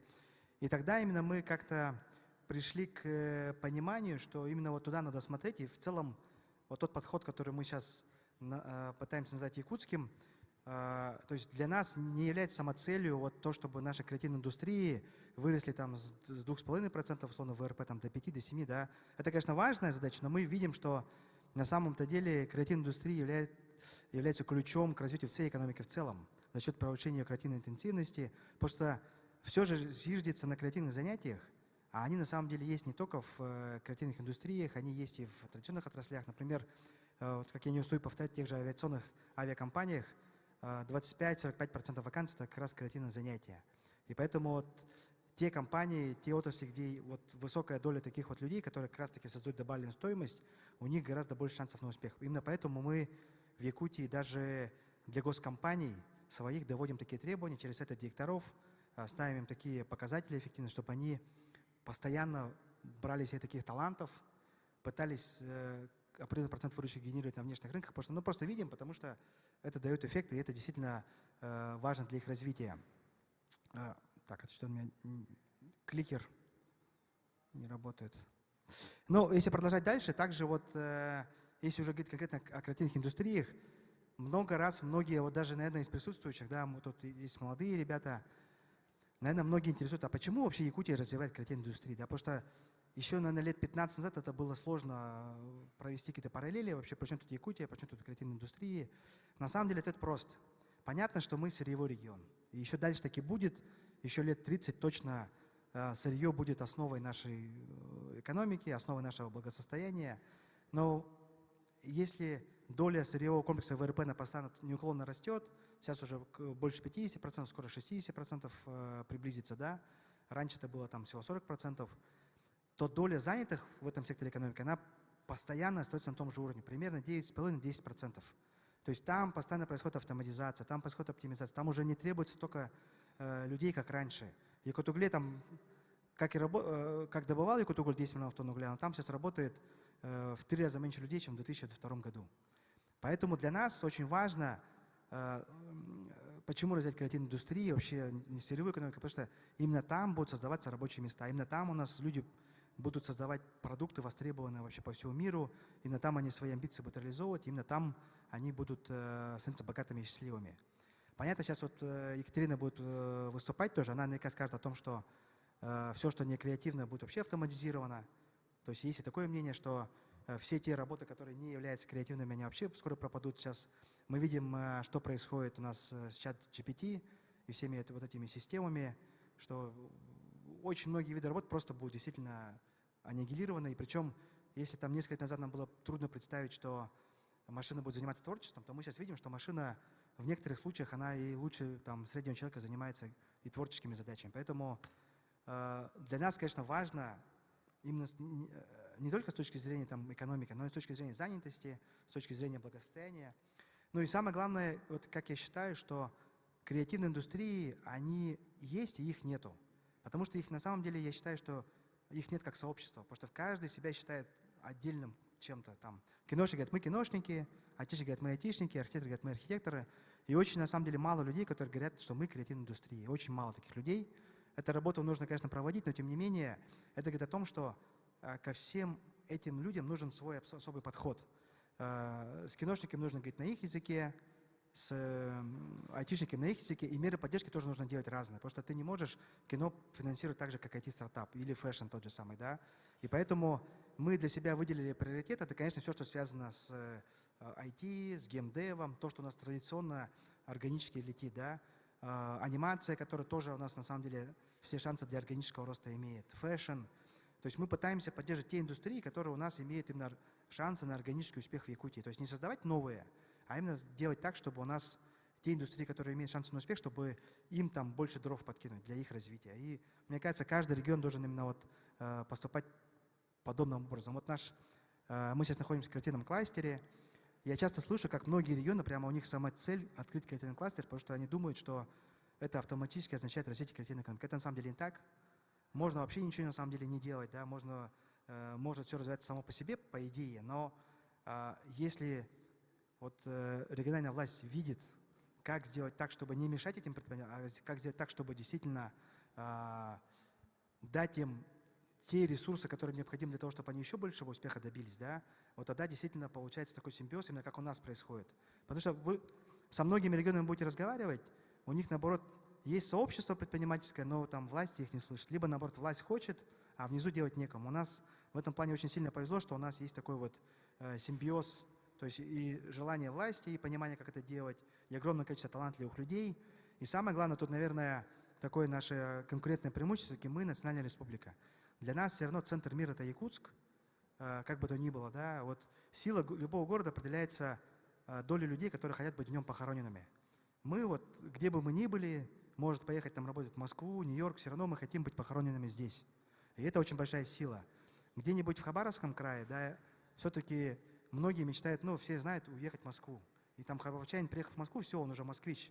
Там он даже в Хабаровске город не появится никогда.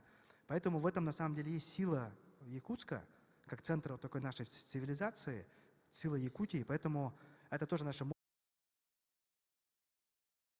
мощное конкурентное преимущество. Очень многие якутяне все-таки хотят вернуться на родину, что-то полезное сделать. Вот у нас есть тут резидент компании «Тундра», анимационная компания.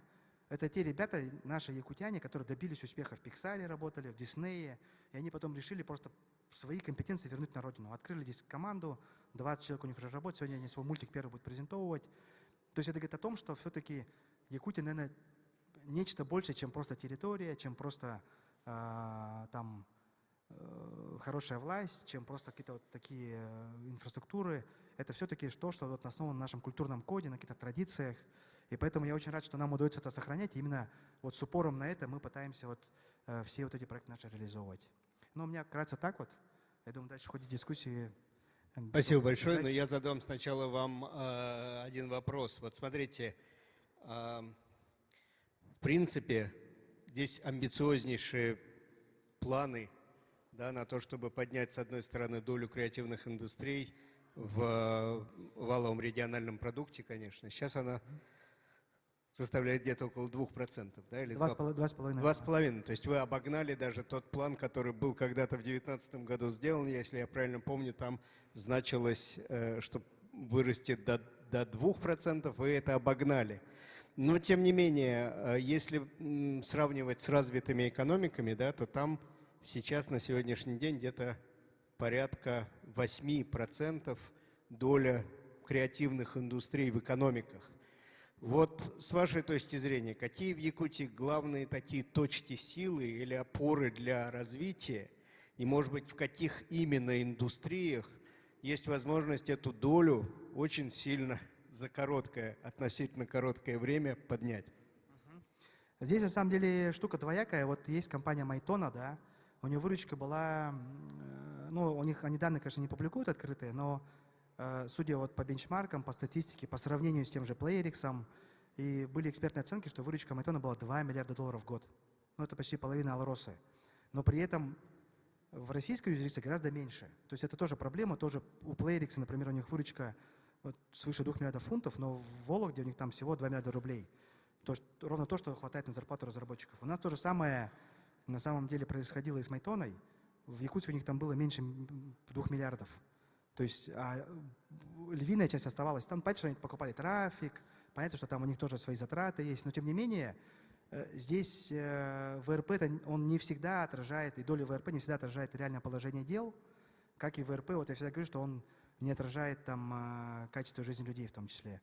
И поэтому здесь нам, конечно, очень важно, как стране, вот сейчас, слава богу, мы наконец-то об этом задумались, что нам все-таки нужно не просто там покупать зарубежно, да, создавать свои действительно компании, те, которые будут у нас в стране работать, полностью будут здесь зарегистрированы, деньги все зарабатывать для страны, поэтому нам, конечно, нужно работать над нашими институтами, так, чтобы наша юрисдикция была удобная для наших своих же предпринимателей. Павел Дуров уже сказал, что в свое время такую фразу, что русское очень плохо конвертируется в российское. Мы все придумываем, а потом это регистрируется там где-то вот в других юрисдикциях, да. И поэтому сейчас вот настал тот момент, когда мы должны это все-таки как-то преодолеть, переломить, чтобы действительно наше русское становилось в том нашем российским и оставалось им. Но здесь, конечно, понятно, что у геймдева сейчас у нас отечественного есть сложности определенные, то, что вот санкции все-таки ребята для того, чтобы спасти бизнес, вынуждены там как-то перестраиваться. Но тем не менее у нас есть компания, даже вижу в зале, вот у нас ребята из небольших студий, которые все равно делают игры, которые продолжают этим заниматься. И есть уже российский проект, вот Atomic Heart, по-моему, да, или как вот, точно название забил. Очень классный проект. Это, конечно, все связано с кино. Якутия — это такой крупнейший центр кинопроизводства становится в России. Все про этот феномен слышали. Я надеюсь, что якутское кино станет не просто таким вот феноменом, да, а действительно реальной индустрией, где будут зарабатываться большие деньги. Далее это, конечно, все связано с IT. Все равно, кстати, у нас количество айтишников за прошлый год не уменьшилось, а увеличилось. Хотя там кто-то будет говорить, что там уехали, но чисто по статистике, которая есть у налоговой, количество айтишников в прошлом году у нас в городе Якутске выросло. Это, конечно, все связано с анимацией, потому что там, где у тебя развивается геймдев, где есть кино, там автоматически должна быть и анимация. Ну и, конечно, фэшн. У нас вот есть дизайнеры, и в целом сейчас тренд такой, то, что в западные бренды многие ушли. Понятно, что освободилась ниша. Есть какой-то промежуток времени, когда можно своими решениями это все занять. Понятно, что у нас в Якутии, конечно, дорого производить многое, но, по крайней мере, у нас есть талантливые люди, которые могут что-то придумать, а производить мы можем там где угодно и продавать тоже где угодно. Вот у нас хороший кейс, этот кластер сделан в бывшем здании нашего комбината, который производит напитки. И вот они раньше производили все здесь, а потом они поняли, что они должны придумать рецептуру, упаковку, бренд. А сейчас вот, допустим, энергетик ЕС они делают, да, у них есть энергетик якутский на базе Апсарина, и они разливают его в Смоленской области, поближе к большому рынку.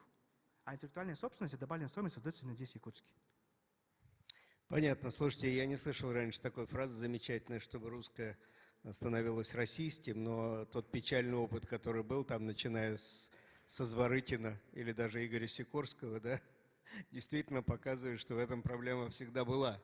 И если вам удастся ее решить, как вы сказали, вот этой тягой все-таки тех, кто из Якутии, возвращаться в Якутию, где бы они ни работали, в каких бы странах они себя на каком-то этапе не проявили, это очень-очень классно. Вот. Вопрос к Екатерине. Кать, вы с нами? Да, конечно. Всем добрый день. У меня еще утро. Приветствую, очень рад видеть. Так вот, вопрос к вам. Сейчас про Якутию, не удивитесь. Как вам кажется, какие здесь есть точки вот такого интенсивного развития в области креативных индустрий? Ну, в частности, например, все-таки Якутия один из главных в мире вообще поставщиков алмазов. Да? Может ли, скажем, там ювелирка, как креативная индустрия, стать одной из таких точек роста? Спасибо большое. Всем добрый день. Ну, на самом деле здесь вопрос связан с тем, что я сейчас не могу сказать, что я удивляюсь, разговариваю про Якутию, потому что вот с Афанасием, мне кажется, знаком уже так долго, и при непосредственном поддержке губернатора, главы республики мы очень много делаем, уже больше 10 лет в Якутии в разных каких-то форматах. И начинали мы как раз не с ювелирного дизайна, а начинали с развития территорий. Насколько мне известно, буквально на днях наша разнообразные активности, в том числе, надеюсь, поспособствовали тому, что сейчас запускается и утвержден мастер-план Якутска. И мы рады поделиться новостями относительно того, что уже очень скоро на территории Якутска появится базовая кафедра по урбанистике в северных широтах, в сложных климатических условиях, которая поможет, надеюсь, в том числе и работать с мастер-планами городов и развивать территории. Это очень важная часть развития любого города, любой территории. Это, конечно, та часть, которая связана с мастер-планированием.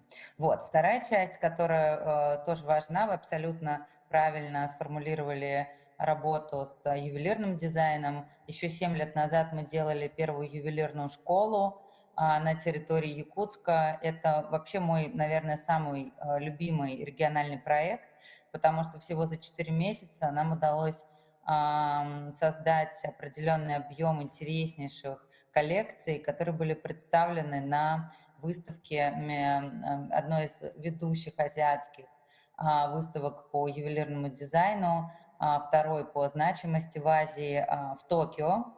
И после этого фактически был собран запуск ювелирного кластера в Кандаласах благодаря этому проекту в том числе, потому что мы фактически, что мы сделали? Мы взяли якутский культурный код, а это очень сильная точка сборки для того, чтобы создать интересные коллекции, интересный дизайн, переработали это с учетом международной, глобальной практики подхода в области дизайна, и получилась совсем новая, интересная стратегия, что такое якутский дизайн сегодня.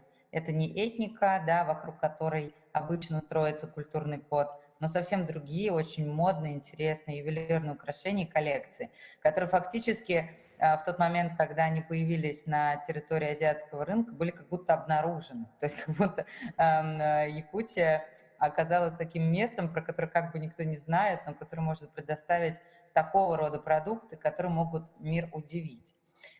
И вот в этом году мы на базе Агики запускаем совместную образовательную программу, уже долгосрочную, по подготовке дизайнеров в области ювелирного дела. И, в общем, мы высаживаемся этой осенью в Якутию. Это наши первые образовательные программы, которые мы запускаем на территории регионов. Поэтому я не могу сказать, что мы с Якутией не знакомы. А еще, конечно, вот последний кинотавр в прошлом году выиграл наш выпускник, а также выпускник Агики, Владимир Мункуев взял главный приз в режиссуре полного метра за фильм «Нучча». И мы очень гордимся нашей вот такой вот якутской коллаборацией.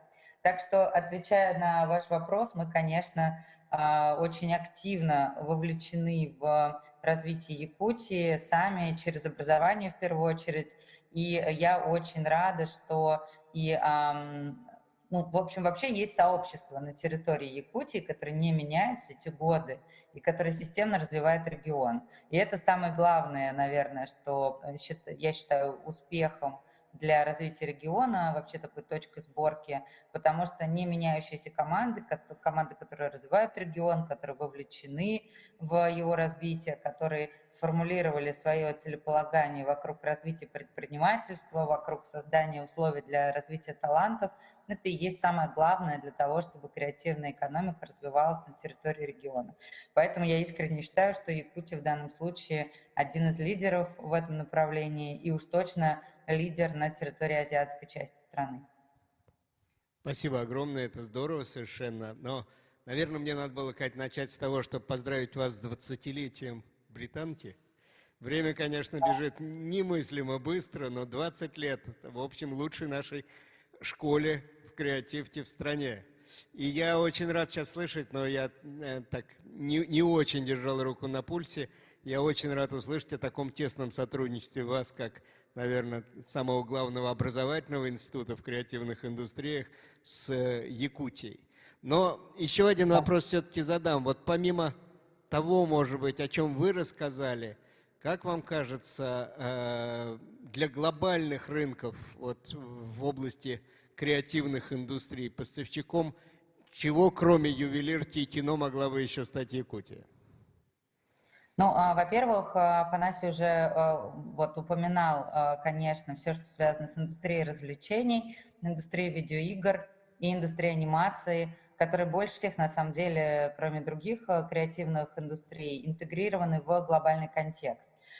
Кроме этого, важно вот сказать, и что мы очень активно поднимаем эту повестку, что IT-специалисты для креативных индустрий являются часто подрядчиками. То есть интеграция и очень большие вливания денег в поддержку IT, безусловно, важны, но для нас IT — это подрядчики, это люди, которые руками делают креативный продукт, придумывают его, являются владельцами интеллектуальной собственности, как раз креативщики.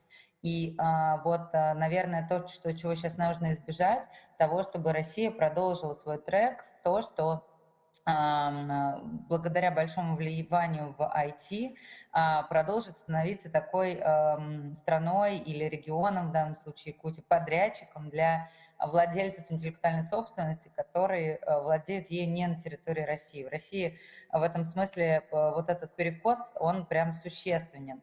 И нам нужно его изменить. То есть чем мы сейчас занимаемся, мы очень хотим сделать так, чтобы креативный класс был так же легализован в России, как и IT. Да? Ну, вот, к IT вопросов нет, их все поддерживают, делают на них ставку. Вот для нас очень важно вот этот вот баланс как-то сейчас выдержать, потому что мы делаем проекты и продукты вместе.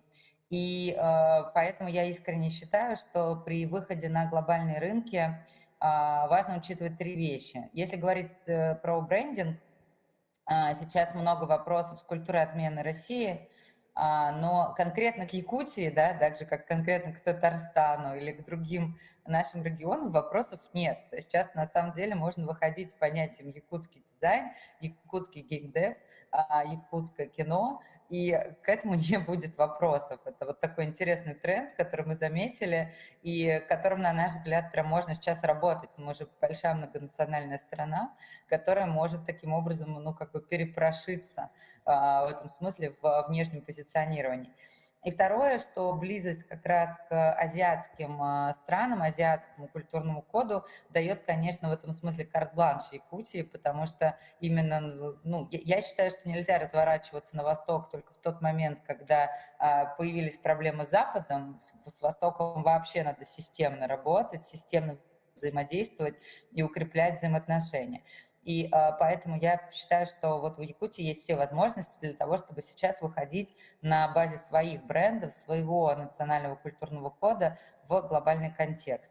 Мы сейчас делаем интересные исследования, каким образом вообще разного рода страны интегрировались через креативные индустрии в глобальный контекст, и как они перепрошивали свои бизнес-потоки за счет этого инструментария. И мы сейчас много занимаемся глобальным контекстом и вывода России в этом смысле на внешний периметр, поэтому я буду рада этим поделиться, но это отдельная лекция, отдельное интересное упражнение. Но я вот, что я точно могу сказать, что у Якутии есть все шансы, используя этот инструментарий, активно вовлечься в глобальный контекст.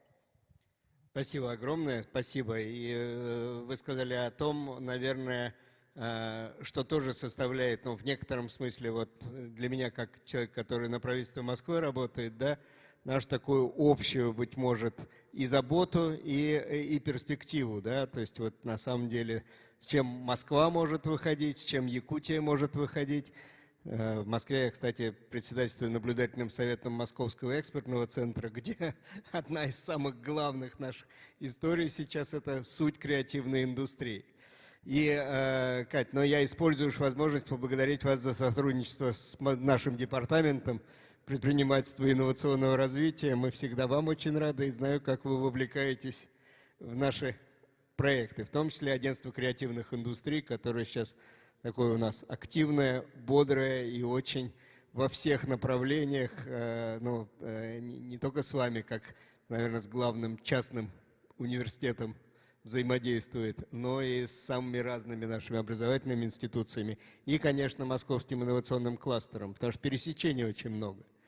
Да, да, Виталий, спасибо большое. Я, на самом деле, с своей стороны должна сказать, что у меня, ну, как бы, самые интересные эффекты и способ, вот, как бы, каким образом креативные индустрии вообще развиваются в Москве, это то, что они контролируются и подчиняются в правительстве департаменту предпринимательства. Это и есть основной успех. Они подчиняются не департаменту культуры. Вот. Благодаря этому фокус на креативную экономику очень правильный.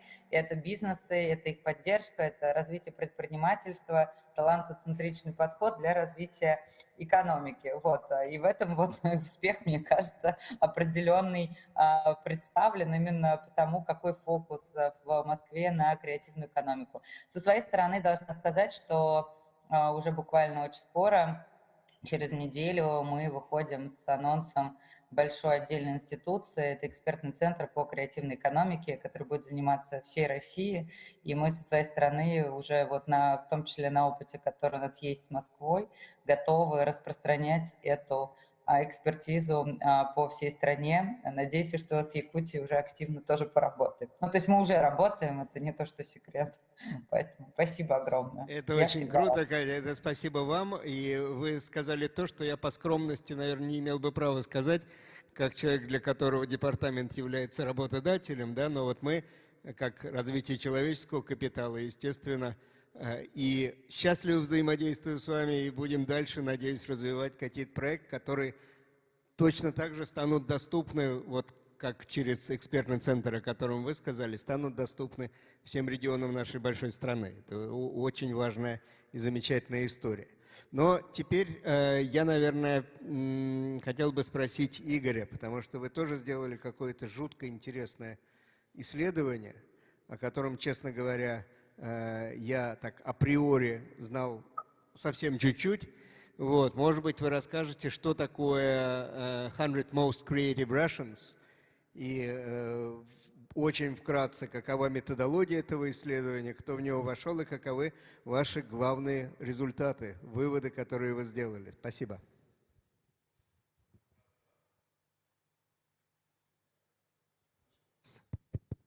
Да, спасибо.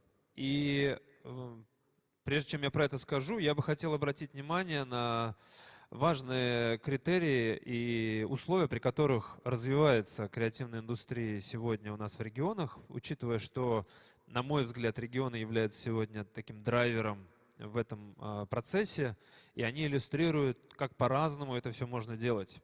И на сегодняшний момент у нас есть несколько регионов, которые являются для многих образцами, потому что это сделали раньше остальных и потому что это делают системно уже на протяжении нескольких лет. Это Калининград, это Ульяновск и Якутия. И я для себя, как человек, который много работает с регионами и с центрами развития креативных индустрий, очень четко увидел закономерность наличия лидера и политическая воля. Два аспекта, которые определяют этот системный процесс. И, собственно, вот те регионы, которые я упомянул, они как раз имеют два этих аспекта. И, конечно, это то, что можно брать на вооружение любому региону, и это действительно происходит периодически, но, на мой взгляд, то, чего все-таки не хватает часто, это лидера. Даже при политической воле, да, бывает, что есть группа людей, или есть группа инициативных каких-то участников, которые заинтересованы в этом секторе, но вот именно лидерской позиции никто на себя не берет. И история с лидерами, креативными лидерами в нашей стране, на мой взгляд, является определяющей. В свое время, когда только-только поднимался вопрос с креативными индустриями на государственном уровне, вот на таком больших процессах, встал вопрос, кто это, что это. И в 2019 году, когда мы, нашей командой, проводили такое большое и значительное событие «Круглый стол» в РСПП, в Российском союзе промышленных предпринимателей, где и Катя была как раз, и очень много было людей из других сфер, связанных с креативными индустриями, мы как раз говорили о том, как мы все это понимаем, и у государства тогда очень было превратное представление о том, что это такое и как с этим быть. Хотя к тому моменту, по выражению Сергея Капкова, который тоже там присутствовал, это был уже 4-й подход к этой теме. И, собственно, с этого момента стало понятно, что нужно показать людей. вот этих самых лидеров, от которых зависит развитие конкретных индустрий. И, собственно, 100 Most Creative Russians – это история про выявление, демонстрацию людей, от которых зависит каждая индустрия. Потому что кто такой лидер в нашем понимании? Это новатор. Это человек, который влияет на свою вот индустрию, которой он занимается. Он создает новые бизнес-модели. Он может обладать экспортным потенциалом значительным. И он имеет яркие другие достижения, которые привлекают внимание к конкретной сфере. Ну, например, как фестиваль, в котором вы выиграли, или победа на каком-нибудь акселераторе и так далее.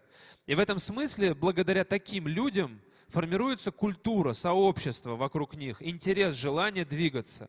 Собственно, все, что мы делаем, мы общаемся с людьми. Мы определяем тот круг заинтересованных людей внутри индустрии, с которыми можно поговорить предметно о том, что в индустрии происходит. И мы делаем качественный опрос. То есть мы задаем конкретные вопросы относительно того, кого вы считаете, исходя из этих критериев, теми людьми, которые определяют повестку вашей индустрии.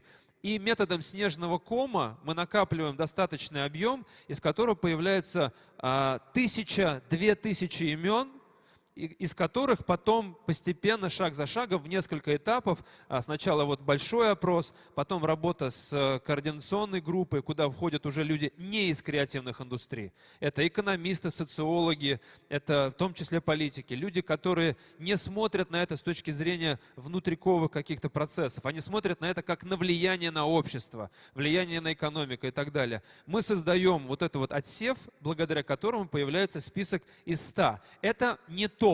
То есть это не как бы не самые лучшие. Это просто люди, которые вот в данный момент наибольшее оказывают влияние. Но там еще за ними несколько сотен человек, и они с нашей позиции, с нашей точки зрения, тоже являются такими законодателями. Вопрос только в том, что мы не можем всех вот взять и засунуть в один список. Нам нужно показать тех, от кого в первую очередь отталкиваться. И на сегодняшний момент мы эту работу провели в Татарстане. Мы в свое время сделали федеральный список, но учитывая, что там было 75% Москвы, можно сказать, что это федеральный центральный регион.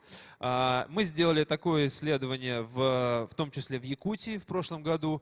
И, собственно, наша задача пройти по всем регионам, выявив как раз этих людей, с которыми впоследствии можно формировать и повестку региональную, и использовать этих людей для работы над какими-то процессами, как экспертные советы.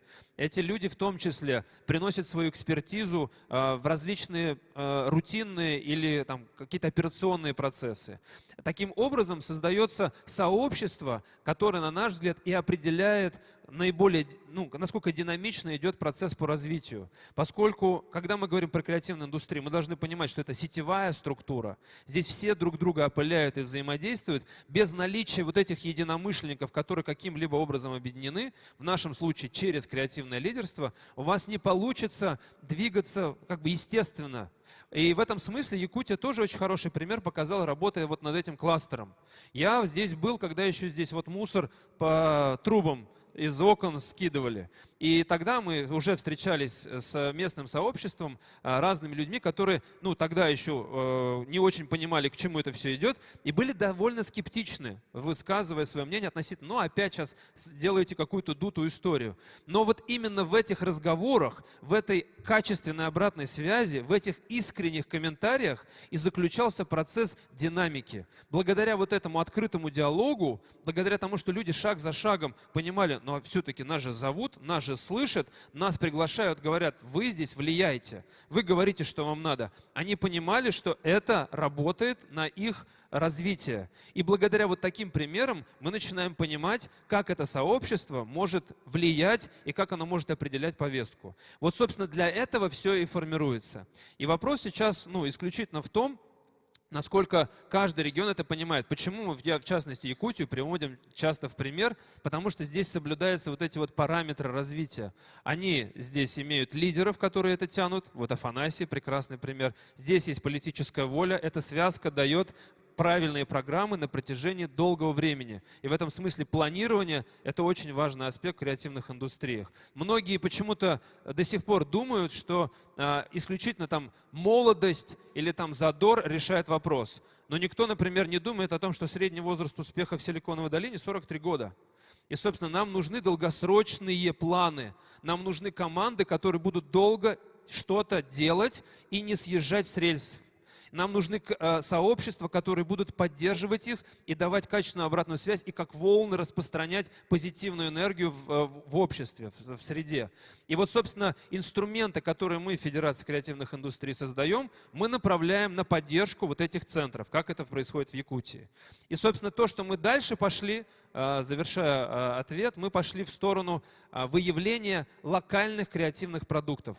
Поскольку мы поняли, кто эти люди, мы начали теперь делать акцент на демонстрацию, какие продукты здесь в регионе могут отражать особенности региона с точки зрения предпринимательства, с точки зрения направления определенных индустрий. И вот проект Wonder Russia, который мы с прошлого года делаем, он как раз уже направлен на создание витрин регионов.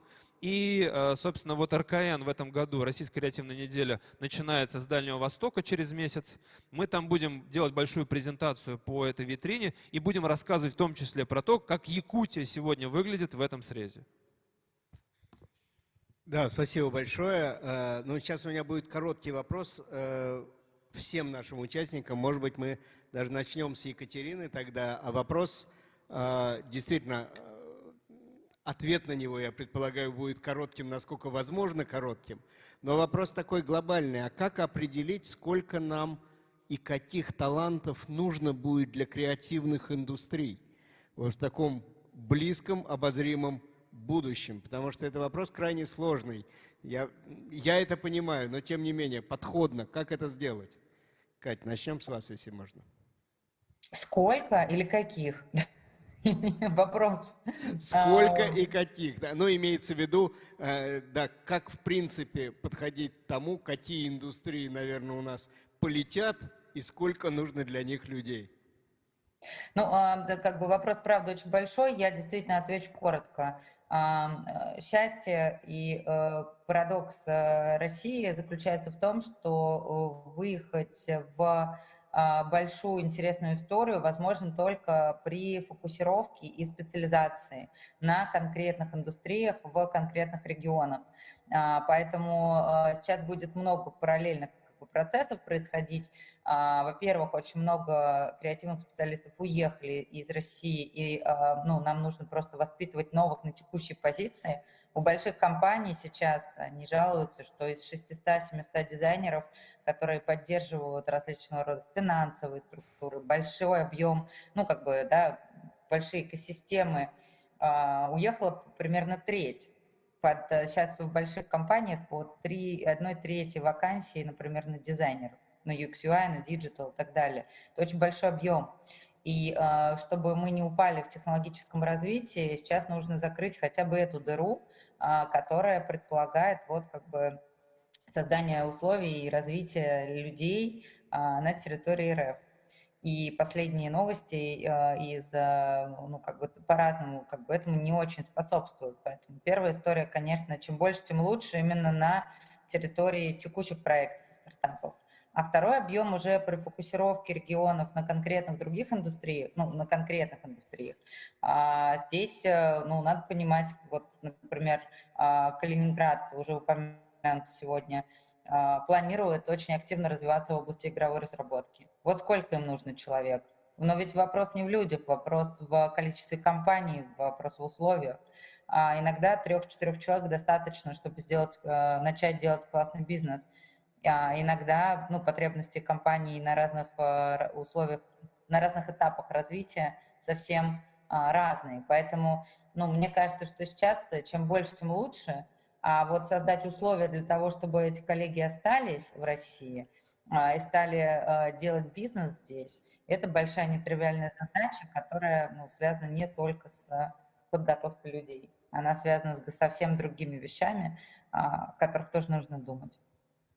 Да, спасибо огромное. Но я как раз обращу этот вопрос к Афанасию, потому что Афанасий на самом деле даже в том, что уже сказал, наделил неким оптимизмом, по крайней мере, в отношении Якутии. Вот, и в отношении приверженности людей возвращаться в эту страну, где бы они в какой-то момент своей жизни себя не находили. Вот как вам кажется, для Якутии вот так вот в таком близком и обозримом будущем, как подходить к наполнению креативных индустрий людьми? Это вопрос, конечно, очень интересный. Я помню, мы с Екатериной его года 3-4 назад обсуждали, и Екатерина дала очень хороший совет, нужно идти от рынка, от работодателей. Но дело в том, что и наши компании не всегда знают, сколько им нужен человек. Я помню, когда мы пытались какую-то программу, по-моему, сделать по UI, UX, что ли, или ну, как-то вот что-то связано с этим, мы общались с индрайвером, я у них пытался, ребята, можете дать прогноз, вот как мы, чиновники, обычно любим делать, вот мы отправим запрос, заполните Excel-файл, пришлите нам. И потом это их HR-директор Володя Иванов мне позвонил и говорит, слушай, мы стартап, я, говорит, не знаю, сколько мне нужно будет людей через полгода и каких. Мы, говорит, растем так быстро, что мы сами даже, говорит, не можем за своим ростом угнаться. И поэтому здесь, наверное, я соглашусь с Екатериной о том, что чем больше, тем лучше. И здесь скорее... Но тут еще есть вот смена парадигмы в чем, что если мы раньше там пытались отвечать на вопрос, как сделать так, чтобы люди не уехали, сейчас мы хотим сделать так, чтобы люди приезжали, чтобы в Якутии действительно можно было приехать и из других регионов, и из-за рубежа. Поэтому, мне кажется, тут нужно и своих как можно лучше готовить, и делать так, чтобы лучше приезжали в том числе и к нам. Да, спасибо большое. Будем на это надеяться. Игорь, также коротко, если можно. Ну, на ваш вопрос я скажу, мы точно не знаем, сколько и каких, но здесь есть другой нюанс. Креативная индустрия, вообще этот сектор, он сам себя продуцирует. И от того, сколько мы создадим специалистов, будет зависеть в том числе и понимание того, куда мы двигаемся. Поскольку предпринимательство, оно вырастает из вот этих навыков, которые мы распространяем. На сегодняшний момент то, что мы оцифровывали по организациям по стране, на нашей карте креативных индустрий, более 300 организаций в разном виде предоставляют образовательные услуги в этом секторе. Они не могут не являться в чистом виде образовательными учреждениями, но они занимаются так или иначе обеспечением такого рода сервиса. И они по-разному, в зависимости от региона, акцентируют свое внимание на каких-то навыках и создают вот тех людей, которые сегодня только-только понимают, что они могут делать со своим талантом, со своими творческими способностями, как это превращать в проект, в предприятие, в бизнес и в деньги в результате. И, собственно, мы еще какое-то время, я думаю, года 2-3, будем заниматься накоплением этого потенциала, осознанием того, как люди вовлеклись вот в эту инфраструктуру. И это даст нам очень много представления о том, что где прорастает. Слава Богу, регионы, и в частности Якутия, стали понимать свои сильные индустрии и на них делать акцент в первую очередь. Это создаст центры притяжения для людей, и это создаст вот эти самые облики креативно-индустриальные у региона. Вот это то, на мой взгляд, что в первую очередь нужно делать. А люди, в зависимости от того, какие навыки они раскроют и научатся, они будут уже приходить в этот регион, чтобы усилить их позицию в этом направлении. То здесь делать геймдев, IT, ювелирный дизайн. В Ульяновске будут заниматься модой, в Нижнем Новгороде архитектурой. И через это будут расти центры, которые будут в большей степени более компетентно отвечать на вопрос, чего у нас уже есть и чего нам еще нужно усиливать и увеличивать. Спасибо большое. Я вынужден завершать, потому что время наше истекает. Вот. Но я так в сухом остатке, если можно, подытожу и скажу, что у нас с вами взгляд в будущее в отношении креативных индустрий, он сугубо оптимистический. Кстати, я не могу не поделиться, мы делали огромное исследование по рынкам труда в Москве. Ну, Кать, вы, наверное, о нем знаете, да? Мы сделали с Deloitte еще там много этапов. И самой привлекательной из отраслей, которые мы исследовали, оказались креативные индустрии. Самые привлекательные, в том числе для молодых людей, которые смотрят, а чем они в жизни займутся и с чем будет связан жизненный успех.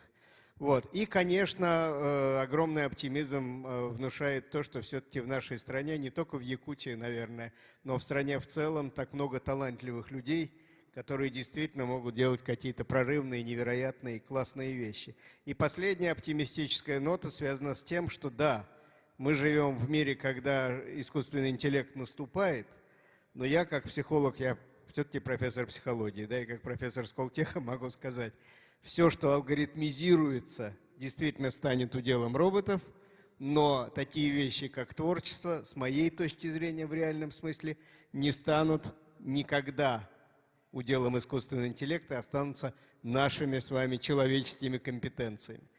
Мы в это верим.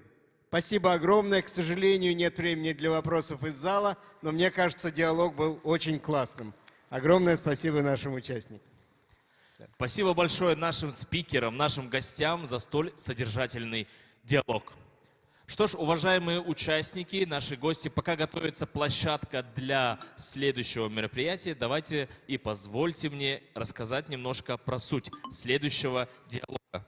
Итак, сейчас мы начнем открытый диалог на тему пути возможного развития сферы игровой разработки в России. И где наши спикеры поговорят о следующих темах. О перспективах развития инди-движения разработчиков игр, какие сейчас есть возможности и инструменты, перспективы развития игрового рынка России и почему важно государству и инвесторам активно изучить и принимать участие в развитии этого перспективного сектора. Буквально минута, даже меньше, и я с удовольствием приглашаю на площадку модератора данного диалога Алексей Калинчук, директор геймдев New Media фонд Сколково. И нашего спикера Руслан Тыкушин, фонд развития инноваций Республики Саха-Якутия. И также с удовольствием представляю наших гостей, которые подключились к нам онлайн. Бодров Александр, заместитель генерального директора АРВ. Пименов Михаил, директор по развитию направления игровой индустрии Университета Синергия. И Владимир Зыков, директор по развитию бизнеса Наш Стор. Итак, уважаемые участники, впереди еще интересные час, полчаса, весь сегодняшний день. Алексей, мы готовы. Здравствуйте, друзья. Меня зовут Алексей Калинчук, я уже более 6 лет занимаюсь технологиями компьютерной графики в фонде Сколково, в том числе VR, геймдев, медиа, новые медиа, компьютерная графика любая, CG, VFX, все модные слова. Все, что связано с генерацией пикселей на экране, это все про меня. Я стараюсь строить диалог максимально горизонтально, поэтому если у вас будут вопросы, не стесняйтесь, транслируйте в нас, транслируйте в меня, в Руслана, в наших гостей, которые будут подключены удаленно. Мы сегодня ради такого диалога. Поговорим мы сегодня знаете, говорят о проблемах, а мы будем говорить о возможностях того, куда можно развиваться, если вы хотите идти в игровую индустрию, если вы уже там. Поговорим, безусловно, и о тех барьерах, которые возникают, о том, куда надо обратить внимание людям из институтов развития, из власти, из каких-то больших, крупных институциональных игроков российской игровой индустрии. И, собственно, делать мы будем это в уютной компании. Друзья, я хочу, наверное, первым делом еще поиграть в такую блиц-игру с каждым из спикеров. Это три хэштега, 3 ярлыка, которые описывают вас как эксперта этой сессии. И, Руслан, давай начнем с тебя. Какие 3 хэштега тебя описывают? 3 хэштега. Мечтатель, решатель и, не знаю, активист, наверное. Мечтатель, решатель, активист. При этом ты сейчас работаешь, обзовись. В фонде развития инноваций Республики Саха-Якутия. И занимаешься как раз геймдев направлением. Да, мы стараемся культивировать новые кадры, привлечь их к этой сфере, по возможности помочь не только экспертизой, но и материально каким-то образом, чтобы индустрия вновь зацвела. Потому что, во-первых, это огромный пласт креативной экономики, во-вторых, это творческая такая стезя, в которой каждый может найти себе применение. Вот это лучшее описание геймдева, которое я только слышал. Александр Бодров, как бы ты себя описал 3 хэштегами? Можно 4. У нас просто в организации есть так называемый Epic Strategy. Это экспертиза, просвещение, инвестиции и комьюнити. А последнее что? Комьюнити. Коммунити. Комьюнити. Я же говорю, коммунити. Комьюнити. Коммунизм не строй. Супер. Александр, а где ты работаешь? Расскажи, что за 4 слова вот этих вот великолепных? Организация развития видеоигровой индустрии, такая первая, наверное, сформированная в России ассоциация разработчиков, начала формироваться еще в 2021 году. То есть как-то долго думали, регистрироваться официально, не регистрироваться, там практически весь 22 год. Это краткое представление, пока у нас Блиц, поэтому это РВИ, да, Ассоциация развития видеоигровой индустрии. Развитие видеоигровой индустрии. Организация развития видеоигровой индустрии. Супер.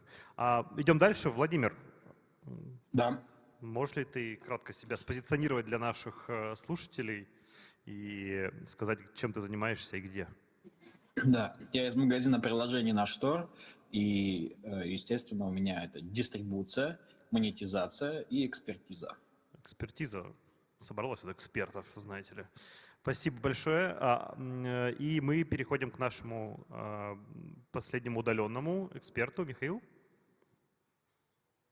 Ну, наверное, это 3 хэштега. Это развитие, посвящение, управление. Управление. А какую компанию ты представляешь? Университет «Синергия». Университет «Синергия». Супер. В общем, у нас вот такая прекрасная компания. И начнем мы с Руслана. Руслан, какие проблемы, вот какой спектр проблем ты сейчас видишь в индустрии? Как вообще то, о чем можно поговорить сегодня? Спасибо, Алексей. У нас была до этого сессия, тоже с Алексеем присутствовали. Ну, некоторые из вас, наверное, тоже там были. Мы пообщались с представителями ребят из Индии сектора, узнали... В основном из Якутии. Да, в основном из Якутии. Ну, были из другого города тоже участники. В принципе, у них у всех одинаковая боль. Это привлечение инвестиций, это отсутствие издателей и выход за рубеж, если это представляется возможным или невозможным. По кадрам нет проблем. А вот первые 3 пункта – это вот прямо остро стоящая проблема. Куда девать свой продукт, где найти на него деньги, и кто поможет мне с ним дальше что-то делать. Вот 3 ключевых проблемы, которые мы выяснили. Круто. Помимо этого, да, мы слышали про дистрибуцию в более широком, проблема дистрибуции в более широком смысле, то есть дистрибутировать ли игру в России или за рубежом, а если за рубежом, то где и как. Обсуждали еще вопрос отдельно такое направление дистрибуции в Китай. Обсуждали вопрос, мне кажется, итеративности на ранних стадиях. Да? То есть когда запрос инвестиций обычно идет еще до того, когда проект в каком-то виде сформирован. Да. Вот. Соответственно, я думаю, что мы можем вокруг этого и пойти. Уважаемые эксперты, с чего начнем? Давайте с дистрибуции. Ну, давайте с дистрибуции сразу. Владимир, прозвучал вопрос такой, как бы где дистрибутировать игры в России сейчас? Сегодня, слава богу, в России есть достаточно возможностей для того, чтобы продвигать мобильные игры и игры для ПК. Понятно, что после февральских событий прошлого года мы оказались в своеобразной ситуации, это не секрет, и сегодня профессиональному сообществу, разработчикам, паблишерам приходится выбирать те каналы распространения, по которым они смогут донести до аудитории игру или мобильное приложение, или программу, неважно. Вот. И сегодня в России существуют, уже появились, слава богу, российские магазины приложений, что, мне кажется, очень круто, потому что там еще несколько лет назад у нас был всего лишь Яндекс, потом, который закрылся. Вот. И когда вот случились всем известные события, когда Google перестал нормально работать с российскими приложениями, когда он, в принципе, удалил многие приложения и продолжает это делать до сих пор. встал вопрос, как же быть этим приложением. Многие стали пытаться самостоятельно распространять там АПК, но, соответственно, магазин приложений, понятно, что это marketplace, где есть трафик, где есть выбор, и, соответственно, магазины приложений — это та самая точка притяжения, та самая точка сборки, откуда пользователи могут получать интересный и востребованный контент, а разработчики могут доносить свои разработки до аудитории. Вот. И один из таких магазинов — это наш Store. Ну, здесь, мне кажется, такой правильный вопрос, который звучал как раз вот от инди-команд из Якутии, в том, что, ну, как бы, насколько это эквивалентная сейчас, ну, замена, или в каком горизонте она может быть эквивалентна. То есть говорим ли мы там про, не знаю, Яндекс.Геймс с их HTML5, там, да, магазином, не магазином, а платформой, или там про VK Play, или про наш Store. То есть насколько... И есть ли вообще способ, ну, реально хоть какой-то аудиторной замены через такие площадки, ну, как бы на замену того же Steam, например, да, то есть для инди-разработки? Ну, смотрите, поскольку здесь там и разработчики, и пользователи, это же логично, надо понимать, что не бывает так, что ты там пальцами щелкнул и появился прям стопроцентный аналог, да, то есть нужно время для того, чтобы продукт дозрел.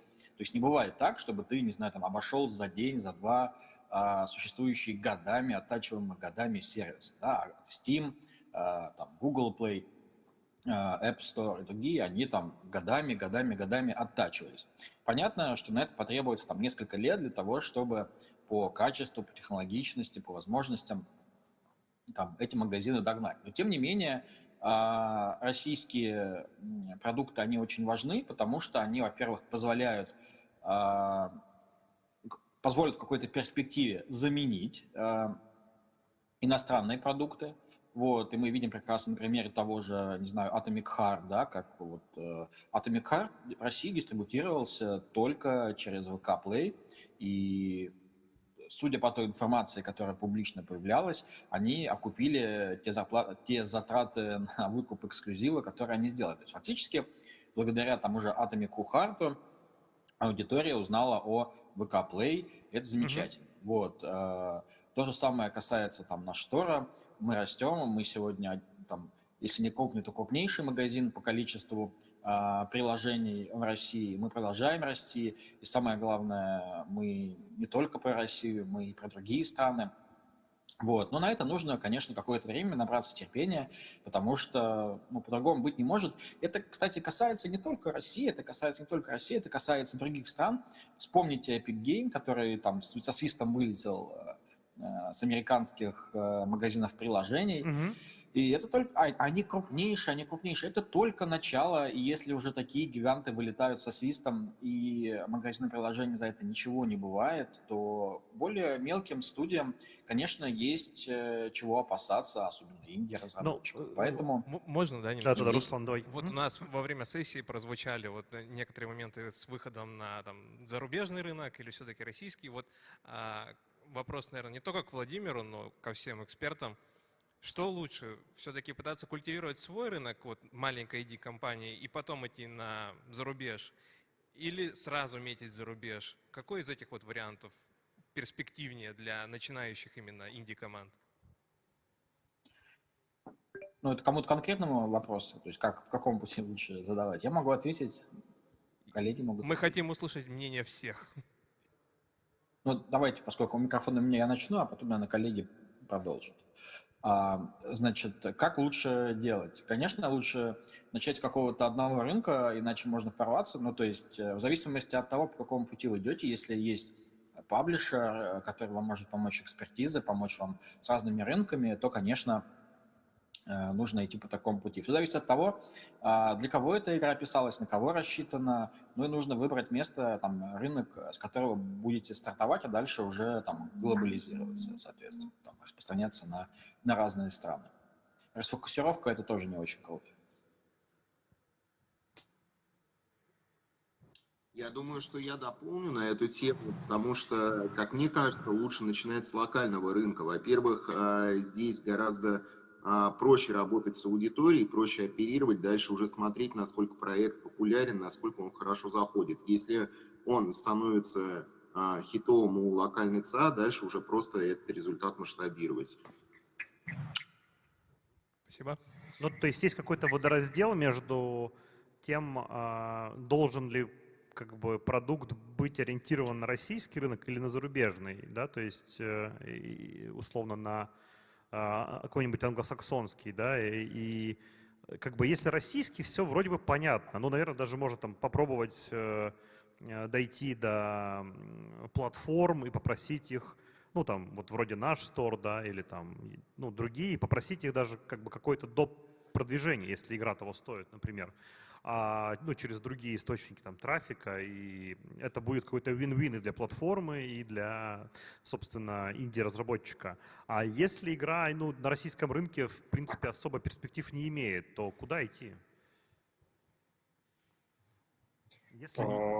Если это какой-то вот, да, такой очевидный тайтл, который купится на аудитории только глобальной, и как бы другого варианта особо-то и нет.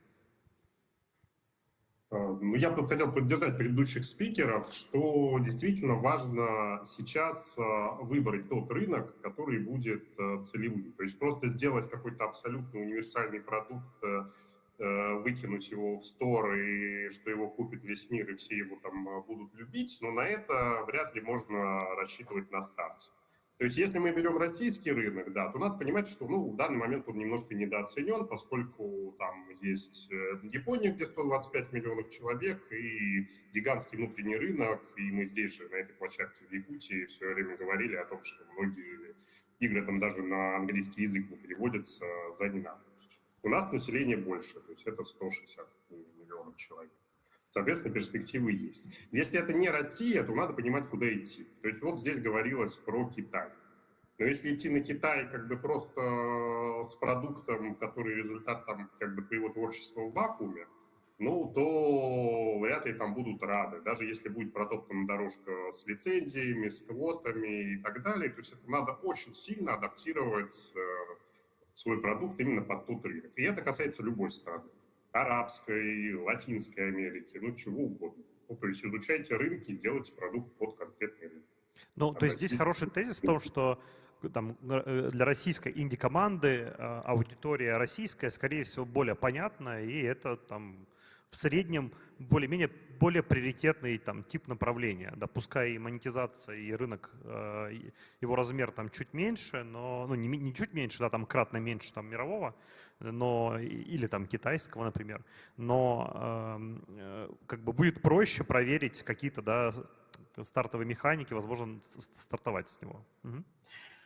Надо понимать, что еще есть менталитет, на который надо опираться, потому что есть, во-первых, определенные особенности менталитета. И если какая-то игра в какой-то стране становится популярной, то не факт, что она станет популярной и в другой стране. Кроме того, если игрушку делает там, российский разработчик, то делать, например, для того же арабского мира, у которого там шрифт справа налево, это отдельная головная боль, просто это реально очень-очень сложно с точки зрения там, перевода, и с точки зрения в целом интерфейса. И надо изначально, когда вы создаете игру, это продумывать, потому что автоматический перевод здесь не сработает так же элегантно, как это может произойти, не знаю, там, с любой другой европейской страной, потому что ну, начинает лететь вся верстка, ну, там очень много разных особенностей. Ну, там, да, это, ты понимаешь, вопрос локализации, да. Ага.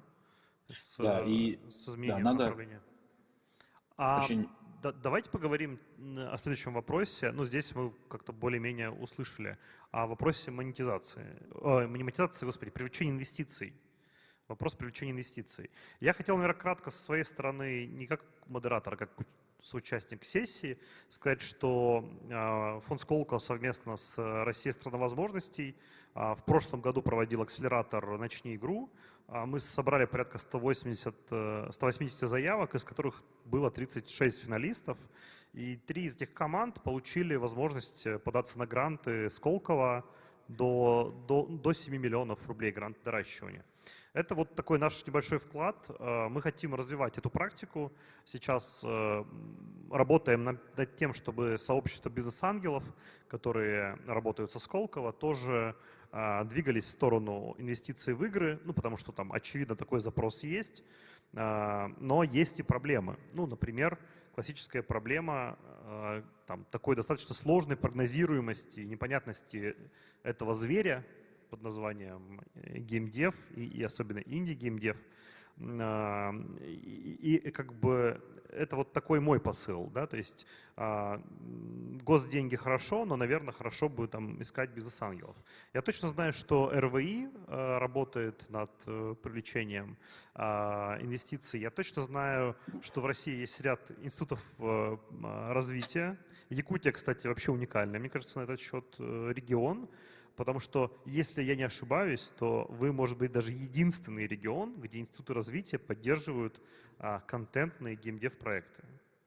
Возможно. Я так сегодня вспоминал, я не вспомнил ни одного другого региона. Но пока что радуемся тогда, что единственный на памяти.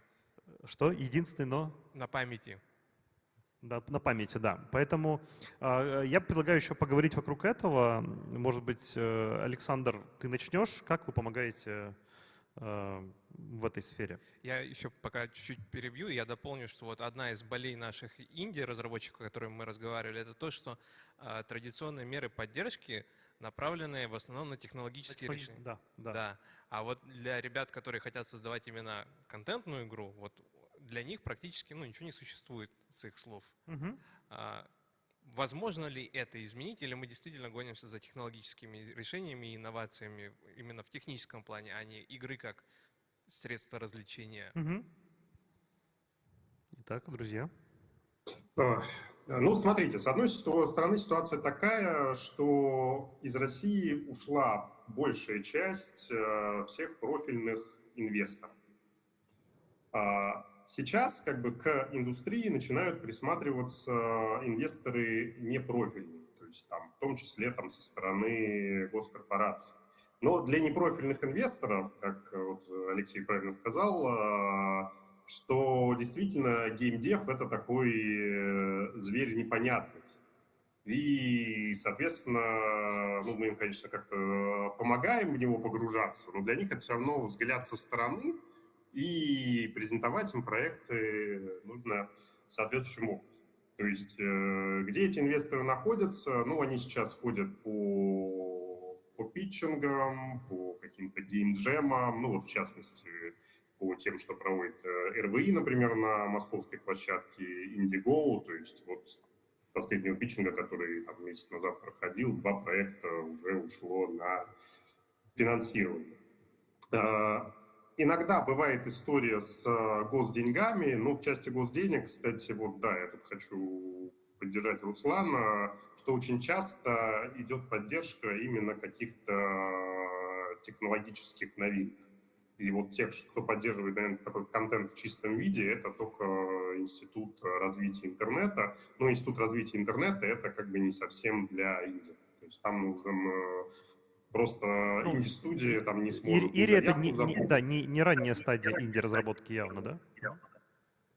Да. Вот. Плюс у Ири явно есть тоже очень сильный фокус на определенные тематики, в которые нужно тоже достаточно четко попадать.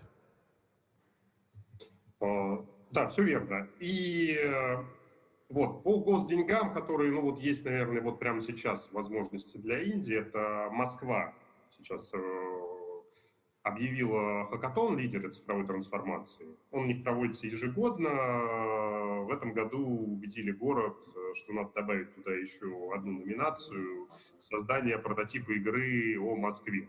И там прямо сейчас идет сбор заявок, там до 21 мая можно подаваться. До этого момента там будет всем, кто заявился в СКЗ, проведен митап с его разъяснением. И в экспертах там все наши крупные компании: Каплей, Леста, 1С Game Studios. Поэтому вот из той возможности, что есть прямо сейчас, рекомендую.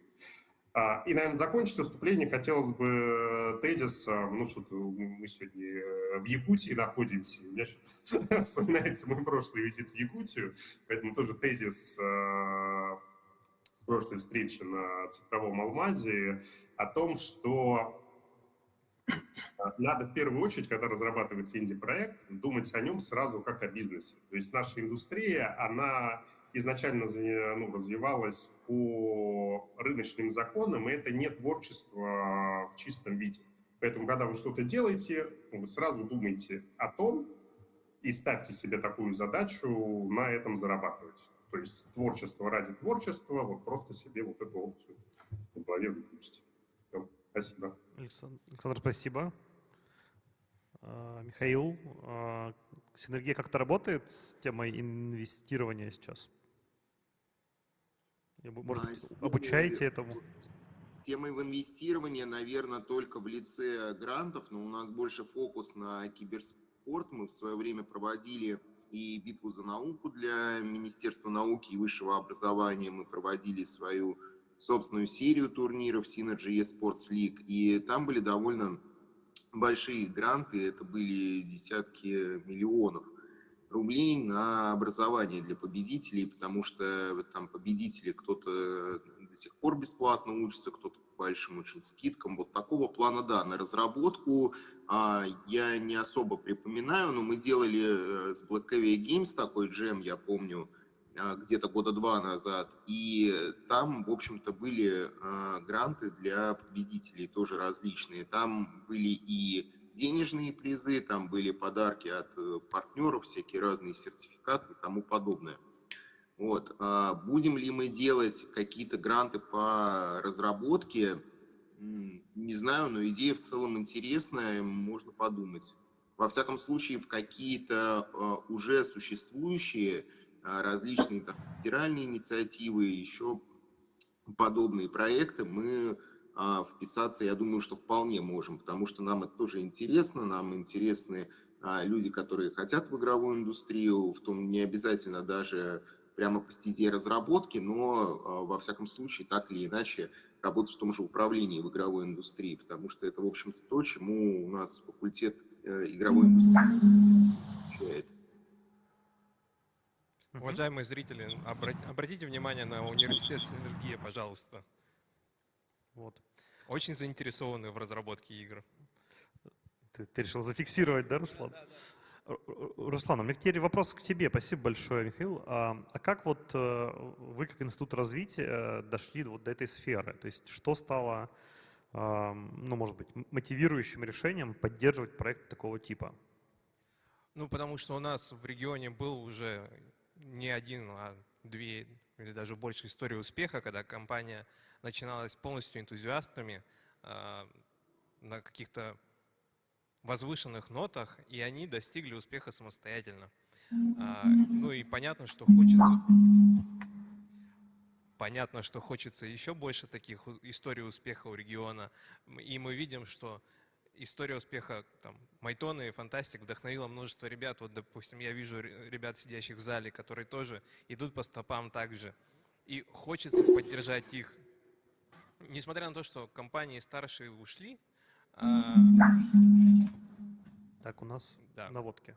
Сама идея, сама вот мечта создавать игры, она из региона никуда не ушла. У нас большой потенциал, у нас взаимодействие госкорпораций, взаимодействие институтов развития очень хорошо построено. Институтов, университетов тоже. Готовится безумное количество кадров, заинтересованных в этом.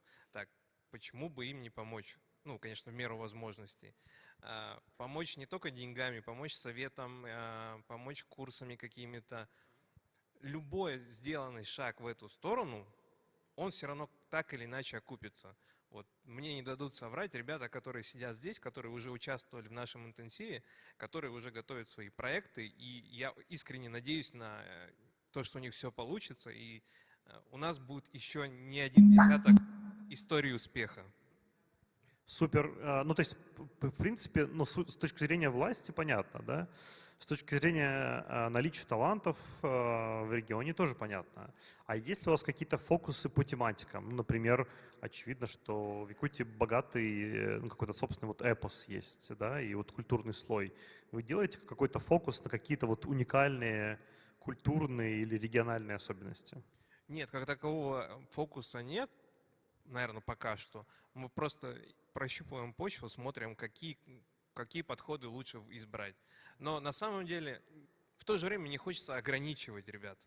Да, понятно, что если ставить во главу угла продвижение там, эпоса или что-то, это будет очень на пользу республики, но это ограничит разработчика. Мы хотим, чтобы здесь выросли ребята, которые сами свой путь проделают. Ну, и которые сделают бизнес, да, в первую очередь, Да. а не только социальный эффект. Мгм.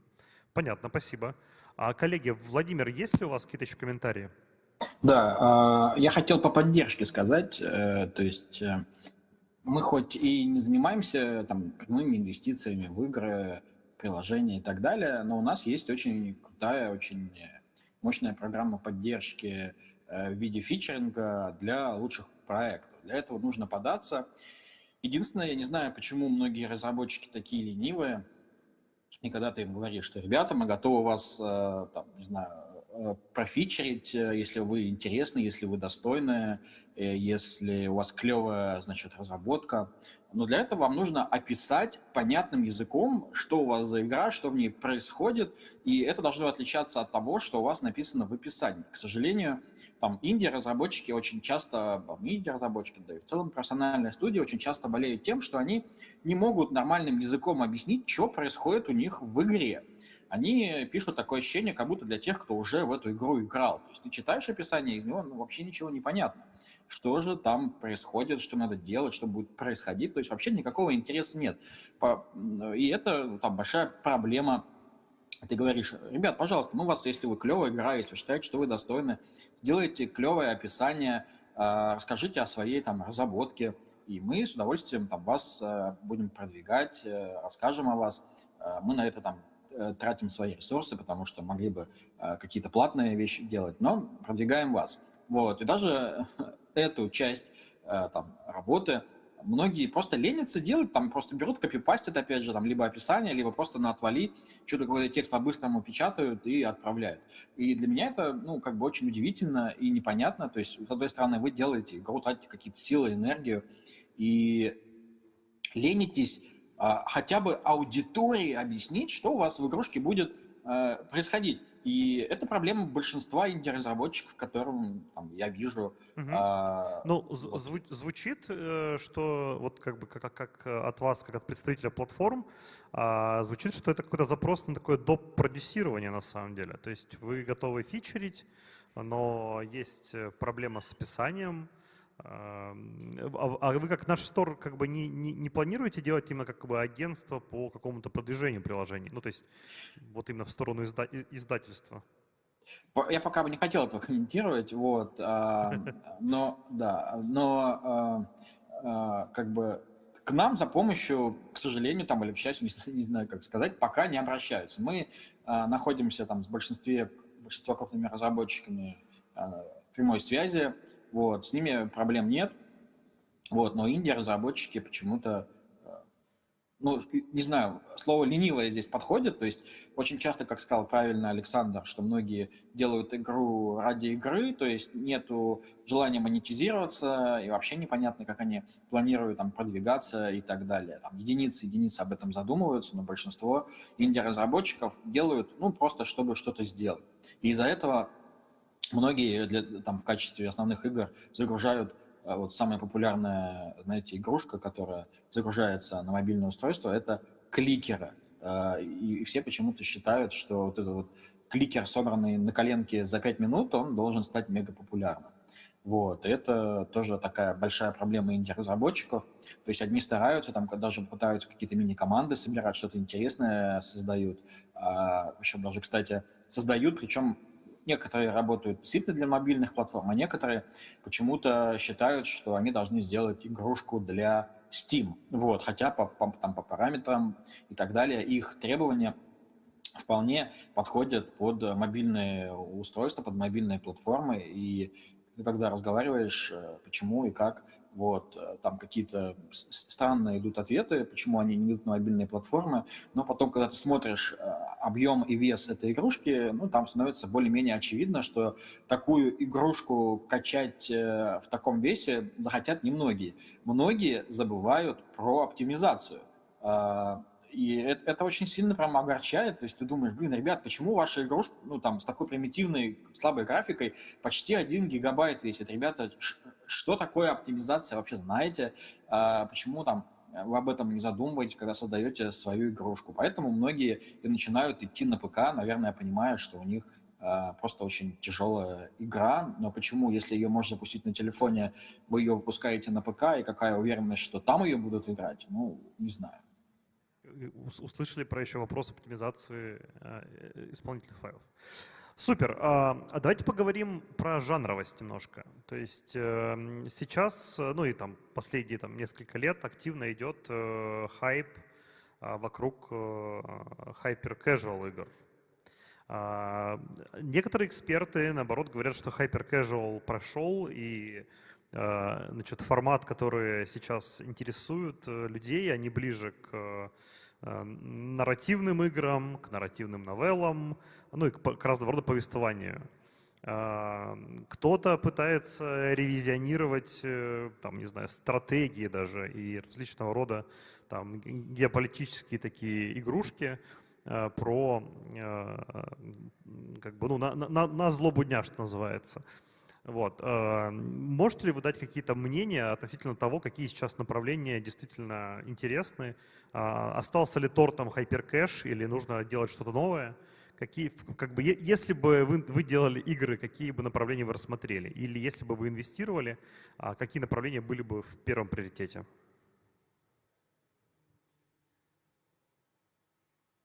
Ну, наверное, я начну. Как ни странно, наиболее популярны это головоломки. ВК-плей не так давно на эту тему опрос проводил, и там в топе как раз гонки, шутеры, экшены, симуляторы, ну и где-то там в конце стратегии плюс-минус.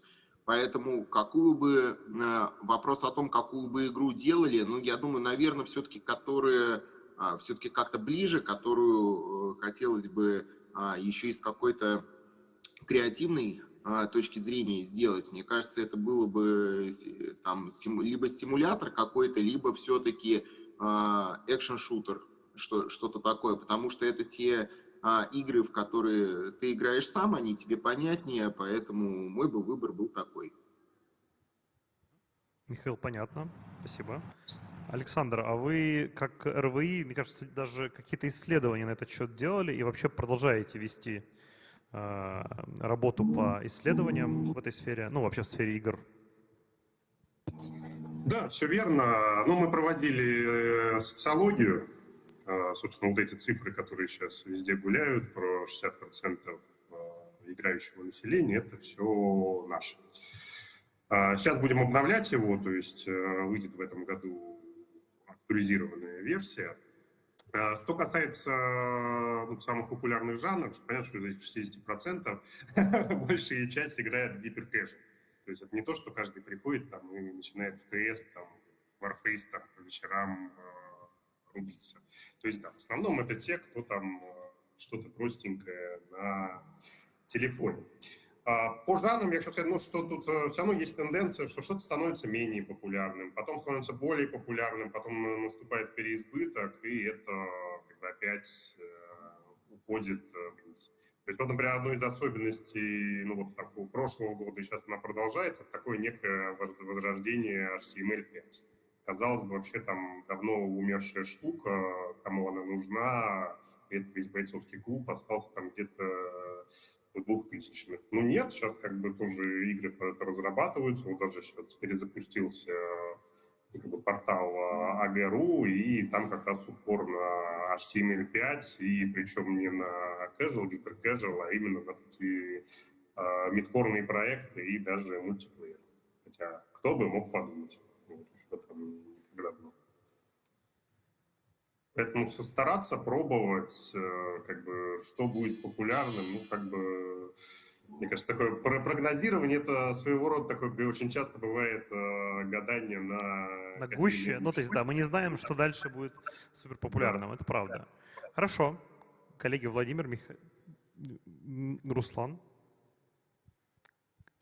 Владимир. Это вопрос про создание игры или вопрос... Это вопрос про направление. Вот я не знаю, ты как человек, который близкий именно к дистрибуции, какие игры бы ты хотел на наш стор, на твой взгляд, которые бы помогли и были интересны вашей аудитории?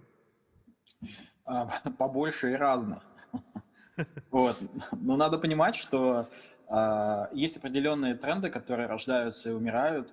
Эти тренды, кстати, рождаются в том числе благодаря паблишерам, которые начинают активно рекламировать фейковые игры. Ну, то есть мы прекрасно знаем, как работают паблишеры, и паблишеры начинают разогревать большими бюджетами значит, рынок. При этом очень часто то, что они рекламируют, такой игры очень не существует. Это какая-то стала такая очень интересная тенденция. И когда эта игрушка качается, ты читаешь отзывы, и ты понимаешь, что они перестарались, потому что люди пытаются найти то, что было в этой рекламе, а по факту они этого не находят. Вот. И это многих расстраивает. Потом через время разные студии начинают выпускать именно эту игру, которая была в этой рекламе. И таким образом создается тренд на еще не существующую игру. Сегодня, конечно, один из трендов — это таймкиллеры, игрушки на какую-то на думании, да, но они как были, так и есть, там, то, что начиналось, там, условно говоря, там, в 10-11 годах, когда только мобильное устройство начинали получать особую популярность, так этот тренд он сегодня есть, он потихоньку то спадает, то оживает с какой-то новой силой, и такие игры, что интересно, они не требуют каких-то больших затрат на создание, они должны быть просто красиво отрисованы, и должна быть интересная физическая механика, да, то есть должна быть интересная физика, интересные головоломки. Это то, что цепляет пользователей, то, что пользователи хотят сегодня видеть для того, чтобы просто там, ехать в метро и очистить голову, там, не знаю, какой-то головоломкой. Понятно, понял. Ну, я понял, что приходите все, это понятно. Не обманывайте пользователей фейк-видео рекламным, понятно. И головоломки как таймкиллеры, да, которые как массовый продукт. Руслан, а ты как человек из... Спасибо большое, Владимир. Руслан, ты как человек из индустрии, в целом пришедший в Институт развития, вы, опять же, жанровость какую-то видите? Есть ли какие-то жанры, которые в стоп-листе, например? Или есть ли какие-то темы, которые в приоритете сейчас? Я бы не сказал, что какие-то жанры есть в стоп-листе. Каждая игра имеет место быть. Вопрос в том, насколько она добьется успеха.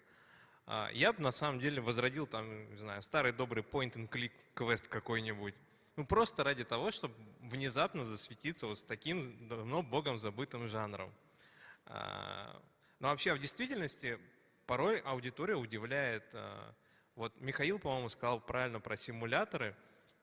Казалось бы, вот там симулятор постройки дома или там уборки внутри дома. Ну, вроде логика подсказывает, что игра не должна быть настолько такой захватывающей, интересной, но зато какие она кассы собирает. Поэтому я считаю, что, лично я считаю, что каждая игра имеет шанс на существование какое-то. И успех зависит именно от качества этой игры, а не от тенденций, не столько от тенденций, сколько вот именно от качества игры. Но я, повторюсь, хочу point-and-click еще раз вернуть. Принесите Руслану point-click, и будет вам счастье. Друзья, мы потихонечку заканчиваем, и я предлагаю такой блиц-вопрос. Блиц-вопрос очень простой. Какое-то одно мотивирующее, напутственное слово инди-разработчикам в России и в Якутске. На что стоит сейчас обратить внимание или что сейчас самое главное в моменте, о чем стоит помнить и думать? Александр, давай уже традиционно начнем с тебя. Спасибо. Ну, я думаю, тут все просто. Думайте об этом как о бизнесе в первую очередь, а во вторую очередь как о творчестве, а не наоборот. Спасибо большое. Владимир.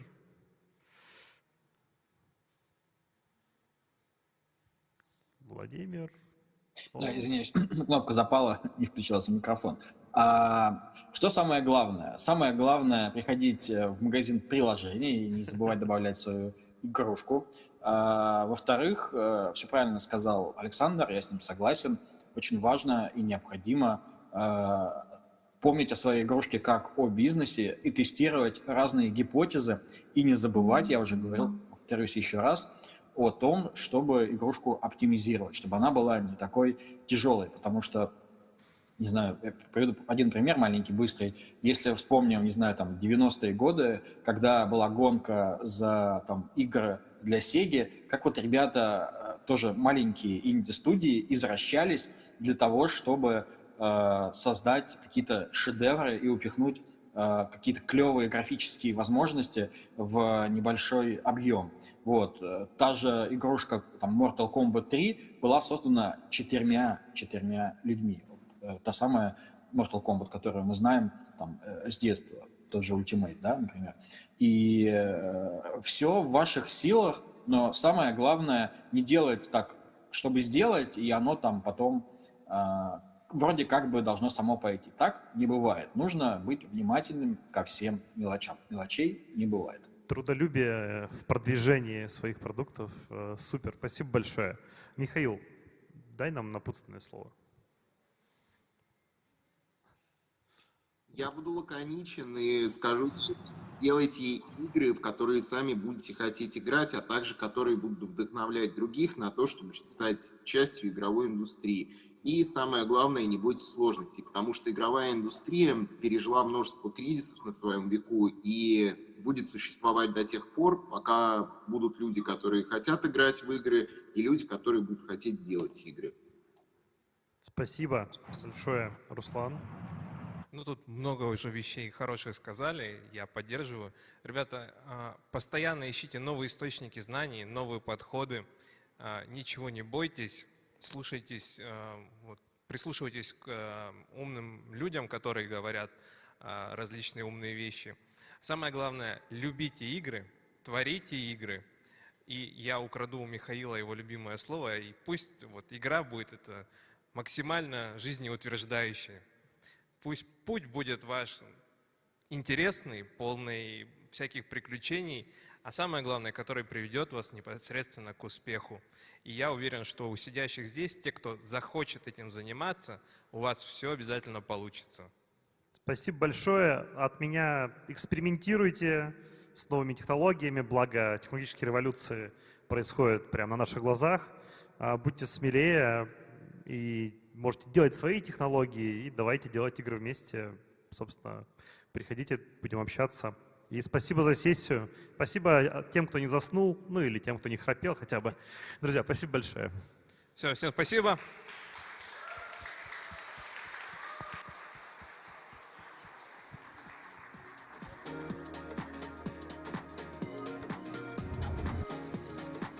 Спасибо, я думаю, можно отключаться.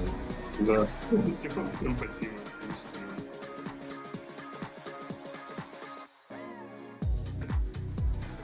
Задачи у нас всегда одни и те же – показать наши стартапы, как говорят, показать товар в лицо. В общем, что мы и делаем в концентрированном виде. На одной площадке можно увидеть несколько сотен стартапов, познакомиться с их разработкой. Уважаемые участники, как вы знаете, все мероприятия у нас проходят параллельно, поэтому буквально минут 5, не более, и начнется одно из самых интересных событий стартап-тура. А именно, новое для нас направление, конечно же, это креатив, креатив-тек. И именно в этом зале начнется конкурс, где 5 лучших полуфиналистов из 259 аж заявок было. И именно по направлению креатив выступят перед вами. Скоро начнем. Спасибо за внимание. Сейчас ситуация резко поменялась. Сейчас есть необходимость срочно находить и выискивать те замены, которые позволят имеющейся индустрии, сельскому хозяйству, IT-компаниям быстро заместить те продукты, которые ушли вместе с большими вендорами из Российской Федерации. Мы находимся в точке, очевидно, сборки ну, как бы новой конфигурации, вот, и я очень хочу, чтобы все, значит, жизнеспособные, значит, инициативы, компании, продукты нашли возможность там использовать эту ситуацию для того, чтобы получить какой-то буст к развитию. Мне больше интересен разговор не на тему, как остаться такими, какими были, и что-то не потерять, а на тему, как полностью измениться. Нужно не влюбляться в свою идею, а нужно пробовать ее на прочность. И вот если при всех ударах, потрясениях гипотеза выживет, значит идея сильная, значит из нее стоит делать бизнес. Каждый живет в таком своем маленьком пузыре, и вот такие конференции позволяют пузыри расширить, объединить, познакомиться. У всех глаза горят, мир меняется, рынки меняются, и все хотят что-то изобрести, что-то прям строиться в какую-то струю. Наши отраслевые заказчики крупные сейчас повернутся лицом, и я вижу для этого все сигналы к российским разработкам. В этом смысле, наверное, это не один к одному, вы что-то потеряли на международном рынке, да, но понятно, что какая-то перестройка будет. Нашли проекты. Опять-таки, не знаю, куда это все заведет, вот, но первая там, итерация, проба пера, она пройдена. Все что угодно может быть. То есть есть два типа сотрудничества со стартапами. Один мы просто пользуемся их продуктом, другой мы становимся их партнерами. Большое количество индустриальных крупных компаний сегодня откликается на то, чтобы все больше и больше смотреть, там, искать стартапы, пытаться их как-то приземлить у себя. Вот, поэтому бери больше, кидай дальше. Самое главное, наш девиз здесь с каждым годом не останавливаться на достигнутом, чтобы было больше стартапов, было больше компаний, было больше инвесторов.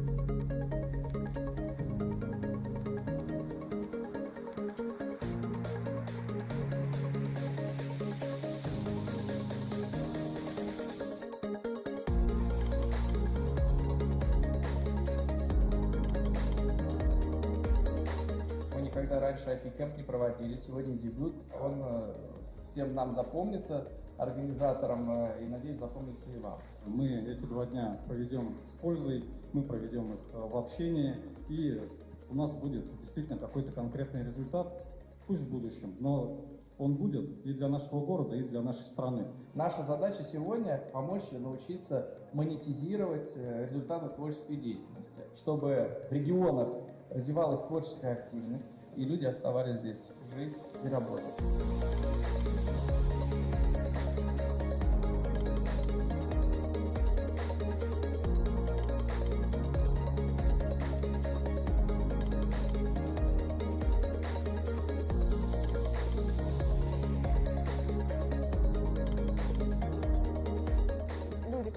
В творчестве они часто не задумываются о том, что у них есть какие-то определенные права. Ты не всегда осознаешь, что кто-то другой может взять, например, свою работу и как-то ее использовать в своих целях.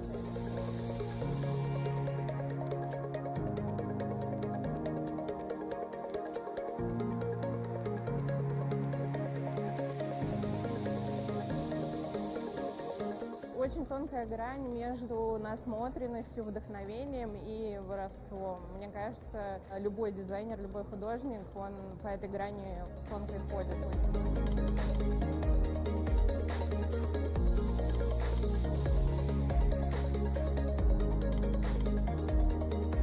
Ты делаешь работы, ты готовишь крутые вещи, и потом должен знать, как их защитить, чтобы никто у тебя их как бы не использовал тоже в других материалах. Мне кажется, это пространство будет полезно для каждого человека, который задействован в любой сфере практически, как в творчестве, так и в образовании.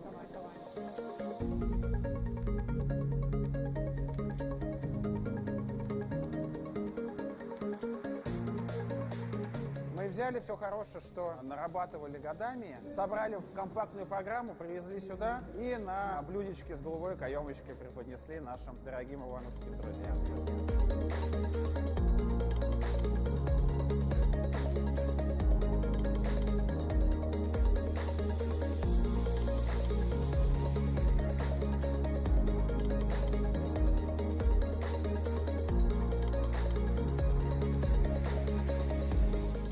IP-Camp – первый пилотный проект в Иваново. Такие проекты способствуют развитию креативного комьюнити.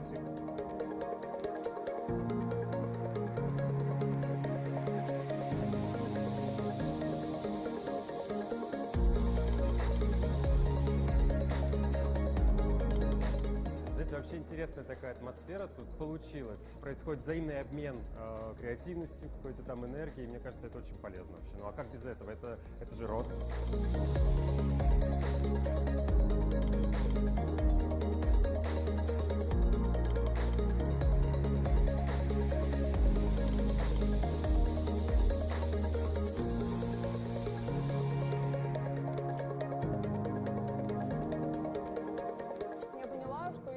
Прям однобоко. И после урока, после выступления вот креатора, мой мозг начал вообще совсем по-другому мыслить.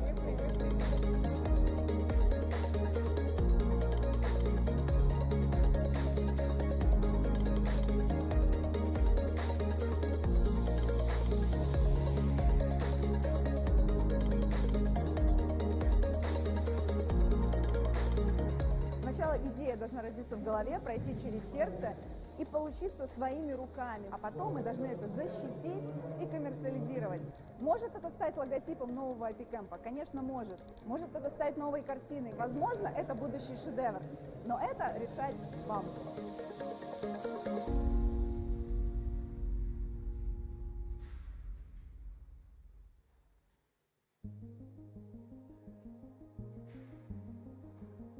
Технопарк Якутия создан в 2011 году. Сегодня он в десятке лучших, что подтверждает результат национального рейтинга технопарков России.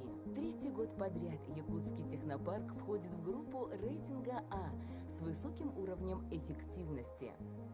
Что такое технопарки? Это интеграция науки и производства, концентрация на одной территории лучших IT-компаний и формирование для них благоприятных условий для работы. Очень рад тому, что мы пересекаем такую веху, как 10 лет.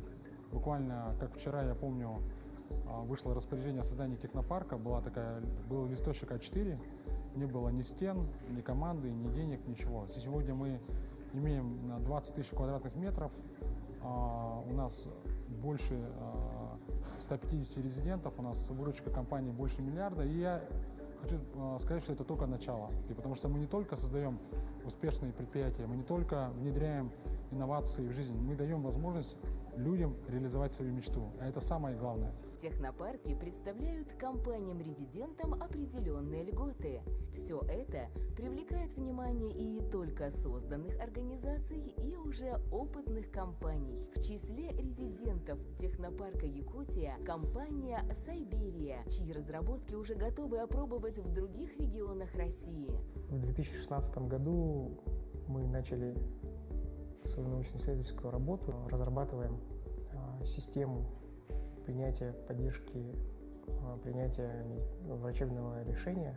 Для стартапов поддержка со стороны технопарка, она очень важна. Да, это на самом деле это вообще крутая, классная идея, что существует такой технопарк у нас в регионе. Еще один проект «Ксенос» уже хорошо знаком тем, кто следит за новостями о новых разработках в стенах технопарка. «Ксенос» — это проект по утилизации пластика с помощью насекомых. Технопарк оказывает информационную поддержку, консультационную поддержку. Все вот эти мероприятия, которые они проводят, очень хорошо повышает скиллы. То есть одно дело быть ученым, другое дело быть предпринимателем. Как-то вот это совмещать, вот это вот учит технопарк. В Якутии ведется комплексная поддержка технологических инициатив, акселерационная программа для начинающих предпринимателей B8, стартап-экспедиция, в которых участвуют стартапы со всей страны. Также с 2016 года проводится республиканский конкурс для школьников и студентов «Моя профессия IT». Технопарк за 10 лет стал ядром инновационной экосистемы. Технопарк сейчас это место встречи интересов бизнеса, власти, предпринимателей, вузов, университетов, поэтому мы смотрим в будущее с оптимизмом. Планы технопарка Якутия масштабные и амбициозные. к 2024 году стать инновационно-технологическим центром-лидером на Дальнем Востоке. Привет, я Туяра, и я программист. А я Нюргун, кодер. Мы работаем, наверное, в самом классном месте. В парке высоких технологий. IT-парк Якутск. Работа, отдых, общение, проверка гипотез, встречи с коллегами и наставниками. Это место притяжения для всех, кто готов творить и менять окружающий мир. Я считаю, что самое лучшее в нашей работе – это то, что мы приносим реальную пользу людям и их проектам. Ведь благодаря цифровизации и автоматизации бизнес становится эффективнее. Да, Нюргун, я с тобой согласна. Тысячи, миллионы программ работают ежедневно, чтобы обеспечить нам комфорт и скорость. То создает для нас мир безграничных возможностей. Учеба, отдых, работа. И все это можно уместить даже на ладошке. Все самое сложное так просто. Якутия занимает первое место по экспорту IT-услуг на Дальнем Востоке. В республике сегодня созданы максимальные условия для развития инновационных проектов. Парк высоких технологий IT-парк Якутск – первый IT-парк на Дальнем Востоке. Работает с 2018 года и предоставляет льготы и специальные программы для резидентов. Главная задача IT-парка – обеспечить полный цикл развития IT-компаний. Здесь готовы предложить помощь на каждом этапе, от разработки идеи до выпуска готовой продукции. Для этого имеются все необходимые ресурсы: упаковка проектов, современные технологии, услуги и оборудование, научная и ресурсная база на этапах проектирования, создания и вывода нового высокотехнологичного продукта на рынок. Самые талантливые и активные находят здесь команду единомышленников, современную техническую инфраструктуру. Проекты резидентов IT-парка реализуются в разных сферах. Это развлечения, работа, здоровье, строительство, образование, автоматизация бизнес-процессов. Также помогают при борьбе с опасными природными явлениями. И они все нацелены на улучшение жизни людей. Что такое IT-парк Якутск? Мир новых возможностей для самых идейных и увлеченных. О, а вот и мое такси подъехало. Пока, Туяра. Пока.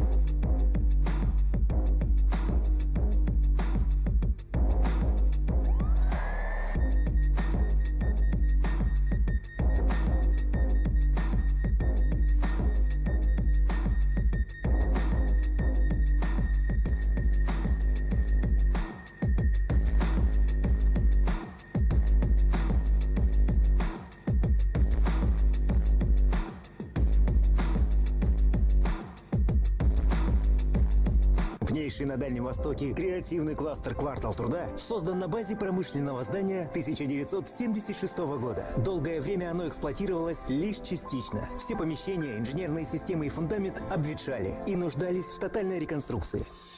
Работа по созданию «Квартала труда» началась с формирования сообщества креативных индустрий, в которое было вовлечено более 100 лидеров своих отраслей. В ходе строительных работ была проведена полная реконструкция здания. Выполнен демонтаж более 6000 кубометров старой кладки стен и межэтажных перекрытий. Общая площадь кластера 14 600 квадратных метров. В результате поддержки Юрия Петровича Трутнева и Минвосток развития России проект по созданию кластера получил федеральное софинансирование, а площадка кластера включена в состав территории опережающей развития Якутия. Сегодня резидентами кластера стали 70 компаний, а до 2025 года их количество вырастет до 150. В кластере будет создано 1250 рабочих мест. Ключевые направления резидентов кластера – кино, музыка, анимация, медиа, цифровой контент и дизайн. Для поддержки этих направлений в кластере размещены профессионально оборудованные студии виртуального кинопродакшена на базе передовой технологии XR, павильон хромакей, студии цветокоррекции, мастеринга, сведения звука и 3D-анимации. Также в здании будут офисные и производственные помещения различных форматов и площадки для проведения лекций, переговоров, Всем. выставок. Внимание.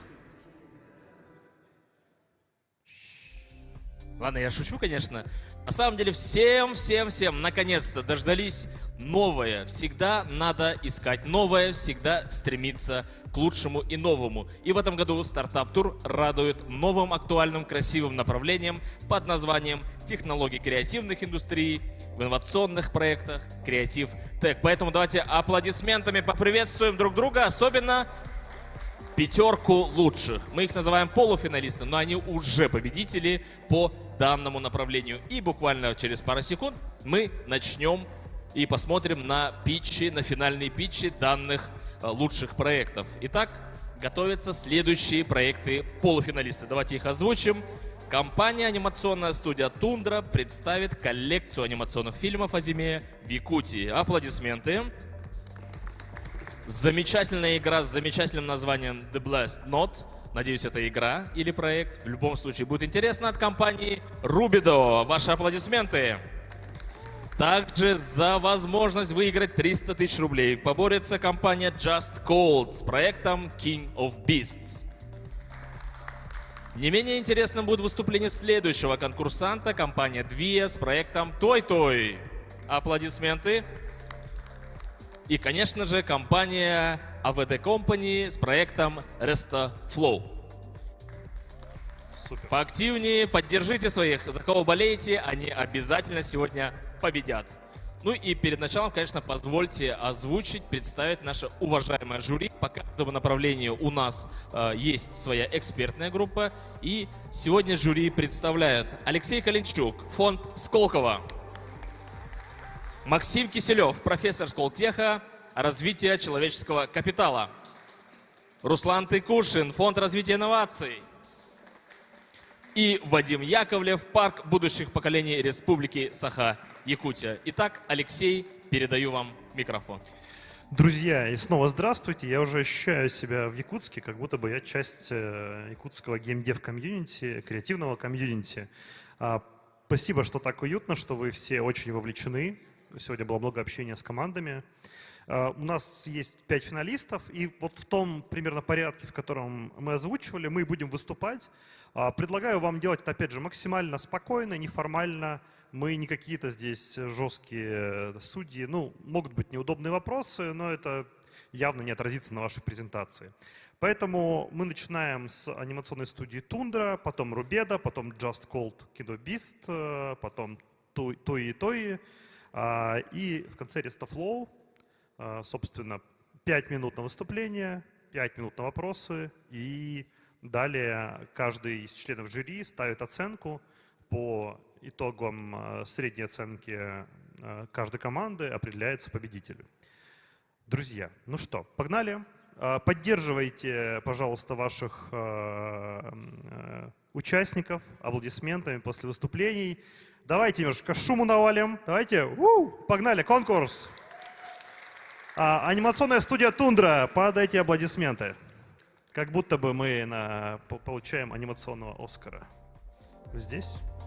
Отлично. Так, кликер и микрофон вот там.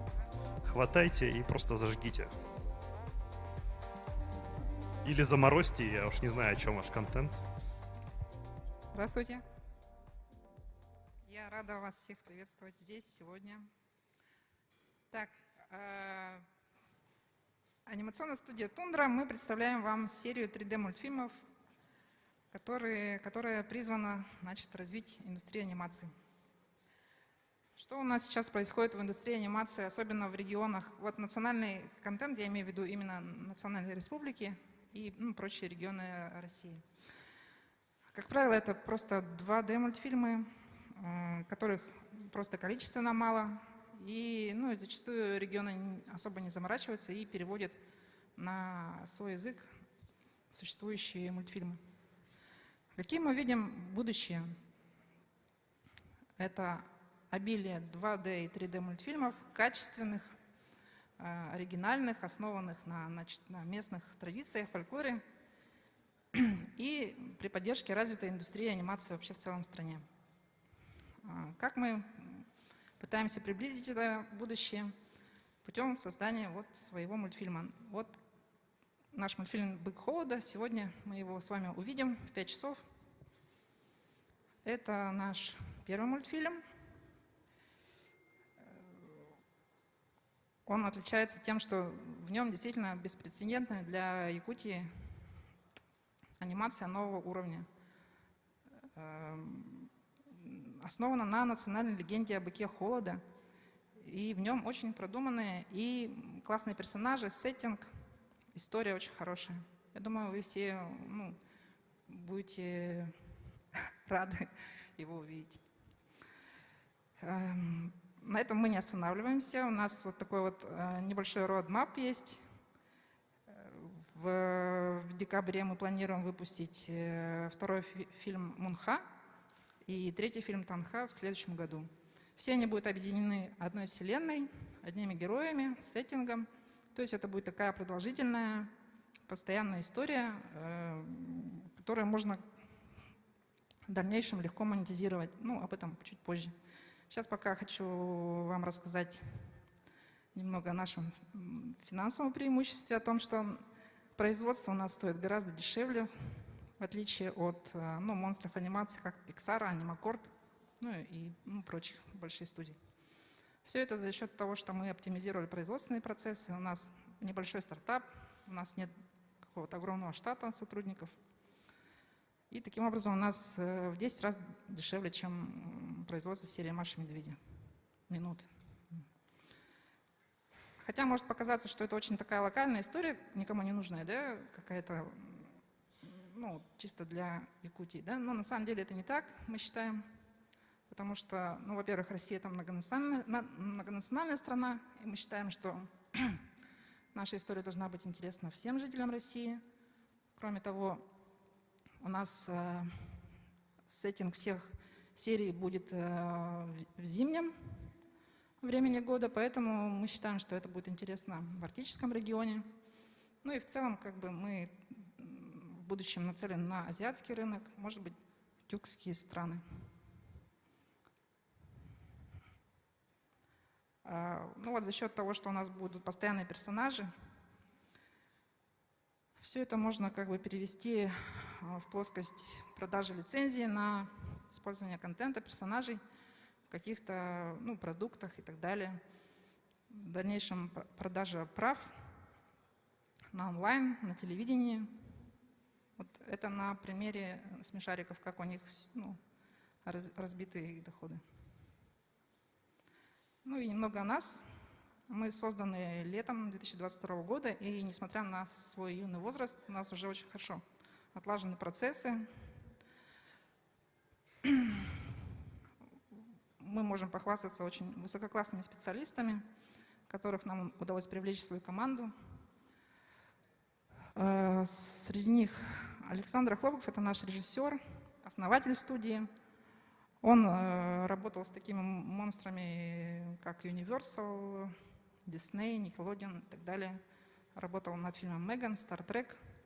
И вот сейчас плотно занялся нашими мультфильмами. Также у нас работают выходцы из студии «Паровоз».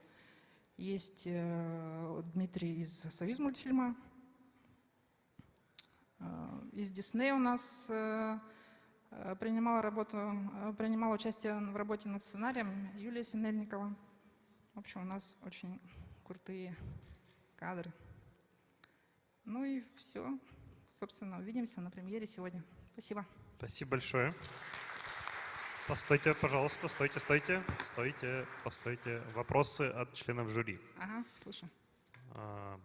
Уважаемые жюри, какие у вас есть вопросы к проекту «Тундра»? Есть? Я могу задать, если у вас вопрос. Давайте. Да, спасибо большое. У меня вопрос только один. А что вам нужно сейчас на этом этапе? Потому что, как правило, такого рода презентация имеет какой-то эпил, да? Где вы озвучиваете, а что нужно-то? Вот вам что нужно?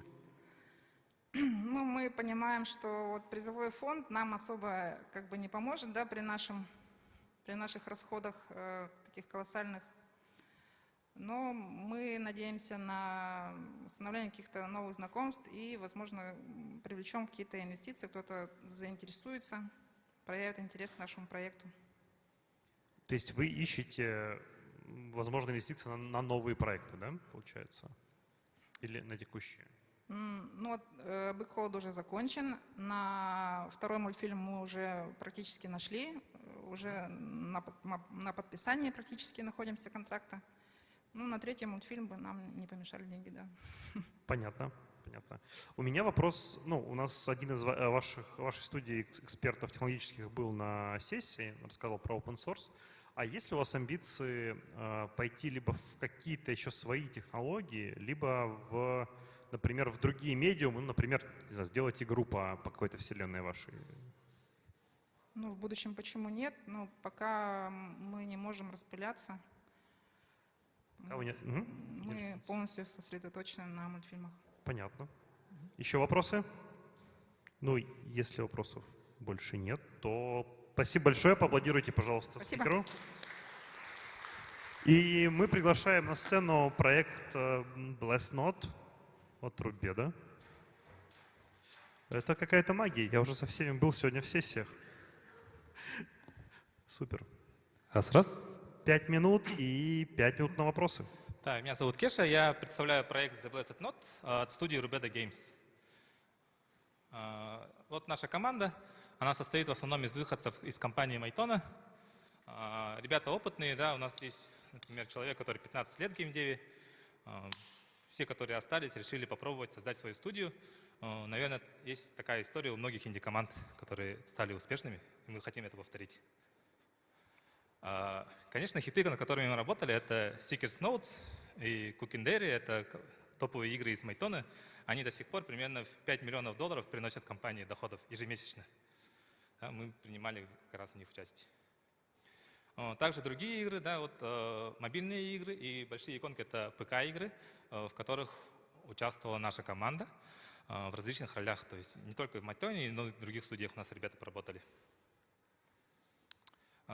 Мы решили сделать 2D-рогалик в сеттинге темного фэнтези и взяли основные механики из Necrosmith, Dead Cells, Ender Lilies и решили попробовать сделать свою игру. Вообще, что такое рогалик? Да? Это вот не то, что здесь нарисовано, это такой жанр, который возник в 80-х годах из игры Rogue. Там основное — это перманентная смерть, генерация уровней, ну и пошаговость. Из этого появился вот жанр рогалик. Да, вот рогалик развивается, оттуда, например, пошаговость уже постепенно исчезает. Слева здесь примерно игры, которые стали хитами, на которые мы ориентируемся в будущем. И справа здесь показаны игры, которые свежие игры. Да, вот здесь релиз сентябрь прошлого года, конец марта этого года, вот очень похоже на нашу игру. И вот желтым это игра буквально на прошлой неделе вышла в раннем доступе, и уже 100 тысяч продаж более, только в Steam. Это данные только из Steam, а здесь не учитываются другие сторы.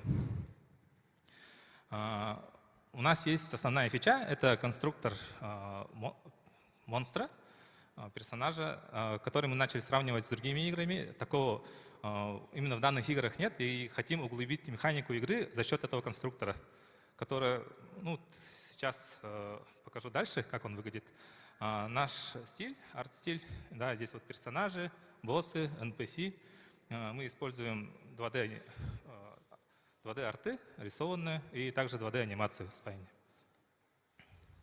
Это вот примеры наших локаций, как они выглядят. То есть этот художник рисовывает отдельные спрайты, а потом уже левел-дизайнер по этим спрайтам будет собирать разные уровни. Сам Core Loop. Core Loop — это тот цикл, который повторяется в игре, с которой ты начинаешь, заканчиваешь уровень, и он постоянно повторяется. Здесь у нас герой собирает части тела, умирает, заново начинает и снова начинает части тела собирать, и оставляет за собой только накопленный опыт. Пример нашей боевой системы.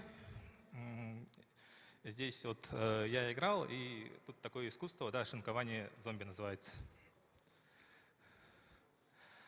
Сам конструктор персонажа как выглядит. Здесь изменения есть и визуальные, не только, но также, вот видите, появляются способности внизу, и характеристики меняются. То есть не только визуальные изменения.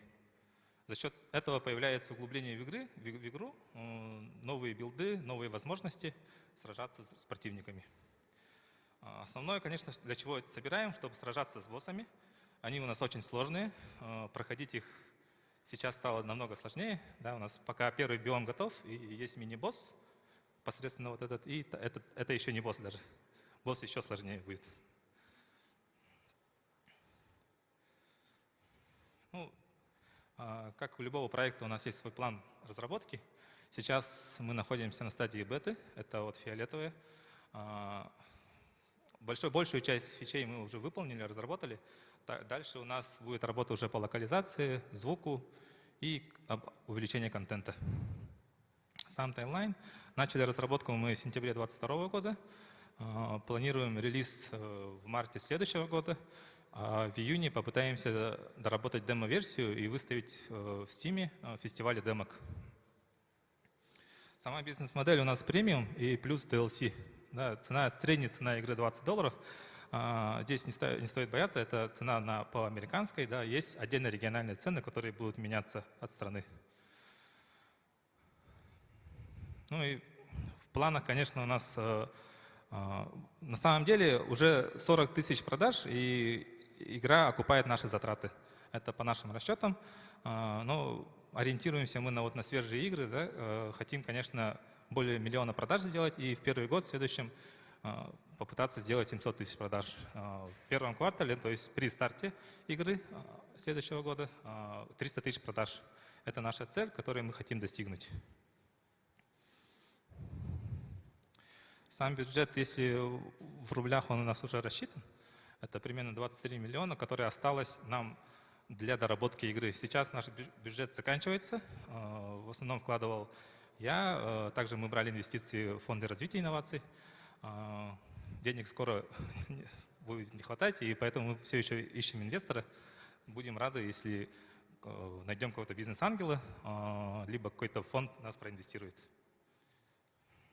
Спасибо за внимание. Вопросы?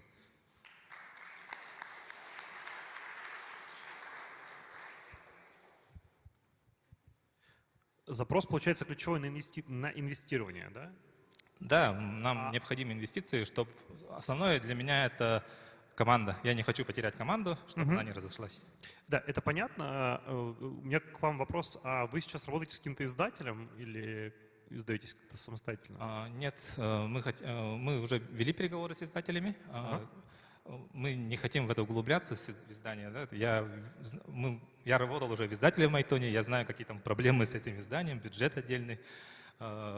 Не хотим отдельно сами издаваться. То есть лучше найдем издателя, которому там 30%, там 50% в зависимости от... А игра до релиза еще как долго должна быть разрабатываема? До релиза, на самом деле мы планировали ранний доступ в ноябре, но после переговоров с разными издателями поняли, что ранний доступ нам не нужен, так как Vision у нас уже есть, нужно просто игру развить, а к изданию он будет уже к следующему году готов. Если мы сейчас, примерно, найдем инвестиции, скорее всего, даже в конце этого года он будет готов, и уже начнется этап препродакшена. А размер вы не заявили? То есть вы ищете сколько примерно и за сколько? Да, 22 миллиона. 20 миллионов. 22 миллиона. Окей. Еще вопросы, коллеги? Да, если можно вопрос вот какой. Какие рынки для вас главные? Вы где будете продавать и как? Да, в России это через VK Play. Мы к ним уже заявились, попытаемся, но все-таки у нас рынок — это мир. Мы хотим выйти на мир через Steam. И издатели, которые работают, уже ведем переговоры, которые зарубежный рынок рассматривают. Супер. Еще вопросы есть? Так. У меня такой вопрос про технологичность. То есть вы на сессии сегодня кратко упоминали про то, что вы используете генеративку генеративную нейросети для игры. А есть ли какие-то свои технологические ноу-хау внутри? Нам интересно на самом деле AI. Мы сейчас тестируем инструмент, который тоже энтузиасты сделали для Unity. Соединяет его с чат GPT, он там используется в левел-дизайне. Конечно, были бы у нас дополнительные силы и инвестиции, мы бы развили это направление, так как я вижу, что команде это направление интересно. Так. King of Beast переводится, наверное, как король... Да, царь зверей. Здравствуйте, меня зовут Максим. Я представляю студию Just Called. Супер. Сейчас в России остро стоит проблема индустрии видеоигр, так как вот по данным Всероссийского центра изучения общественного мнения, в нашей стране 33,5 миллионов игроков, и половина из них испытывает трудности в играх. То есть это проблемы с оплатой внутриигровых покупок, покупкой игр и недоступность новых релизов. Также из-за санкций в прошлом году крупные компании покинули нашу страну, закрыли российские офисы, много сотрудников рядовых было сокращено, и также 10% IT-специалистов покинуло страну. И в мире, и в России стоит проблема стагнации жанра файтингов. Они очень сложные, в них играет мало людей, и новая аудитория не появляется. И в России проводят мало соревнований, турниров по играм данного жанра. Наша студия разработки видеоигр высокого уровня. У нас есть амбициозные крупные проекты в планах. Можем предоставить рабочие места специалистам, расширять команду, масштабировать компанию. И будем выпускать свои проекты на всех платформах и также на отечественных площадках. Создание рабочих мест даст работу специалистам российским, и также выпуск высокоуровневых игр будет способствовать развитию индустрии видеоигр России на мировом рынке. И так как наши проекты будут выходить на отечественных площадках, людям, россиянам будет удобно их покупать, играть в них и тратить свои деньги. Наш первый проект в разработке 3D-платформ файтинг от третьего лица King of Beasts, концепт-арты персонажей. По результатам опроса форума самого крупного в СНГ по файтингам, Fighting.ru, большинство пользователей играют в классические файтинги, такие как Mortal Kombat, Tekken, Street Fighter, King of Fighters. В данных играх у всех персонажей свои удары, которых более 15 способностей ударов. А в нашем проекте будет только 4 способности у каждого персонажа, что облегчит освоение игры для новых игроков и расширит аудиторию данного жанра. Наша игра направлена на игроков всех уровней, выйдет на всех платформах. Мы будем тесно общаться с комьюнити, сообществом игры и проводить соревнования, различные мероприятия. Аудитория VK Play, отечественная, где мы планируем выпускаться, 12 миллионов людей, пользователей. В Steam 132 миллиона. И данные наших конкурентов, продажи и их прибыль. Мы планируем продавать игру, продавать внутриигровые косметические предметы и новых персонажей. На релизе осенью 2024 года рассчитываем на 70 тысяч продаж, 400 тысяч долларов прибыли, без учета комиссии издателя.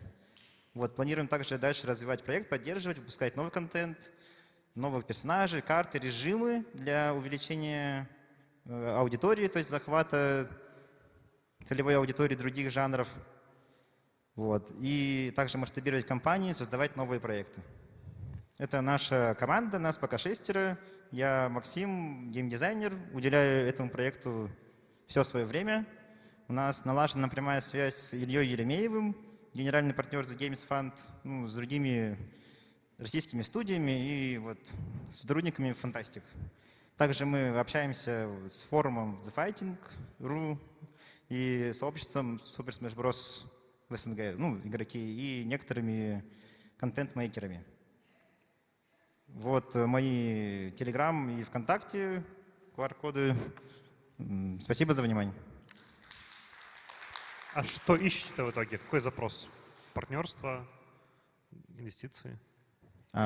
Повторите. Что ищете сейчас? Сейчас ищем инвестиции для создания MVP, минимально жизненного продукта, чтобы были все фичи, чтобы потом дальше еще искать больше инвестиций, привлекать издателей, развивать компанию. Мы сейчас для увеличения штата, создания компании, увеличения команды, потому что нам нужны еще другие специалисты. А стадия, получается, Что, ну, ранние прототипы у вас уже есть какие-то, да? Нет, у нас стадия на концепта. А, концепт сейчас, Да. окей. Супер. В принципе, понятно. Вопрос есть, да, Руслан? Возьми другой. Раз. Вот. У меня есть вопрос, но он многокомпонентный. Средний возраст сотрудника какой? В компании? В компании... Ну, средний возраст какой? Ну, 25-30, наверное. Ага. На энтузиазме имеется возможность сделать проект до какой-то стадии? То есть без привлечения инвестиций, просто на голом энтузиазме есть возможность дойти, ну, там, до MVP? Без инвестиций есть возможность, но так как у нас многие в команде рабочие, и, ну, они работают и учатся, мало времени, это займет много времени. Инвестиции дадут нам стимул и время уделять проекту все свои силы и время, чтобы быстрее создать продукт, разогнать проект. Хорошо, спасибо. Еще вопросы? У меня вопрос, да. У вас есть какой-нибудь опыт, успешный, неуспешный, в реализации создания таких игр? У нас нет опыта. У нас вот есть в команде 2 сотрудников бывших Фантастик, работали над Пропнайтом, ведущий геймдизайнер и также специалист-тестировщик Тимур Колодезников и Ирина Соловьева, вот, художник по окружению. Спасибо. Спасибо. Можно еще один вопрос? Да. Как вам видится, в чем ваша изюминка-то, в чем конкурентное преимущество? И что привлечет к вашей игре? Наше главное конкурентное преимущество, что мы целимся на аудиторию игроков всех уровней, то есть наша игра не будет сложной для освоения, там только 4 способности будет, ну, вот, в отличие от других классических файтингов, в которых там 15 и больше ударов у каждого персонажа. Вот, то есть это широкая аудитория людей и также там возможность для людей совершенствоваться, то есть этими 4 способностями больше, вот, сложнее играть друг против друга. Вот. И также проводить турниры, это большая медийность, ну, да, вот. Спасибо. То есть упрощенная механика и там амбиции на то, чтобы стать киберспорт-дисциплиной, да, типа такого? Да. Угу, спасибо. Спасибо, да, поаплодируем тогда компании «Король зверей». И мы двигаемся дальше. Следующий спикер Андреев Долан Юрьевич. Здесь? Здравствуйте. Да, кликер. Вот кликер, да. Компания Той. Микрофон. Надо спросить у наших звукорежиссеров, а есть ли видеоролик? Ага.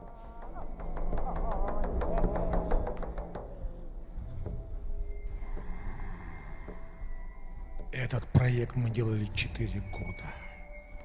Можно так начать, да? Наша компания занимается Той-Той. И наша цель – это продать нашу настольную игру. Это открытая цель. Вторая скрытая цель – это привлечь издателей. Сейчас я вам расскажу про светлую сторону проекта. А есть еще темная сторона. Светлая сторона – это мы создали уникальную вселенную про мамонтов по якутской легенде, по древней легенде. И мы создали настольную игру, уникальную по механике. Механику создавали специалисты из компании Mail.ru. Эта механика, она очень сложная, чем-то похожа на ужас Аркама и на Игру престолов. Игроки, они собираются вместе и играют против игры. То есть наша цель – выжить в этой игре, построить портал и уйти в счастливый мир. Это наш 5-й проект. У нас было предыдущих 4 успешных проекта на Кикстартере.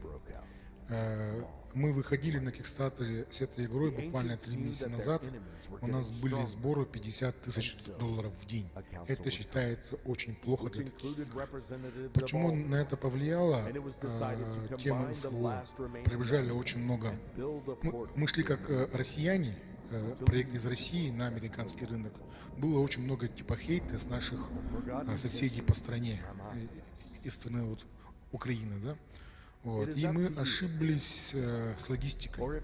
Но, тем не менее, за проектом следят 15 тысяч человек, у нас подписаны в Инстаграме. И сейчас в листе ожидания на Kickstarter стоит 150 и 200 человек при дате выхода этого проекта. Это светлая сторона проекта. С подобных игр там где-то 150 фигурок, более 20 раз. Есть своя книга научно-фантастическая, была написана нашим якутским писателем. Это будет идти. Это будет такая светлая сторона. Уникальность этой настольной игры еще в том, что в нем будут кусочки мамонта и волосы настоящего мамонта. А также будет якутский изумруд, который добывается только в Якутии, называется жидеид. Это будет в каждой из коробки. 2 ведущих американских блогера уже сделали освещение и поставили оценку 9 из 10 именно по качеству игры. Вот видите, все, что в игре. Выход мы планируем сделать в мае, в июне. И мы заходим с этой игрой второй раз. Второй раз решили выйти через американского издателя. Американский издатель, он стоит на 7-й строчке по крупности после Hasbro. За проектом следят еще очень много венчурных компаний. А теперь темная сторона.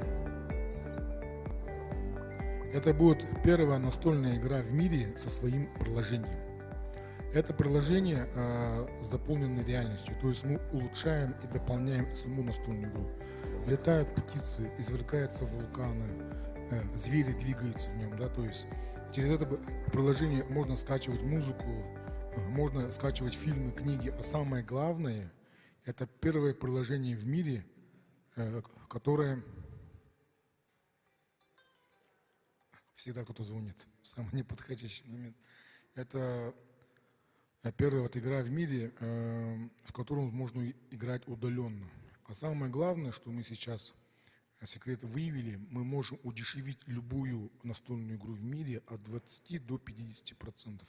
Наша цель не пользователи, наша цель не люди, которые играют в настольные игры.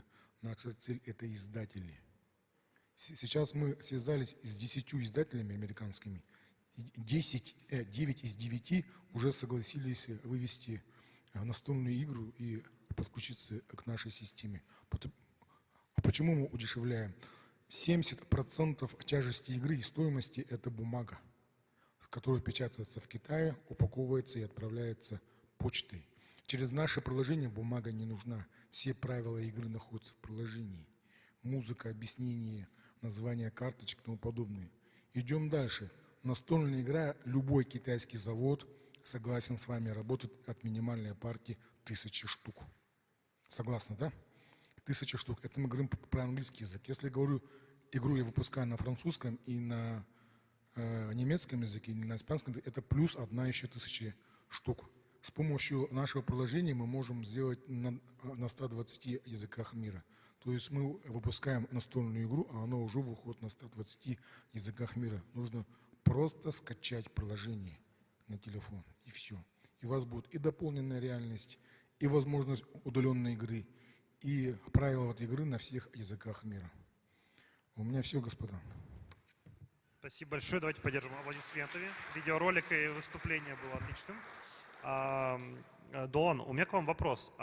Вы хотите дополненной реальностью заменять всю игру или только часть игры? Не совсем понял из презентации. Нет, дополненная реальность, оно просто помогает эмоционально дополнить игру. То есть мы ее не заменяем.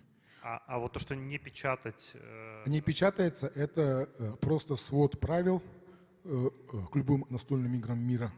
Это музыка, это какие-то книги. То, что вы переносите в приложение тоже. Да, все, что мы переходим в приложение. В настольной игре будет такая толстенькая книжечка, только на английском языке. Если мы хотим, скажем, какой-нибудь абхазский язык, или грузинский язык, или русский язык, это уже будет в приложении, что намного удешевляет, скажем, производство самой игры. Вот. Ну и опять же, что нужно человеку? Он хочет погрузиться более глубже в мир, во Вселенную. То есть он может через телефон там видеть, как извергается вулкан, как птицы летают, как облака по карте двигаются. Это, конечно, дает дополненную реальность. Но опять же, мы на этом не останавливаемся. Это наш первый проект мирового масштаба. Второй у нас проект будет с UFC, и третий проект с кей-поп группой BTS. Они тоже хотят настольную игру, но там будет как бы кей-поп стар. С ними уже договор уже подписан. Так что с БТС? Ничего себе. БТС. Бантам Групп, ну, нам очень повезло, потому что один из руководителей LG, он сейчас является одним из линейных менеджеров БТС, который как раз-таки отвечает за мерч. У них в матрице 2500 мерча по БТС, от салфеток до женских прокладок, но нет у них ни одной настольной игры про БТС. Расширили, короче, да, ну, мы сказали, мы им предложили БТС, ну, настольную игру, что можем, да. Если мы сказали, у нас будет успех, то мы с вами готовы заключиться и так далее. Супер. Вопросы, коллеги из жюри. Настольные игры, оптимизация через AR и следующие проекты по BTS. Кей-поп, это же очень круто. Ну, смотрите, у меня вопрос такой, наверное, какой запрос на партнерство сейчас у вас здесь? То есть вы ищете инвестиции, вы ищете стратега, что вы хотели бы от конкурса? Лучшая ценность – это совет. И лучшая ценность – это понимание и взгляд со стороны. И очень люблю, когда находят изъянов в проекте. Это то есть вы вкладываетесь. И дело в том, что мы уже проект готовый, MVP, готово, все MVP уже получили все ведущие американские блогеры. Они уже у себя в YouTube осветили. Можем пройти на выставку, а все эти их обзоры можем показать.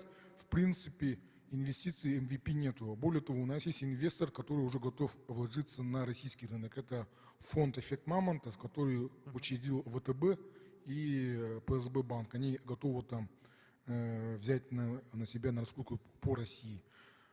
Что могу, допустим, предложить? Это выкуп у доли у основного инвестора. У него есть 50% доли.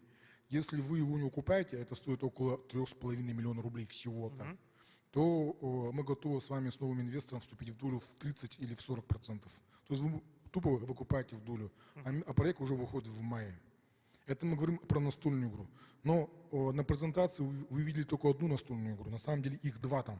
То есть есть основной кор, есть еще дополнительный кор, еще есть научно-фантастическая книга в стиле фэнтези от Виталия Обедина, которые уже все готовые, и, возможно, будут инвестиции в этот. А он был соавтором «Метро 2023».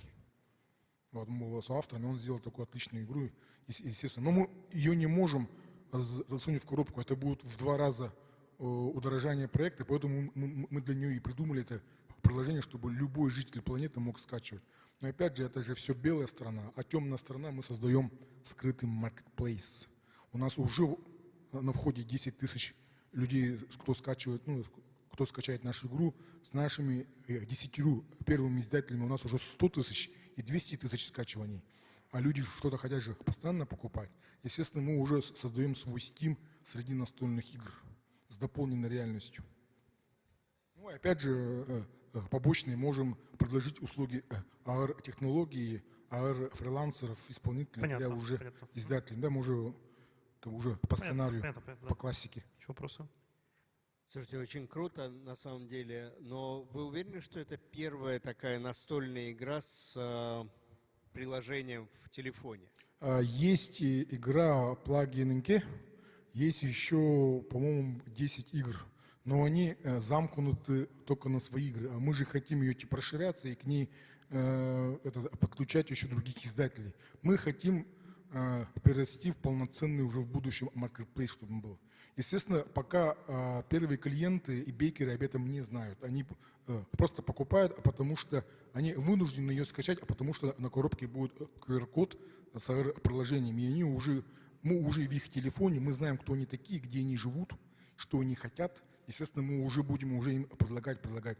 Это делается не быстро, вы сами понимаете. Это где-то плюс 2-3 года раскрутки отдельного уже маркетплейса и общения с издателями. Что мы даем издателям? Мы даем от 20 до 40% удешевления их проекта, заказа. Все-таки настольная игра — это не софтвар, это все-таки хардвар. Это Китай, это логистика, это склады, это почта, это американское налоговое законодательство, а все еще хуже того французское и норвежское. Поэтому чем тяжелее коробка, чем мы платим там от 5 до 10 долларов сверху, там ват называется, НДС там у них, да, короче, ну и тому подобное. Поэтому мы удешевляем. Поэтому мы подкупаем издателей и пользователей. Так я поэтому и спросил, что это же совершенно отдельный бизнес и очень классный бизнес, который с вашей игрой даже и, может быть, не связан вовсе. То есть, как вы описали, это отдельная история очень. Верно. Но вот, чтобы, допустим, с издателями общаться, они все спрашивают одну игру. Ну, один и тот же типа вопрос. А сколько у вас скачиваний? А сколько у вас, допустим, популярно ли ваше приложение? Вот мы хотим с нашей игрой сделать первый шаг. Вот у нас столько-то скачало. Ну, вы сами знаете, что золотое правило всех стартапов: стартап не надо доделывать, надо сделать всего его половину. А половину пускай доделает сам рынок. То есть мы хотим узнать все фишки, все баги уже с нашими первыми клиентами, и потом уже выходить на серьезных таких издателей, типа от Hasbro, Akela, там, или тоже Crowd Games, ну и тому подобное. И если мы говорим о компьютерных играх, тут очень ожесточайшая конкуренция, там, мобилки, PC и тому подобное. А вот настольных игр, он такой очень консервативный. Он все еще как бы особо никем не занят. Да, у него объемный рынок. Если мы говорим только Kickstarter, мы не берем там Indiegogo и другие типа площадки, да, только в Kickstarter в месяц продается 100 тысяч коробок, 100 тысяч игр разных издательств. То есть мы понимаем, что 100 тысяч скачиваний стабильно нашего приложения в месяц. Естественно, мы можем через наше приложение также в последующем продавать. Ну, мы пытаемся вот связать AR-технологии и хардварный, обычный консервативный продукт, как настольная игра. Вот. Ну, само вот AR-технологии мы его изучаем, мы типа двигаемся по нему, он сам по себе еще развивается. Есть еще вопросы, коллеги? У меня совет, вы просили совета сколько угодно. Есть большая проблема с AR на сегодня. Она звучит так, что нет в мире нет ни одного кейса механики, ну ладно, помимо масок, AR-масок и этого, ни одного успешного кейса, где бы AR-механика была бы основной. То есть нету, ну то есть все говорят Pokemon Go, но в Pokemon Go отключаешь AR и геймплей не меняется. Так же ходишь, так же ловишь, ну с AR чуть веселее. И соответственно, ну как бы, наверное, это ключевой вопрос, ну и как бы совет, использовать здесь, наверное, AR как маркетинговую приманку, но вряд ли вы найдете на самом деле крутую механику с ней. Поэтому ваших продуктовиков, геймдизайнеров я бы ориентировал именно на приложение, которое создает атмосферу и какой-то новый экспириенс расширяет по игре, и это будет круто. А вот типа выйти в AR, ну вы, наверное, тоже видели такой Kickstarter проект AR-очков для настолок и с жезлом, с таким, я не помню название. Они, ну, можете на них посмотреть, они вот не так, ну, недавно я смотрел их статус, очень плохо летят, несмотря на то, что и тоже большая группа энтузиастов, и ну, технология AR пока еще сырая в целом, даже как-то ее не крути, там хоть дорогие очки, хоть в смартфоне у тебя рука занята, тоже неудобно, ну и там вот много вопросов. Второй вопрос. Кажется, что планом Б для вас может быть, вот в продолжение того, что говорил Максим, планом Б может быть для вас превратиться в агентство, которое будет делать для вот этих студий их приложение. То есть круто, если у вас получится сделать свой marketplace, но если вдруг вы воткнетесь, то очень крутая идея сделать прям агентство, которое будет делать цифровой слой для настолок, потому что настольный рынок настолок огромный просто. Огромный, вот. И если вы в этом будете понимать, копить экспертизу, то даже на уровне агентства это хороший бизнес. Вот. Спасибо большое, кстати, очень отличная идея. Спасибо. У меня все. Спасибо, да. Все, да. До свидания. До свидания. У меня такой встречный вопрос. А завтра вы что делаете? Стольные игры, да? Поехали на рыбалку? О, нет, спасибо. Лучше на столочку. Мы же тут эти креативные люди. Спасибо большое. Двигаемся дальше. Компания RestaFlow AVD Company. Коллеги. Воу. Поддержим. RestaFlow, хочется сразу ожидать какой-то флоу. Здравствуйте. Так, наша компания RestaFlow, компания AVD Company представляет RestaFlow. Это мы запланировали единую экосистему мест быстрого питания. Знаете, вот когда вы хотите где-то покушать, да, вы всегда вспоминаете, вот мне нравится то место, мне нравится это место, до него добираться далеко, там еще что-нибудь такое, и мы хотим, или вы находитесь в другом городе, вы просто незнакомые, да, с обстановкой, а вы хотите что-нибудь быстренько, там кофе, там лаваш, шаурму какую-нибудь поесть быстренько, да, и, как правило, у людей на это, нету времени, да. И плюс такие предприятия, как мелкие кофейни, кофе-стенды, кондитерские лавки и такое прочее, они не имеют никаких технологических решений для того, чтобы предоставить вам свой продукт, как-то его продвинуть. Они просто есть у себя на месте, они там и живут за счет постоянных посетителей. И когда вы туда подходите, наконец, да, хотите взять себе кофе там или еще что-то, видите, там 5 человек уже стоит. И такие, тогда поголодаю, что ли. Или нельзя заранее заказать, да? Или оплатите вот заранее, опять-таки. Или вы получаете какие-то непонятные штампы, там, вот, допустим, в кофейнях, да? Вам приносите бумажку, там ставят 2-3 штампика, вы его теряете, стираете вместе с одеждой, еще что-нибудь такое. Это устаревшая технология, да, она не работает. Предлагаемые технологии. Мы предлагаем объединить данные места под нашим приложением в единую систему мест быстрого питания. Давайте сразу сайт покажу. Тут не очень хорошо видно, но вот, допустим, у нас есть карта, где вы можете выбрать, что вы хотите выпить, поесть. Да? Сами бизнесы заполняют свои карточки ресторанные, то есть вот они добавляют товары к себе. Вы можете узнать, когда они работают. Просто, вот, допустим, мы находимся на Труа 1, тут недалеко там кофейня, допустим, есть какая-то, да? Вы закончили свои дела, встали, заказали себе кофе, выбрали, что я буду там через 10 минут, пришли, забрали. Не надо стоять в очереди, не нужно там оплачивать отдельно, просто на входе взяли и все. Со стороны бизнеса, как это выглядит, то, что когда приходят новые заказы, они упорядочатся по времени, то есть люди в разное время всегда заказывают, могут через полчаса, могут через час, могут через 5 минут, и они вот так вот удобно будут у них располагаться, система отзывов, это вот продумано. Также будет конструктор меню добавлен. Вот. Сейчас мы находимся на стадии разработки прототипа, MVP. У нас готово где-то 40-50% приложения.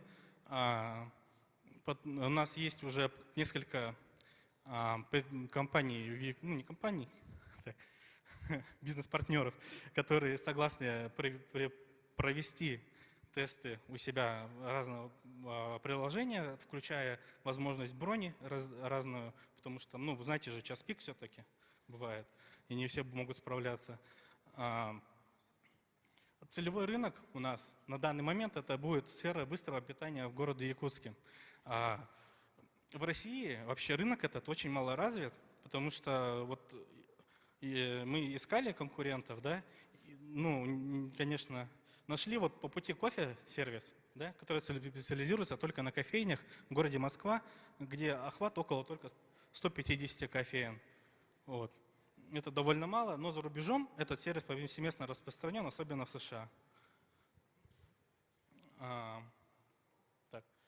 Вот, план коммерциализации у нас заключается в получении процента с продаж от заказа, который будет ложиться либо на бизнес-партнера, либо на клиента.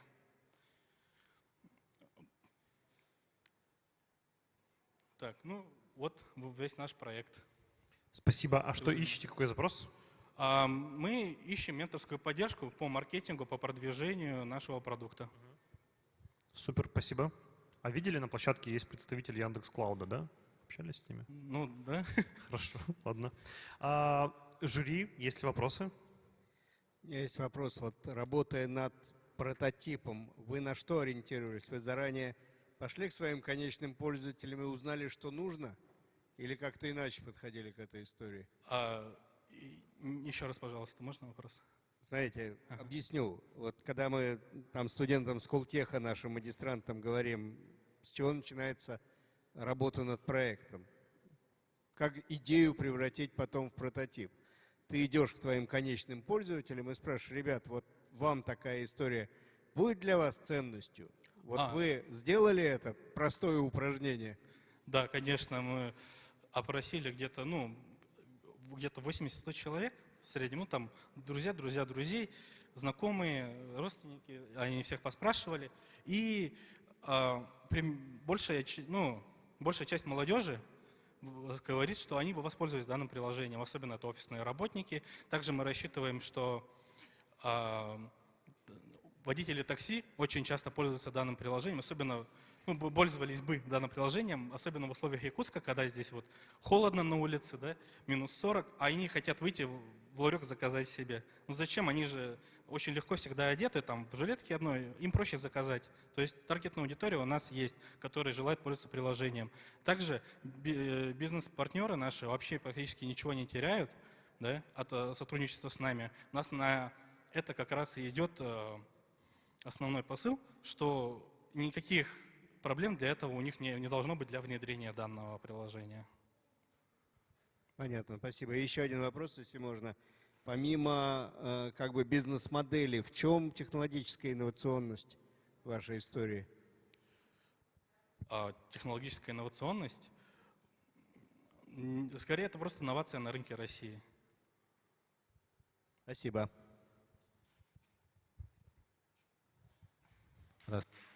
А на какой стадии находится у вас реализация вот этого приложения?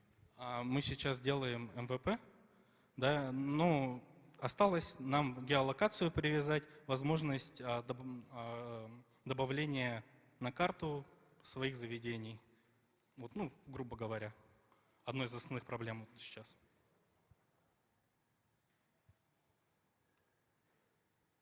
У меня, конечно, больше всего вопросов, то есть к тому, что очень много проектов в России, которые пробовали take away, наверное, так правильно называется, да? То есть предзаказ. Вот этот опыт других компаний, вот он был изучен в целом? То есть насколько вообще это востребовано и конкурентоспособно? Был опыт изучен вот как раз по пути кофе, и еще там была пара заведений. В основном у них проблема была в том, что они плохо клиентоориентированы были в целом. Это вообще так вы говорите, как будто вы не разобрались в вопросе. Плохо клиентоориентированные? Нет, что это значит конкретно? Да, имеется в виду, что мы почитали отзывы, да? Людям действительно нравилось приложение, они хотели им пользоваться, но возникали какие-то неудобства, на которые они вообще не обращали внимания, то есть не отвечали, видимо, потому что есть проблемы, которые адресовались 2 года назад, но они до сих пор есть у них. А, например, что это там? Например, что там? Неправильное время заказа или ошибки? Ошибки в приложении, непрохождение оплаты, потом какие-то фичи там хотели пользователи еще дополнительно добавить. Бронь также, то, что бывает, люди приходят в свое время, а там не готово. Не готово, потому что там уже еще 5 человек перед ним находится, в час пик особенно. Вот. Понятно, спасибо. Что, поаплодируем последнему нашему участнику из 5. Уважаемые жюри, я хочу, чтобы вы поставили оценки и прошу через 10 минут возвращаться для того, чтобы мы объявили победителя. 18:30 мне говорят. Да? 17:30. Через полчаса.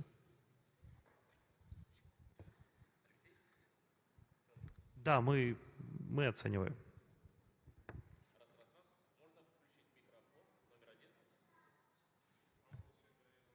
Выключен. Работает. Проверка связи, все работает. Итак, пока уважаемая судейская коллега заполняет свои баллы по направлению креатив, я вам советую далеко не расходиться, потому что буквально через пару минут состоится премьерный показ того самого короткометражного мультфильма от студии «Тундра». И мы, наконец, увидим этот шедевральный мультфильм анимационный. И, конечно же, после этого подведем итоги долгожданного события, итоги сегодняшнего насыщенного дня. По всем направлениям узнаем имена победителей. И здесь, конечно же, состоится гранд-финал. Лучшие победители по своим направлениям прямо здесь, прямо перед вами выступят вживую перед судейской коллегией и решится вопрос, кто же станет лучшим проектом «Стартап-тур Якутск-2023». Что ж, я думаю, что организаторы коллеги не против, если я позову и мы начнем наше мероприятие, а именно премьерный показ. И с удовольствием приглашаю на площадку Александру Шестопалову, руководителя Синет Спарк. Александра.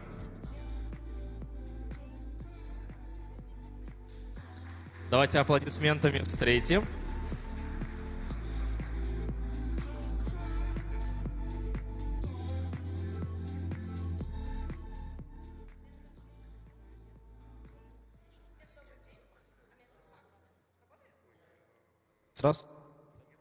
Всем добрый день. Хотела сразу сказать, что меня зовут Александра Козулина, и уже как больше 5 лет. Вот. Я хочу сказать приветственное слово и поблагодарить, что мне дали возможность сказать. Тот мультик, который вы сейчас будете смотреть, мы его проспонсировали, и ребята подали нам свою заявку в рамках нашей программы «Синет Сахавуд». Это поддержка кино и анимации в городе Якутске, которая вот с 2019 года эта программа работает. И за это время мы уже выдали грантов на сумму более чем 35 миллионов рублей. Я думаю, здесь можно похлопать. Из наших успехов те проекты, которые мы дали деньги, это, конечно, «Пугало», всем известный, Дмитрия Давыдова. Это «Айта», которая сейчас идет в кинотеатрах. И если вы еще не сходили, обязательно сходите на «Айту», потому что она бьет все рекорды. Бюджет фильма... Раз мне дали слово, то можно немножко сказать, да? Бюджет фильма 4 миллиона, мы дали 1 миллион, и они сейчас уже больше 15 миллионов кассовые сборы. Что касается мультика, я просто очень рада, что мы дали ребятам больше заявленной суммы. Если не ошибаюсь, Аня, вы просили 1 миллион, да? 1 миллион по заявке было. И после питчинга мы решили поддержать эту молодую креативную команду и выдали им грант на сумму 2,5 миллиона рублей. Я хочу сказать, что всем обязательно нужно посмотреть этот мультфильм, потому что анимация, которую вы увидите, ее еще ни разу не было в нашем регионе. И очень хочется, чтобы этот мультфильм показали по всей России, по всему миру. И, возможно, мы уже с этим мультиком, этот мультик найдет свое продолжение в других сериях. Спасибо. Не буду отвлекать. Давайте смотреть. У нас команда, она разбросана по многим регионам. У нас часть в Новосибирске, часть в Казахстане, часть вообще в Новой Зеландии. У нас в титрах более 30 человек указано. Среди них также озвучки. Например, старика у нас озвучивает народный актер Петр Баснаев. А мальчика мы вообще нашли по интернету, но он оказался очень классным. Айсен Диадоров здесь. Помаши рукой. Да, несмотря на свой юный возраст, он очень профессионально записывался. Вообще было очень приятно с ним работать. Спасибо большое нашей команде, спасибо Кварталу труда, спасибо фонду Синет Спарк за то, что все это стало возможным. Спасибо.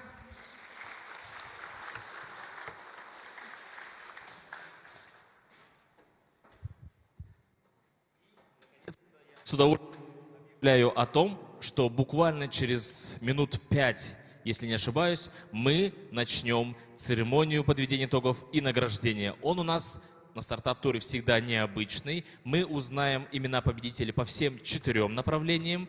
И прямо во время награждения наши гранд-финалисты, первые места по каждому направлению, здесь выступят, и мы определим главного победителя стартап-тура. Спасибо. Начнем примерно через 5 минут. По расписанию у нас стоит финал в 17:30. Спасибо за внимание. Скоро начнем.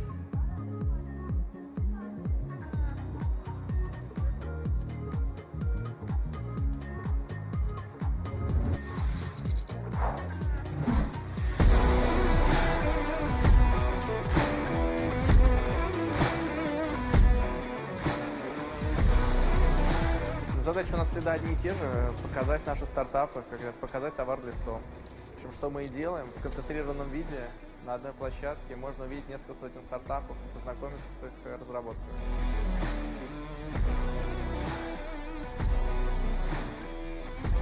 Много стендов и очень много наработок за этот год, которые произошли именно в России с помощью российских ученых, российских студентов, разработчиков, и за это вдвойне приятно.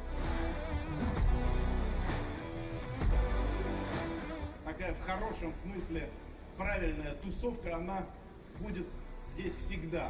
А значит, будут выполнены важнейшие задачи по развитию нашей страны, по обеспечению ее технологического суверенитета.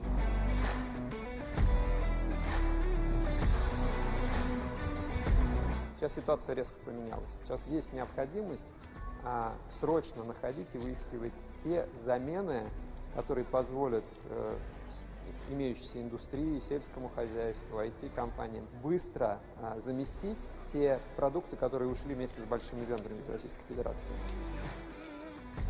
Мы находимся в точке, очевидно, сборки, новой конфигурации, и я очень хочу, чтобы все, жизнеспособные, инициативы, компании, продукты нашли возможность использовать эту ситуацию для того, чтобы получить какой-то буст к развитию.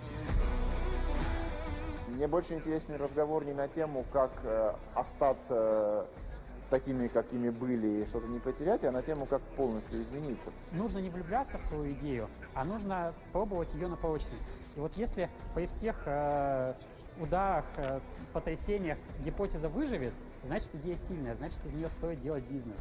Каждый живет в таком своем маленьком пузыре, и вот такие конференции позволяют пузыри расширить, объединить, познакомиться. У всех глаза горят, мир меняется, рынки меняются, и все хотят что-то изобрести, что-то прям строиться в какую-то струю. Наши отраслевые заказчики крупные сейчас повернутся лицом, и я вижу для этого все сигналы к российским разработкам. В этом смысле, наверное, это не один к одному, вы что-то потеряли на международном рынке, да, но понятно, что какая-то перестройка будет. Нашли проекты. Опять-таки, не знаю, куда это все заведет, но первая итерация, проба пера, она пройдена.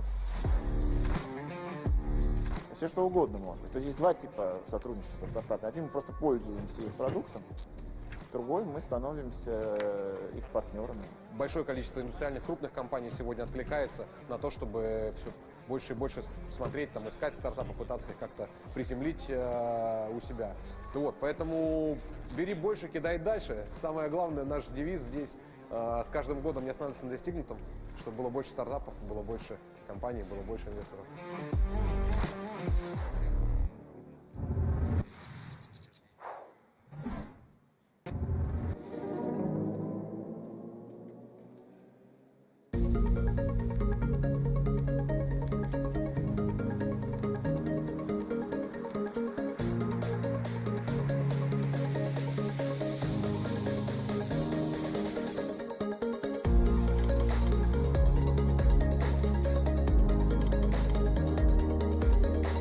Никогда раньше IP-Camp не проводили, сегодня дебют, он всем нам запомнится, организаторам, и, надеюсь, запомнится и вам. Мы эти 2 дня проведем с пользой, мы проведем их в общении, и у нас будет действительно какой-то конкретный результат, пусть в будущем, но он будет и для нашего города, и для нашей страны. Наша задача сегодня помочь научиться монетизировать результаты творческой деятельности, чтобы в регионах развивалась творческая активность, и люди оставались здесь жить и работать.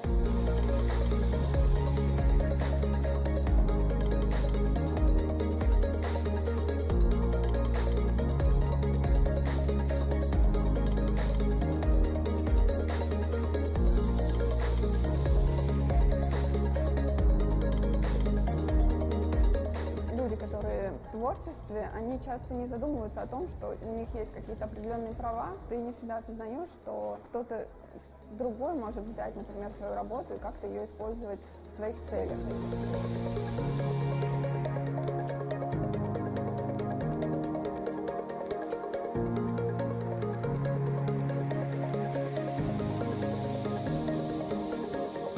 Очень тонкая грань между насмотренностью, вдохновением и воровством. Мне кажется, любой дизайнер, любой художник, он по этой грани тонко ходит.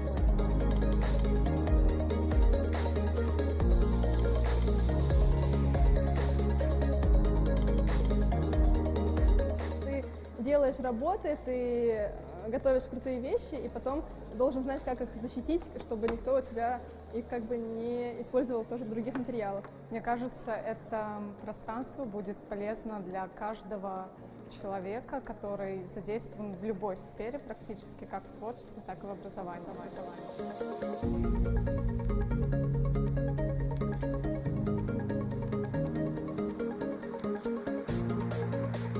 Мы взяли все хорошее, что нарабатывали годами, собрали в компактную программу, привезли сюда и на блюдечке с голубой каемочкой преподнесли нашим дорогим ивановским друзьям.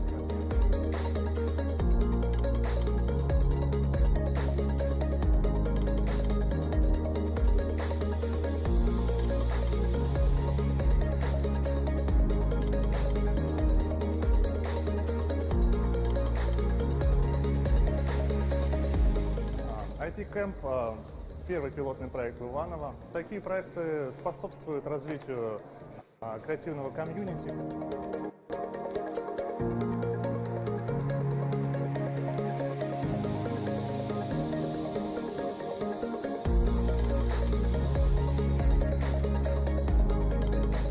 Здесь вообще интересная такая атмосфера тут получилась. Происходит взаимный обмен креативностью, какой-то там энергией. Мне кажется, это очень полезно вообще. Ну а как без этого? Это же рост.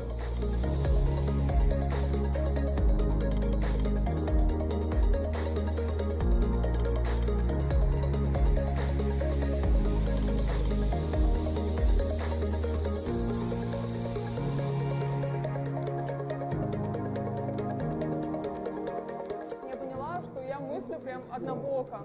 И после урока, после выступления вот креатора, мой мозг начал вообще совсем по-другому мыслить.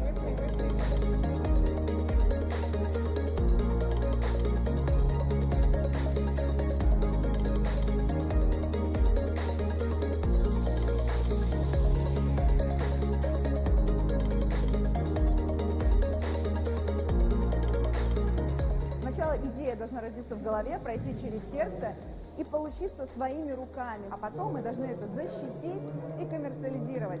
Может это стать логотипом нового IP-Camp? Конечно, может. Может это стать новой картиной? Возможно, это будущий шедевр. Но это решать вам.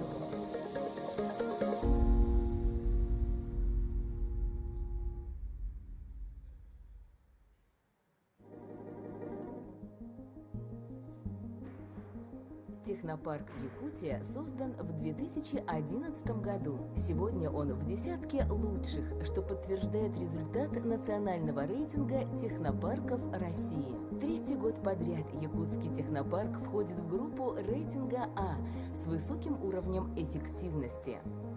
Что такое технопарки? Это интеграция науки и производства, концентрация на одной территории лучших IT-компаний и формирование для них благоприятных условий для работы. Очень рад тому, что мы пересекаем такую веху, как 10 лет. Буквально, как вчера, я помню, вышло распоряжение о создании технопарка. Был листочек А4, не было ни стен, ни команды, ни денег, ничего. Сегодня мы имеем 20 тысяч квадратных метров, у нас больше 150 резидентов, у нас выручка компании больше миллиарда, и я хочу сказать, что это только начало, потому что мы не только создаем успешные предприятия, мы не только внедряем инновации в жизнь, мы даем возможность людям реализовать свою мечту, а это самое главное. Технопарки представляют компаниям-резидентам определенные льготы. Все это привлекает внимание и только созданных организаций, и уже опытных компаний. В числе резидентов Технопарка Якутия компания Сайберия, чьи разработки уже готовы опробовать в других регионах России. В 2016 году мы начали свою научно-исследовательскую работу, разрабатываем систему принятия поддержки, принятия врачебного решения. Для стартапов поддержка со стороны технопарка, она очень важна. Да, это на самом деле это вообще крутая, классная идея, что существует такой технопарк у нас в регионе. Еще один проект «Ксенос» уже хорошо знаком тем, кто следит за новостями о новых разработках в стенах технопарка. «Ксенос» — это проект по утилизации пластика с помощью насекомых. Технопарк оказывает информационную поддержку, консультационную поддержку. Все вот эти мероприятия, которые они проводят, очень хорошо повышает скиллы. То есть одно дело быть ученым, другое дело быть предпринимателем. Как-то вот это совмещать, вот это вот учит технопарк.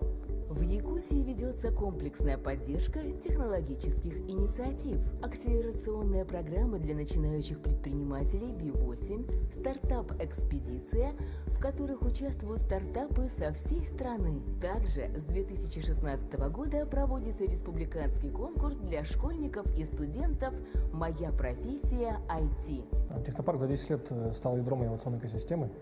Технопарк сейчас это место встречи интересов бизнеса, власти, предпринимателей, вузов, да, университетов, поэтому мы смотрим в будущее с оптимизмом. Планы технопарка Якутия масштабные и амбициозные.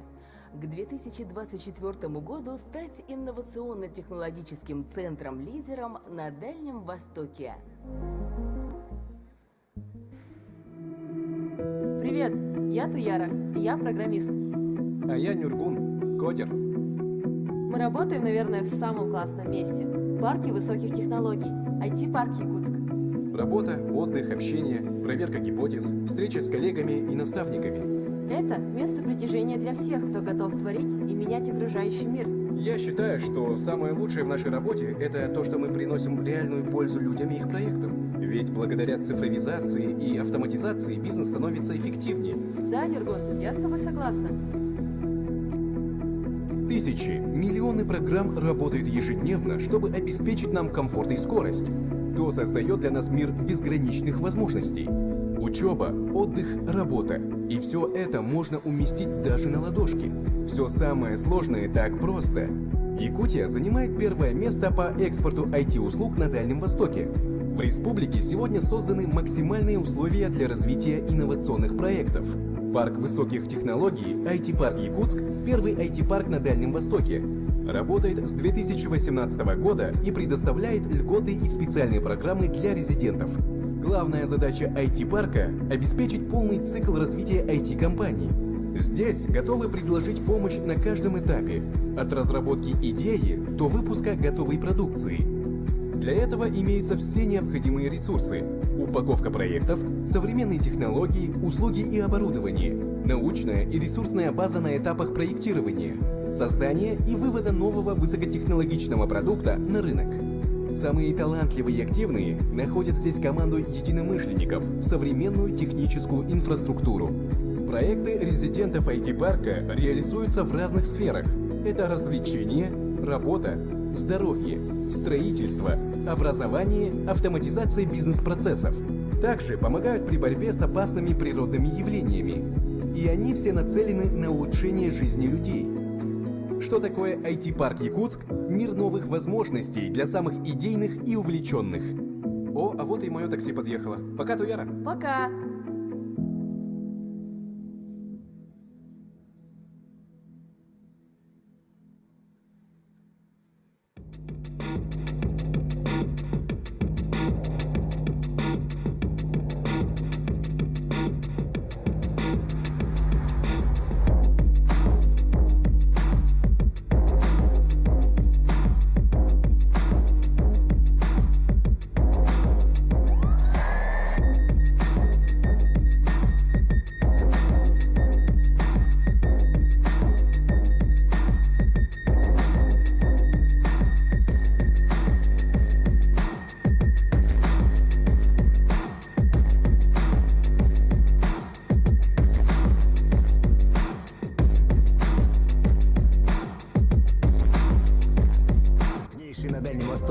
Креативный кластер «Квартал труда» создан на базе промышленного здания 1976 года. Долгое время оно эксплуатировалось лишь частично. Все помещения, инженерные системы и фундамент обветшали и нуждались в тотальной реконструкции.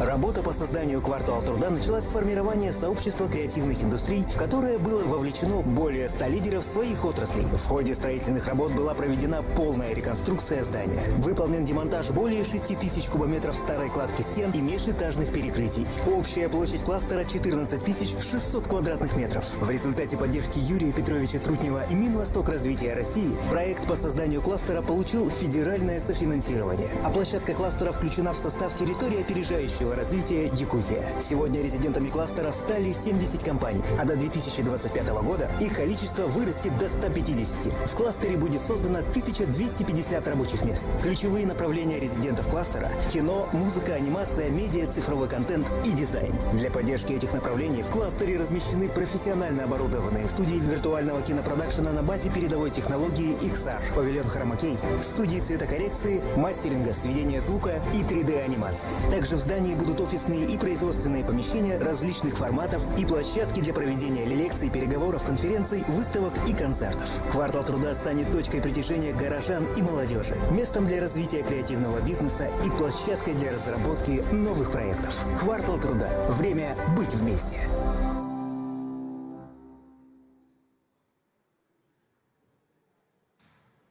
Крупнейший на Дальнем Востоке. Бюджетное учреждение Республики Саха-Якутия, Республиканский центр инфокоммуникационных технологий, создано в 2010 году в целях программного и информационно-технического обеспечения деятельности органов власти республики. В настоящее время РЦИТ выполняет полный комплекс работ по созданию, модернизации и эксплуатации инженерной инфраструктуры электронного правительства Якутии, а также осуществляет полный цикл мероприятий по проектированию, разработке и сопровождению республиканских государственных информационных систем. Учреждение круглосуточно обеспечивает работу государственно-информационно-телекоммуникационной сети «Саха-Информсеть», на базе которой предоставляются сервисы доступа к сети интернет, телефонии и видеоконференц-связи, Центра обработки данных правительства Якутии, на вычислительных мощностях которого осуществляется надежное хранение и обработка государственной информации, единого номера экстренных служб Якутии 112, системы оповещения населения о чрезвычайных ситуациях. РЦИТ осуществляет информационно-техническое обслуживание органов власти региона, в том числе администрирование программного обеспечения и средств вычислительной техники, выполняет мероприятия по их импортозамещению. Центр является лицензиатом ФСБ России, ВСТЭК России и выполняет работы в области защиты государственной тайны, обеспечивает сетевую безопасность информационных ресурсов правительства Якутии. В 2021 году утверждена стратегия в области цифровой трансформации отраслей экономики, социальной сферы и государственного управления Республики Саха-Якутия. РЦИТ ведет активную работу по ее реализации, обеспечивает деятельность проектного офиса по цифровой трансформации и выступает основным центром компетенции в данной области. Работа проектного офиса направлена на достижение цифровой зрелости региона. Реализацией цифровых проектов занимается штаб цифровой трансформации. РЦИТ обеспечивает стабильный и мощный пульс цифрового сердца Якутии. Все результаты достигнуты благодаря высокопрофессиональной команде, накопленному опыту и непрерывному развитию, движению вперед. Дальнейшее развитие цифровизации и внедрение передовых высокотехнологичных решений послужит развитию экономики региона, а также сделает жизнь граждан республики более удобной и современной. Добро пожаловать в целевой фонд будущих поколений Республики Саха-Якутия. Место, где во имя будущего инвестиции обретают реальную форму. За более чем четверть века фонд реализовал сотни проектов, направленных на социальное благополучие республики, всестороннее развитие детей и молодежи. Мы консолидируем усилия государства, бизнеса, общества для реализации фундаментальных проектов, направленных на процветающее будущее республики. Каждый наш проект является связующим звеном в большой экосистеме развития подрастающих поколений. Наша общая цель – создать лучшие условия для развития разносторонних талантов каждого ребенка республики. Парк будущих поколений. Стратегический проект республики, который задает новый уровень архитектурно-строительному проектированию региона. Это будет первый круглогодичный парк на территории вечной мерзлоты. Пространство нового типа, которое включает территории активного отдыха, полезного досуга, совместного творчества детей и молодежи, горожан и всех гостей столицы. Пространство будущим поколениям было задумано в 2018 году. По решению руководства республики проект был расширен и проведен открытый всероссийский конкурс в 2019 году, где победителем был определен консорциум «Атриум Восток Плюс». Фонд «Будущее поколение» выступил с инициативой реализации такого проекта общественного пространства «Парк будущее поколение». Идея была поддержана главой республики Арсением Сергеевичем Николаевым. Источником финансирования проекта будет компания «Алроса», которая ежегодно финансирует в нашей республике строительство социально значимых объектов, таких как больницы, объект образования. Строительство парка идет полным ходом.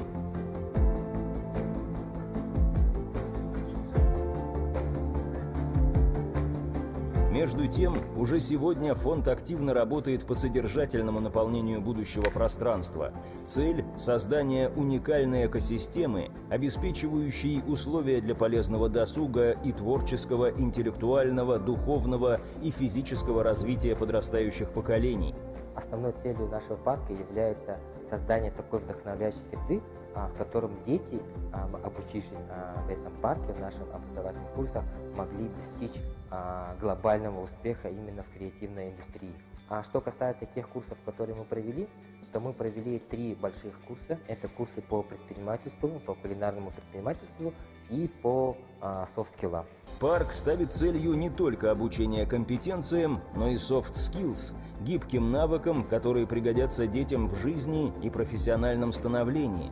Парк будет расширен.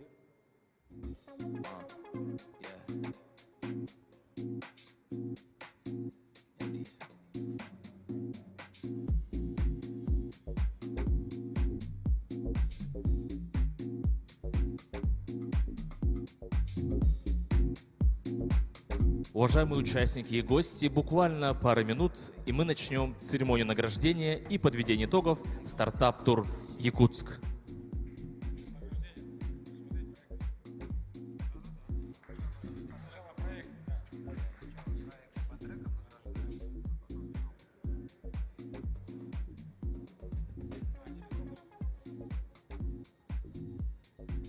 И еще раз всем добрый день, уважаемые участники и гости. Давайте бурными аплодисментами сегодня не жалеем наши аплодисменты ради участников, ради организаторов, всей огромной команды, которая сегодня провела очень интенсивное, очень интересное мероприятие под названием «Стартап-тур Якутск». Как вы знаете, в этом году мы проводим 5-й юбилейный раз, и он прошел с таким размахом, с таким креативом.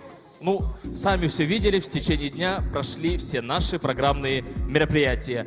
И сейчас мы с удовольствием начинаем церемонию награждения, а именно победителей по 4 направлениям конкурса проектов «Стартап-тур Якутск». Аплодисменты! Сегодня в течение дня эксперты выбрали 12 лучших проектов, которые бились за звание лучшего проекта. И мы сразу говорим, возможно, вы не победили, но тем не менее у вас есть шанс учесть все полученные за день знания и весь фидбэк. Таким образом, узнать, как устроена экосистема Сколково изнутри, вы также, уважаемые стартапы, можете в любой момент. Если будете в Москве в командировке, работайте в комфортных условиях, в коворкинге 2.0, в технопарке Сколково. Технопарк Сколково, ждем вас с распростертыми объятиями. Давайте поблагодарим еще раз наших друзей из фонда Сколково и технопарка Сколково. И теперь, наконец, самое главное – награждение. Начнем мы с направления индустриальные и энергетические технологии. И для объявления имен победителей на сцену приглашается Мадия Алдабергенов, проектный менеджер, кластер энергоэффективных технологий, фонд Сколково. И Станислав Афонин, менеджер проектов, компания Nordgold.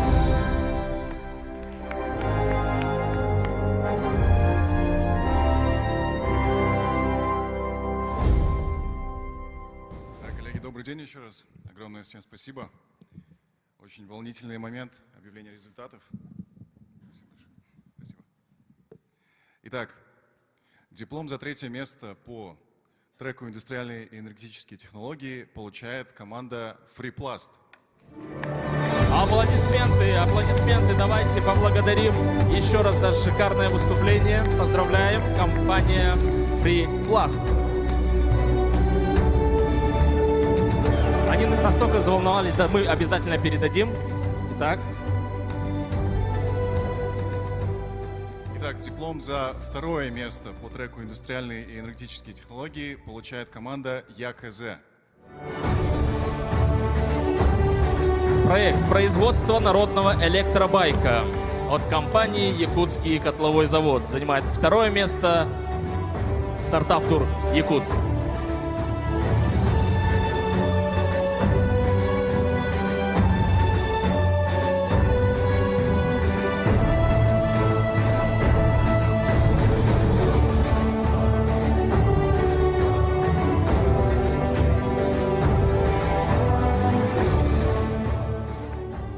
Наконец, победителями сегодняшнего конкурса объявляется команда «Аркон» с проектом «Разработка программного комплекса моделирования температурного режима».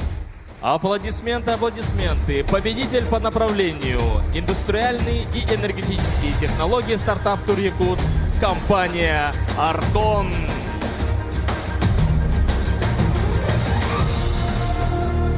Поздравляем еще раз победителей и напоминаю, что от партнеров по каждому направлению трека по 50 тысяч рублей. Еще раз аплодисменты. Поздравляем!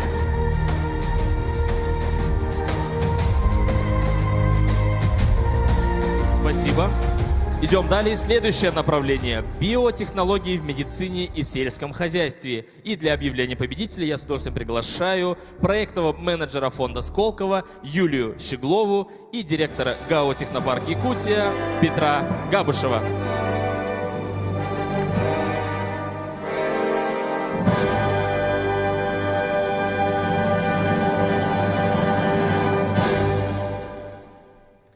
Для нас большая честь поздравить с 3-им местом команду Арктического аграрного технологического университета с проектом разработки модели открытой убойной площадки.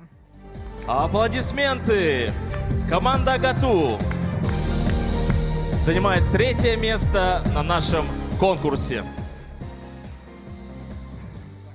Мы обязательно передадим, уважаемые коллеги.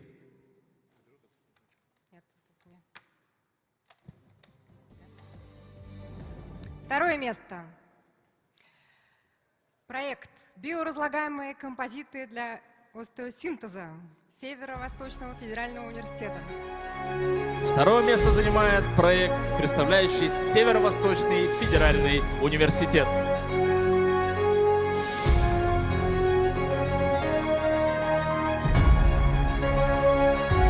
Всех победителей просим остаться на сцене для общего фотографирования.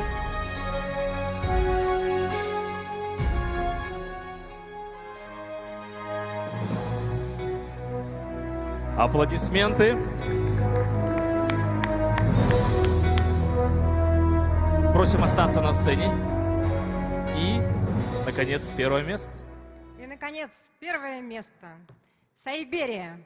Сайберия Head. Модуль обработки КТ-исследований головного мозга.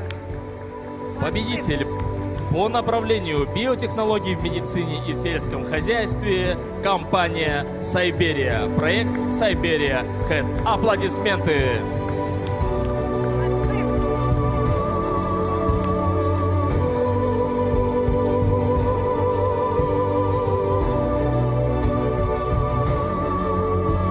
Итак, уважаемые гости, победители, обязательное памятное фото.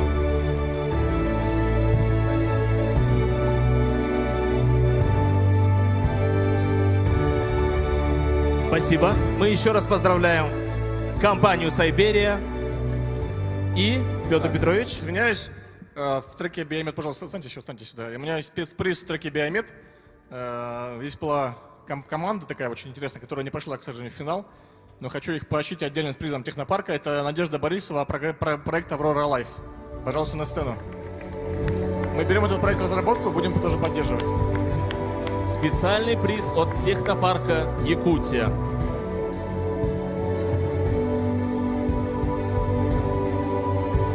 Аплодисменты. Специальный приз от Технопарка Якутия. Проект «Аврора Лайф». Не забываем делать памятное фото и ваши аплодисменты.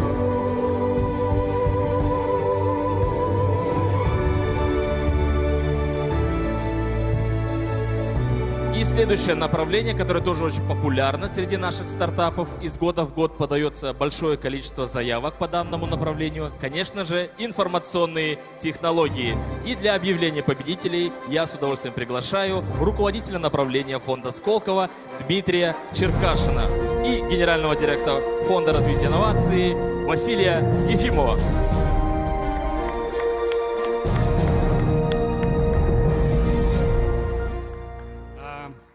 Всех поздравляем с таким радостным днем. И я заметил, что третьи места обычно не выходят. Поэтому у нас в нашем направлении IT-инноваций сразу начинаем со второго места. Второе место заняли сразу две команды. Команда Аватек с проектом Avargemensch. И второе место Фонд содействия развития Севера Навахту.рф. Аплодисменты. Сразу два вторых места. Компания «Аватек» и проект Навахту.рф. Приглашаем на нашу сцену.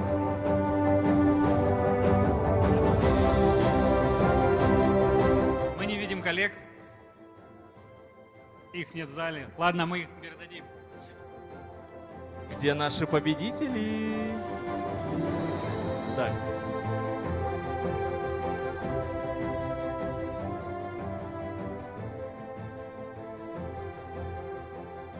И первое место в нашем направлении заняла компания Softway++ с продуктом «Скиллометр». Первое место по направлению информационные технологии. Компания Softway++ с проектом «Скиллометр». Аплодисменты.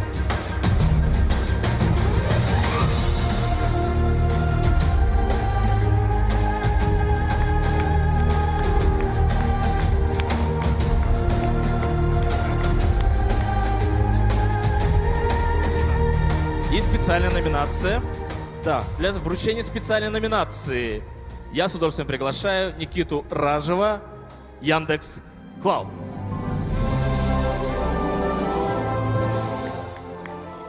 Спасибо большое. Огромное спасибо организаторам и огромное спасибо стартапам. Ребят, мы здесь все ради вас. У нас были разные, на эти треки разные проекты разного степени зрелости. И мы хотели бы поддержать не самых матерых, не самых бизнесовых ребят, а тех, кто только начинает. И, ребят, удачи вам. Покусайте больших. Мы хотели бы поддержать проект Буки. Выходите, выходите на сцену. Специальная номинация от Яндекс.Клауд дарит грант на использование облачной платформы на сумму 400 тысяч рублей с сроком на 6 месяцев. Ваши аплодисменты.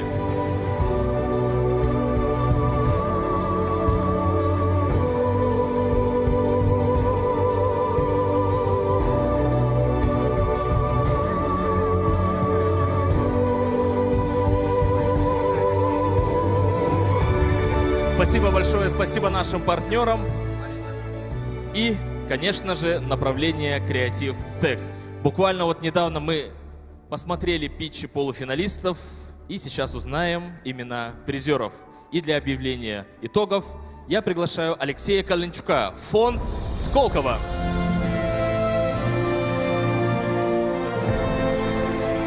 Здравствуйте, друзья. Так, Creative Tech. Самый креативный и крутое направление, я считаю. Нет, все направления Сколково и стартап-тура хороши, но креативные технологии, то, что на самом деле объединяет зачастую необъединяемое. Мы сегодня говорили про это, я сегодня говорил про это в 4 сессиях. Вот, начали мы с медиа, кинематографа, а закончили играми. И все это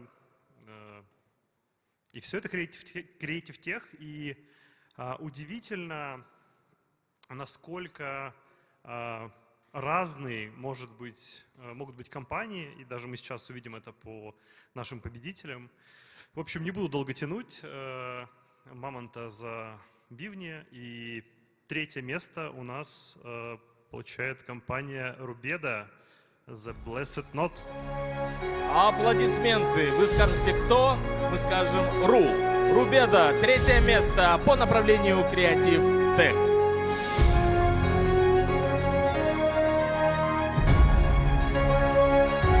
Победителей просим оставаться на площадке. Итак, второе место. Компания, которая делает практически, такое модное слово есть, Fidgetal. Да, Fidgetal. Это компания Toy, которая пытается объединить настольные игры и цифровые продукты. Прошу на сцену.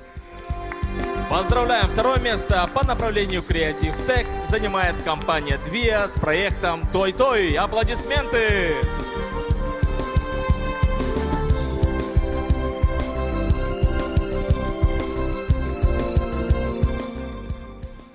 И первое место практически единогласно занимает очень милая история из эпоса Якутии, Республики Саха. Это компания Тундра. Мы поздравляем! Победитель по направлению Creative Tech — анимационная студия Тундра. Уважаемые победители, просим вернуться. Александр. Обязательно общее фото всех победителей призеров направления Creative Tech.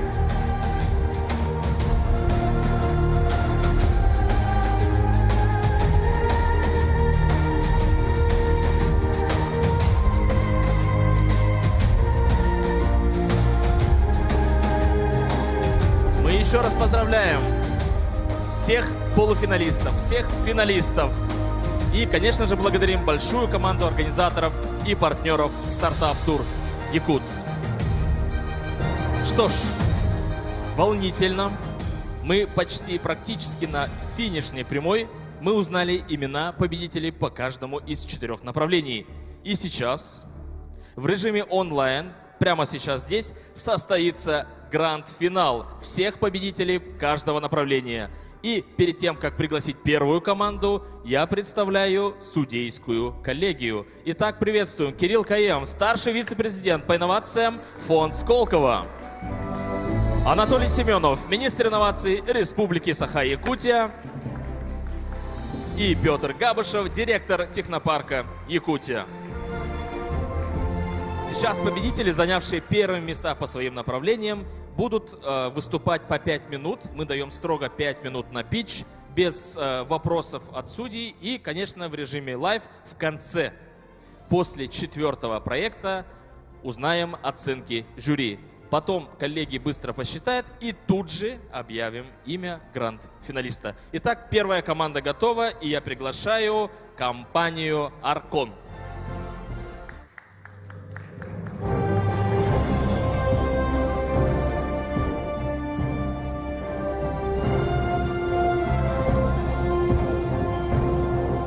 Уважаемый спикер, микрофон, кликер, 5 минут.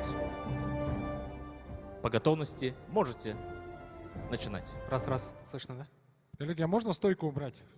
Уважаемые организаторы, спасибо. Давайте бурными аплодисментами поддержим, ребят, все-таки финал. Да. Целый день работали, давайте потерпим мы тоже.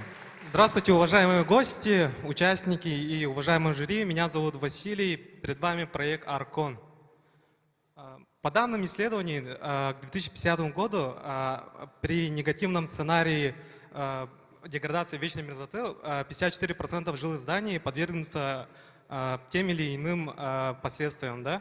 И расходы на смягчение составят 84 миллиарда долларов. Также за последние 30 лет более 300 зданий в Якутске подверглись повреждениям из-за таяния вечной мерзлоты, и это у нас распространяется на все города, которые расположены на вечно мерзлых грунтах. И все это можно избежать, если использовать необходимые инструменты при проектировании зданий и сооружений и оценке их технического состояния. И наша команда занимается именно таким продуктом. Это программный комплекс для инженерного анализа оснований фундаментов на вечно мерзлых грунтах. Наш продукт — это программный комплекс, состоящий из отдельных модулей, которые решают отдельные инженерные задачи, такие как, например, моделирование температуры грунта, расчет несущей способности свай, столбчатых фундаментов и напряженно-деформированного состояния железобетонных конструкций фундаментов. Наша команда сейчас реализовала программу Frostpile расчета несущей способности свай на вечно мерзлых грунтах. Она сертифицирована и сейчас используется активно всеми ведущими проектными организациями Республики Саха-Якутия, государственной экспертизой Республики Саха-Якутия, а также у нас есть уже клиенты из Республики Башкортостана, Забайкальского края и города Москвы. Первые продажи программы Frostpile составили свыше 1 миллиона рублей. И сейчас наша команда работает над модулями FrostHeat и Frostpile Stress, которые будут моделировать температуру многолетних мерзлых грунтов в трехмерном виде, а также рассчитывать напряженно-деформированное состояние железобетонных конструкций фундаментов. На рынке есть два типа геотехнических программ. Это, получается, программы, которые моделируют температуру многолетних мерзлых грунтов и механику оснований фундаментов. Наша же программа будет их совмещать и иметь более низкую стоимость и низкий порог входа. Рынок показан на данном слайде, получается, да, и оно обусловлено как бы большим спросом, да, на инвестиционные проекты в Арктике, а также расчетом из-за количества проектных организаций в членстве с РОНО-приз. Бизнес-модель является подписочной у нас, получается, и нашими конечными пользователями являются фрилансеры, научные институты, проектные организации, госэкспертиза и конструкторские бюро, а также подрядные организации, которые могут посчитать текущую несущую способность сваи оснований фундаментов. Наши планы — это выйти к 2025 году к выручке 82 миллиона рублей в год, а также к концу года вывести все модули на рынок. Наша команда состоит из аспирантов, специалистов и менеджеров и готова достигать свои цели. Спасибо за внимание. Аплодисменты. Мы благодарим компанию Аркон. И следующий гранд-финалист я приглашаю на площадку компания Сайберия. А я напоминаю, что у нас все строго и справедливо, ровно 5 минут. По готовности можете начинать.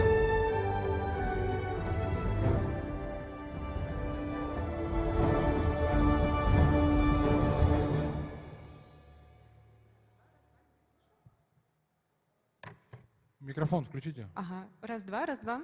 Добрый день, дорогие друзья. Меня зовут Валерия, и сегодня я представляю проект компании Сайберия. На сегодняшний день существует такая острая проблема, как проблема преждевременного выявления инсультов, головного инсультов, то есть различных острых нарушений мозгового кровообращения. Инсульт, по данным ВОЗ, является второй в мире причиной смертности. Инсульт сам по себе является очень коварным заболеванием, ввиду того, что его очень сложно определить на КТ-снимках. И помимо этого, от момента начала заболевания до момента достижения летального исхода у пациентов есть, как правило, от 4 до 8 часов. Что мы предлагаем? Компания Сайберия предлагает программный модуль для обработки исследований головного мозга. Для врача-рентгенолога это выглядит так. Он получает дополнительную серию, так называемый DECOM Secondary Capture, с разметкой патологических участков и формирует отчет о наличии патологии. Для ишемического инсульта это по классификации Aspects, для геморрагического инсульта это с объемом подсчета гематомы. На сегодняшний день мы обучили нашу модель на более чем 23 тысячах снимках. И также прошли предварительные клинико-технические испытания на базе хирургического центра имени Пирогова и достигли следующих показателей: 99% точности, 86% чувствительности и 99% специфичности, а также наш идеальная просто скорость обработки 15 секунд. Здесь вы можете увидеть главных игроков на рынке диагностических модулей, как в России, так и в мире. Проведя конкурентный анализ, мы выявили наши главные конкурентные преимущества. Это гибкая форма поставки, простота развертывания, высокая точность и производительность. И когда мы подразумеваем под гибкой формой поставки, мы имеем в виду две формы поставки. Локальную, где мы устанавливаем наш модуль на оборудование медицинской организации, то есть это происходит все внутри, и врач не меняет свою рутину. Он получает уже обработанный модулем снимок на рабочий стол. И также у нас есть облачное решение, где врач сам отправляет на наш модуль свое исследование, которое он хотел бы проверить. На сегодняшний день вот мы почитали рынок на основе различных данных, на основе статиста, также различных российских и международных исследованиях.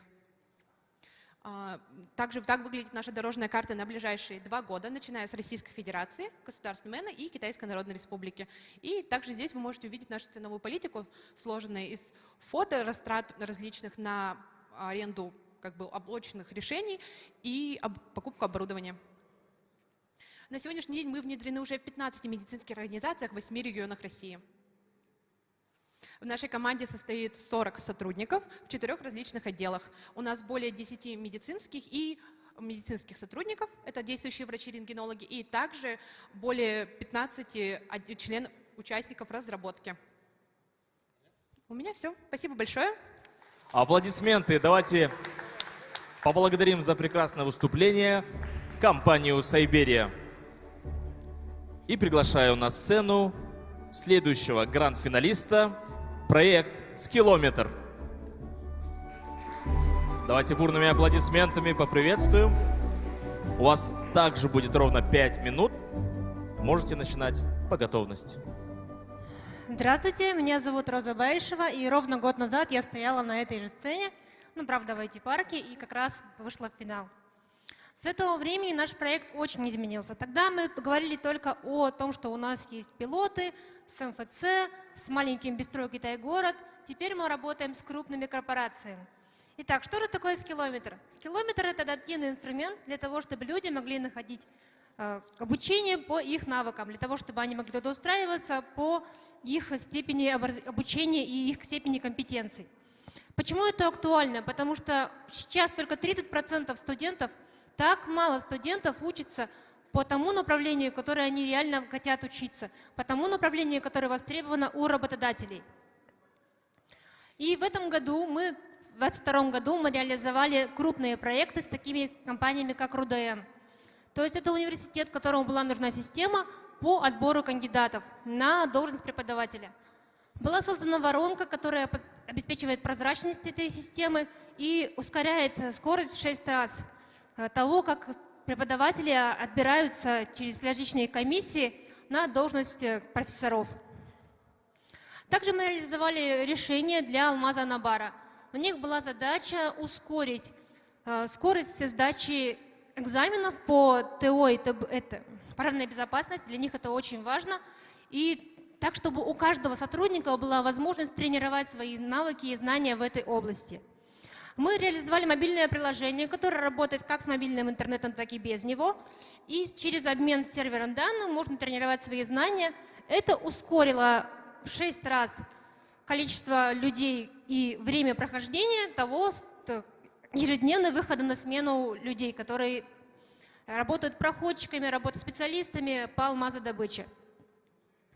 Также мы продолжаем развивать свой основной продукт. Это скиллометр. С помощью него люди могут находить работу и находить обучение по своим навыкам. И здесь мы добились того, что более 20 крупных онлайн-школ и 60 курсов теперь есть на платформе. Их можно покупать, выбирать, есть интеграция с Тинькофф. Это крупные онлайн-школы, и они помогают людям выбирать навыки, которые востребованы на рынке труда. Человек может развиваться как по своему направлению, так и его сменять. Мы работаем на очень конкурентном среде, и здесь делаем ставку на повышение мотивации пользователей, на повышение LTV, и используем самые современные технологии с использованием искусственного интеллекта. Мы прошли 2 пилота. В прошлом году, когда я про это рассказывала, мы только-только начинали эти пилоты. Сейчас мы уже подтвердили эффективность. 99,9% студентов сказали, что те рекомендации, которые им выстроил искусственный интеллект, они совпадают с их ожиданиями от их будущей профессии. Мы зарабатываем на корпоративном обучении, на подписках для онлайн-школ, на предоставлении подписки для пользователя. Будем зарабатывать с осени.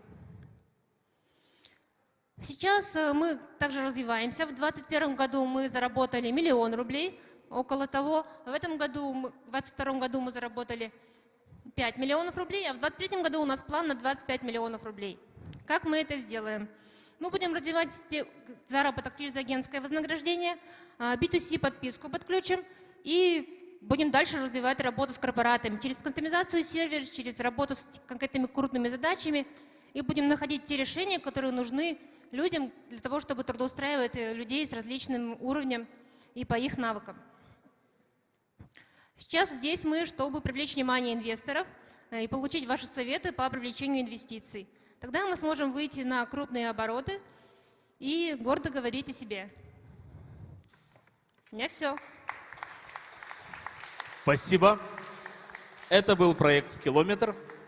И далее приглашаю, завершает выступление гранд-финалистов, проект анимационной студии «Тундра». Встречайте.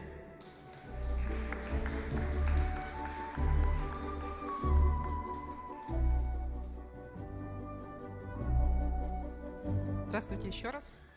Я представляю анимационную студию «Тундра».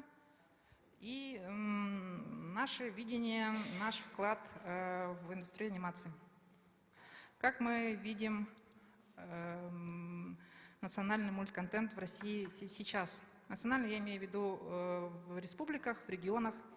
В основном это 2D, которого очень мало количественно, и иногда просто это перевод на национальный язык уже существующих каких-то больших франшиз.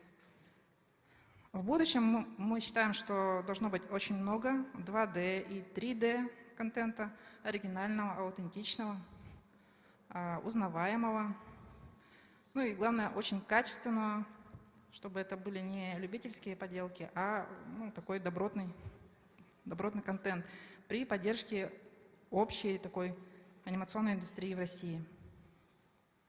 Вот, чтобы нам приблизить это будущее, мы создаем первый в Якутии суперкачественный 3D мультфильм, короткометражный, пока для начала, под названием «Бык холода». У нас есть оригинальные, хорошо продуманные персонажи, у нас есть классный такой национальный колорит, сеттинг, у нас основан на легенде о быке холода, это уникальная якутская легенда.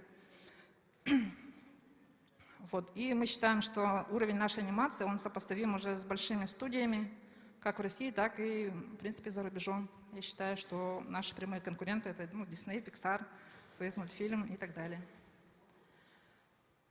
У нас есть вот такой вот ростер персонажей. Они будут у нас кочевать из мультфильма в мультфильм.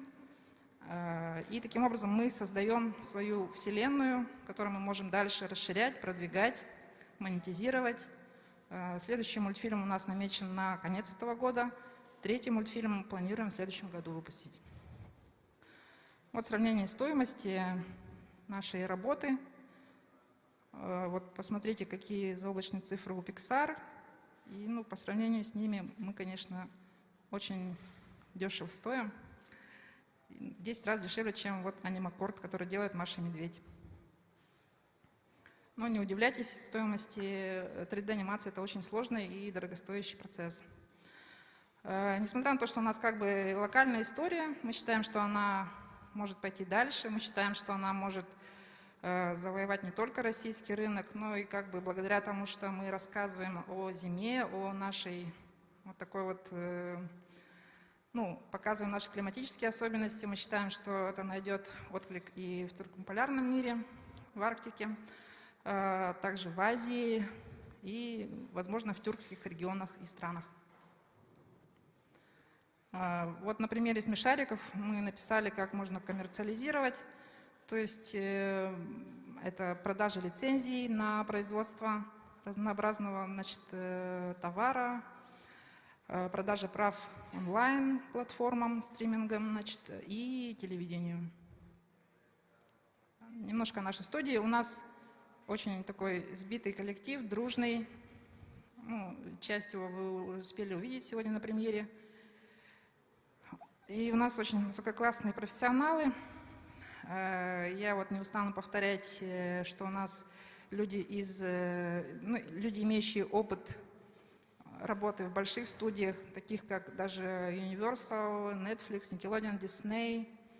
Вот у нас вот Александр Хлопков, режиссер, и Юлия Синельникова, как бы ко-сценарист. Они вот имеют опыт работы в Disney. Также в российских студиях «Паровоз», «Союзмультфильм» и так далее. Вот, то есть у нас есть команда, мы можем делать, мы уже доказали это. И вот как бы дело только за будущим. Спасибо. Аплодисменты. Мы еще раз благодарим за яркое выступление и за яркий проект нашего гранд-финалиста, проект «Тундра».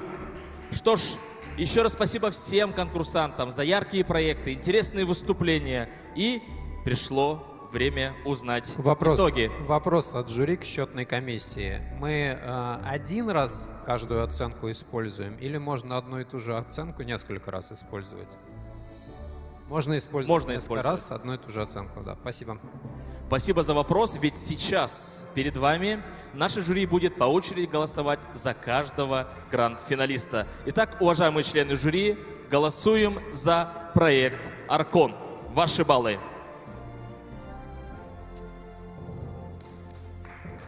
Уважаемые коллеги, переживаем. Фиксируем баллы оценки за проект «Аркон». Спасибо. Следующий проект, их оценки. Компания Сайберия. Фиксируем баллы и оценки. Спасибо. Следующий проект. Теперь голосуем за проект «Скиллометр». Уважаемые коллеги, просим зафиксировать. И, наконец, оценки за проект от анимационной студии «Тундра».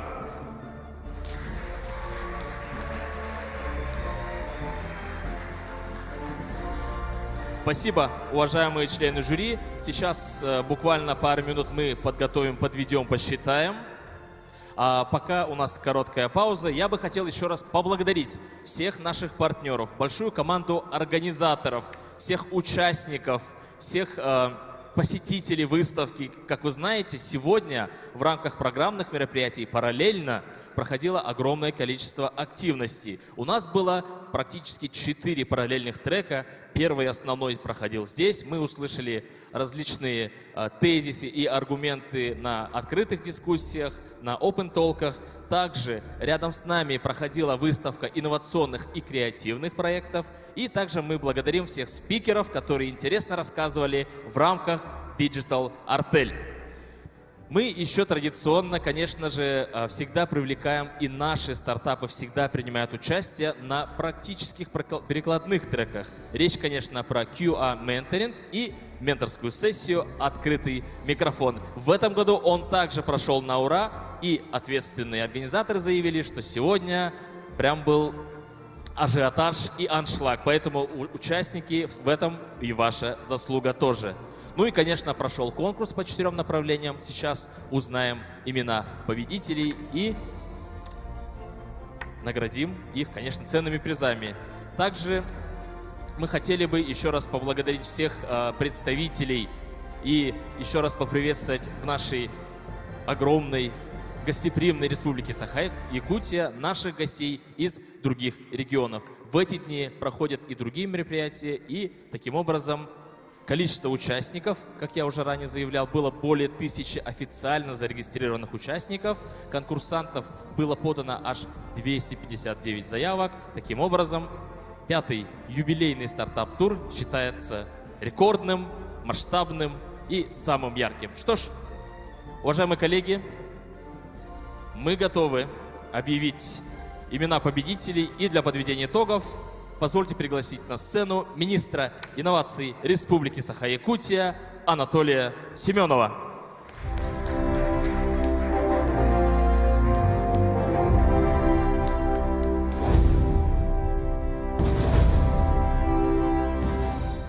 Уважаемые друзья, уважаемые коллеги из фонда Сколково, уважаемые участники, руководители предприятий, организаций, партнеры, мне очень приятно по нескольким причинам находиться здесь. Дело в том, что в далеком 2012 году был создан технопарк Якутия, которому уже больше 10 лет.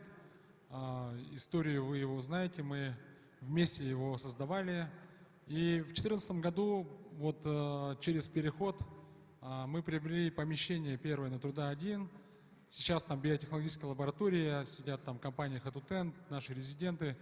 В свое время там даже, по-моему, сейчас выращивали рыбу. Это буквально вот через переход. И мы тогда мечтали, что вот стоит здание неработающее, которое почти мой ровесник, 76-го года рождения, которое, кстати, мало кто знает, что это здание, будучи, работая в студенческом отряде, строил министр иностранных дел Российской Федерации Лавров. Да, он строил это здание. То есть это историческое здание, и вот тогда была уже идея создать здесь место, ну, то есть превратить из пустующего здания, которое было когда-то построено, сделать место для развития, да, скажем так, развития молодежи, развития креативных индустрий, развития инноваций. И благодаря поддержке главы республики Арсения Сергеевича Николаева, который вот здесь утром был, поддержке Юрия Петровича Трутнева, Минвосток развития, нам удалось создать место, я считаю, что одно из лучших мест на Дальнем Востоке точно. Давайте поаплодируем это событие, это свершилось.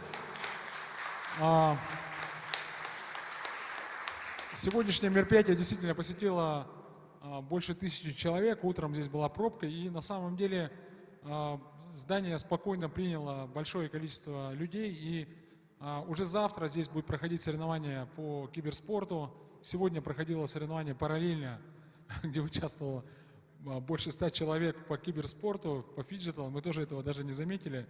То есть на самом деле появилось место, где мы можем постоянно проводить мероприятия, скажем так, поддерживать наши стартапы в области креативных индустрий, делать анимацию, фильмы, рекламу, дизайн, моду, ну, все, что мы любим. И мы, конечно, живем не в Калифорнии, у нас до сих пор в апреле вот прохладненько, да, заметили. Поэтому, конечно, нужны вот такие помещения для того, чтобы люди встречались, работали, ну и создавали что-то удивительное и то, что делает людей богатыми и счастливыми, да. Я очень рад этому моменту. Еще раз всем спасибо. Круто, что сегодня это случилось в День космонавтики. Да, да. И, конечно, переходя к наградам, на самом деле мы действительно с фондом Сколково дружим больше 10 лет. Это история давняя, действительно дружба. Мы всегда рады принимать здесь стартап-тур. И в этом году действительно такая интересная, скажем так, такое, ну, изменение направления, потому что Сколково больше были про науку и инновации, и вот в этом году добавили креативные индустрии. И, конечно, креативные индустрии ворвались, и мы сегодня видели, как сложно сравнивать креативные проекты с технологическими, но что сделать, это конкурс. Но все, кто вышли в финал, я надеюсь, что вы будете встречать аплодисментами, они все победители своих треков, ну и, конечно же, достойны того, чтобы вы их приветствовать, и они будут участвовать все в мае этого года в Сколково на Startup Village. Да, то есть. Итак, 4-е место, проект, который был поддержан фондом «Восход», который является одним из, я скажу, лучших проектов в медицине, именно в плане IT, это компания Сайберия. Аплодисменты. Компания Сайберия. Приглашаем на сцену. Аплодисменты, аплодисменты, аплодисменты. Гранд-финалист стартап Тур Якутск. Уважаемые победители, просим оставаться на сцене. Давайте третье место, бронза. Третье место на стартап-туре 23 года компания «Аркон». Поздравляем! Компания «Аркон» занимает 3-е место на 5-м юбилейном стартап-туре в городе Якутске.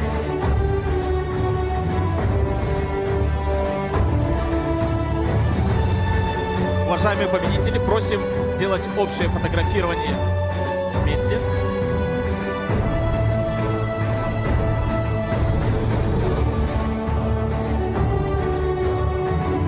Спасибо победителям, можете занять свои места.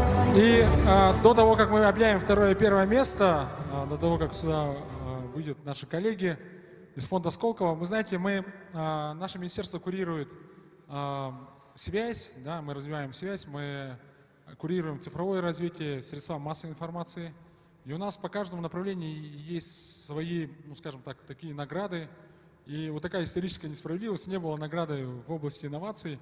И в прошлом году мы ее ввели, это отличник инноваций. Я хотел бы, пользуясь случаем, сегодня вот тем, что сегодня собралась правильные люди, правильная тусовка, идет прямой эфир в ВК. Я хотел бы вручить награды от Министерства инноваций «Отличник инноваций республики».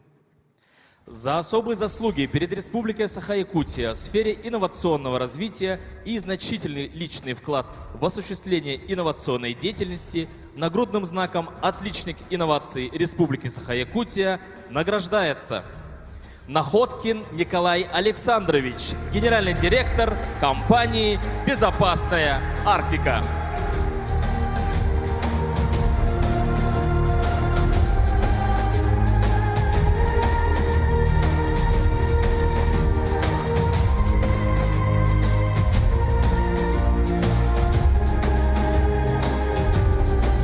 Нагрудным знаком «Отличник инноваций Республики Саха-Якутия» награждается старший вице-президент по инновациям фонда Сколково Каем Кирилл Владимирович.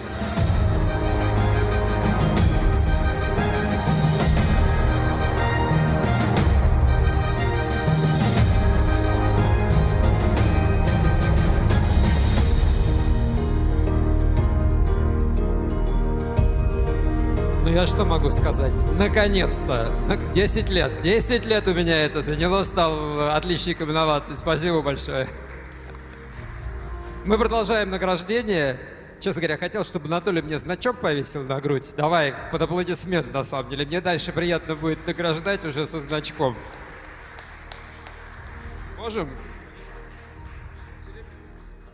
Серебряный, с бриллиантами, между прочим.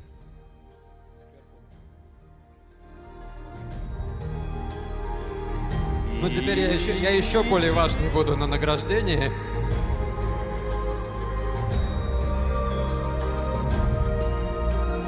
Класс. Давайте Спасибо. еще раз поприветствуем Супер. отличника инноваций Республики Саха-Якутия. Спасибо, ребят. Класс. Ну, у нас с вами второе место, я так понимаю. Ну что ж, борьба была жесткой, и второе место там на маленького пролезло. Итак, второе место компании Softways, продукт Омскилометр. Аплодисменты. Мы на самом деле, поздравляем. класс то, что вы в прошлом году занимали меньшее место, а в этом году продвинулись вверх. И я уверен, не сдавайтесь, в следующем году победите обязательно. Поздравляю вас. Это мое второе место. Должно быть в следующем году первое. Договорились? Больше продуктов. Я так думаю, что не уходим, да, пока? Розалия, Да, просим оставляем. остаться на сцене. Ну и барабанная дробь, ребят. Первое Давайте. место.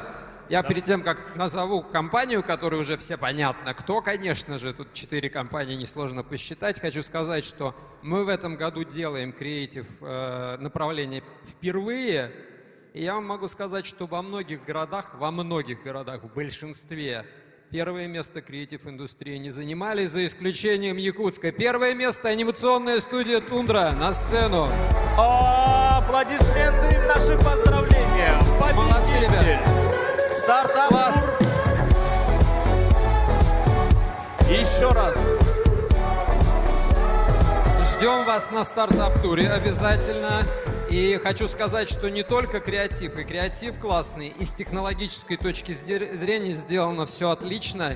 И, простите меня, в 10 раз дешевле, чем у ближайшего конкурента. Это супер просто. Молодцы.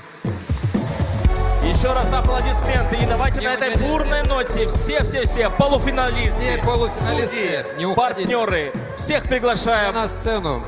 На нашу сцену для общего фотографирования. Уважаемые спикеры, уважаемые организаторы, участники, полуфиналисты, уважаемые судьи, давайте сделаем это яркое, красивое и памятное общее фото.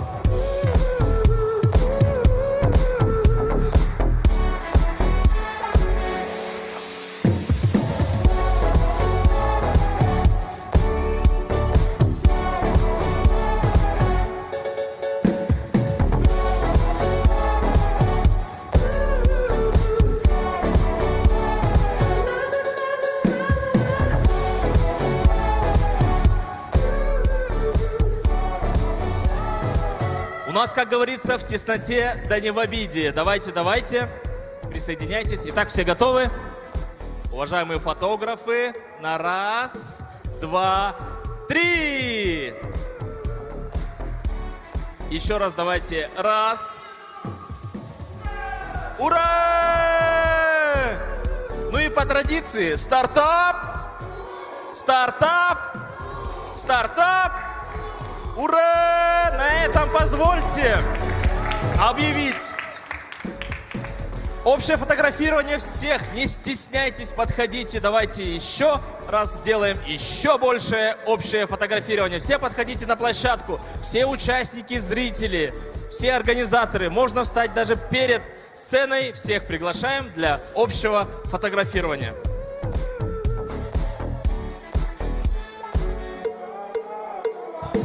Не стесняйтесь, просят, подойти. Можно даже, спереди можно встать. Организаторы, участники, подходите.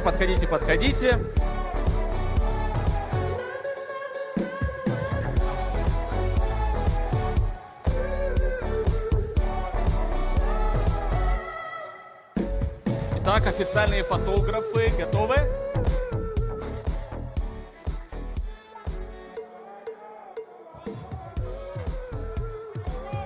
Айхал!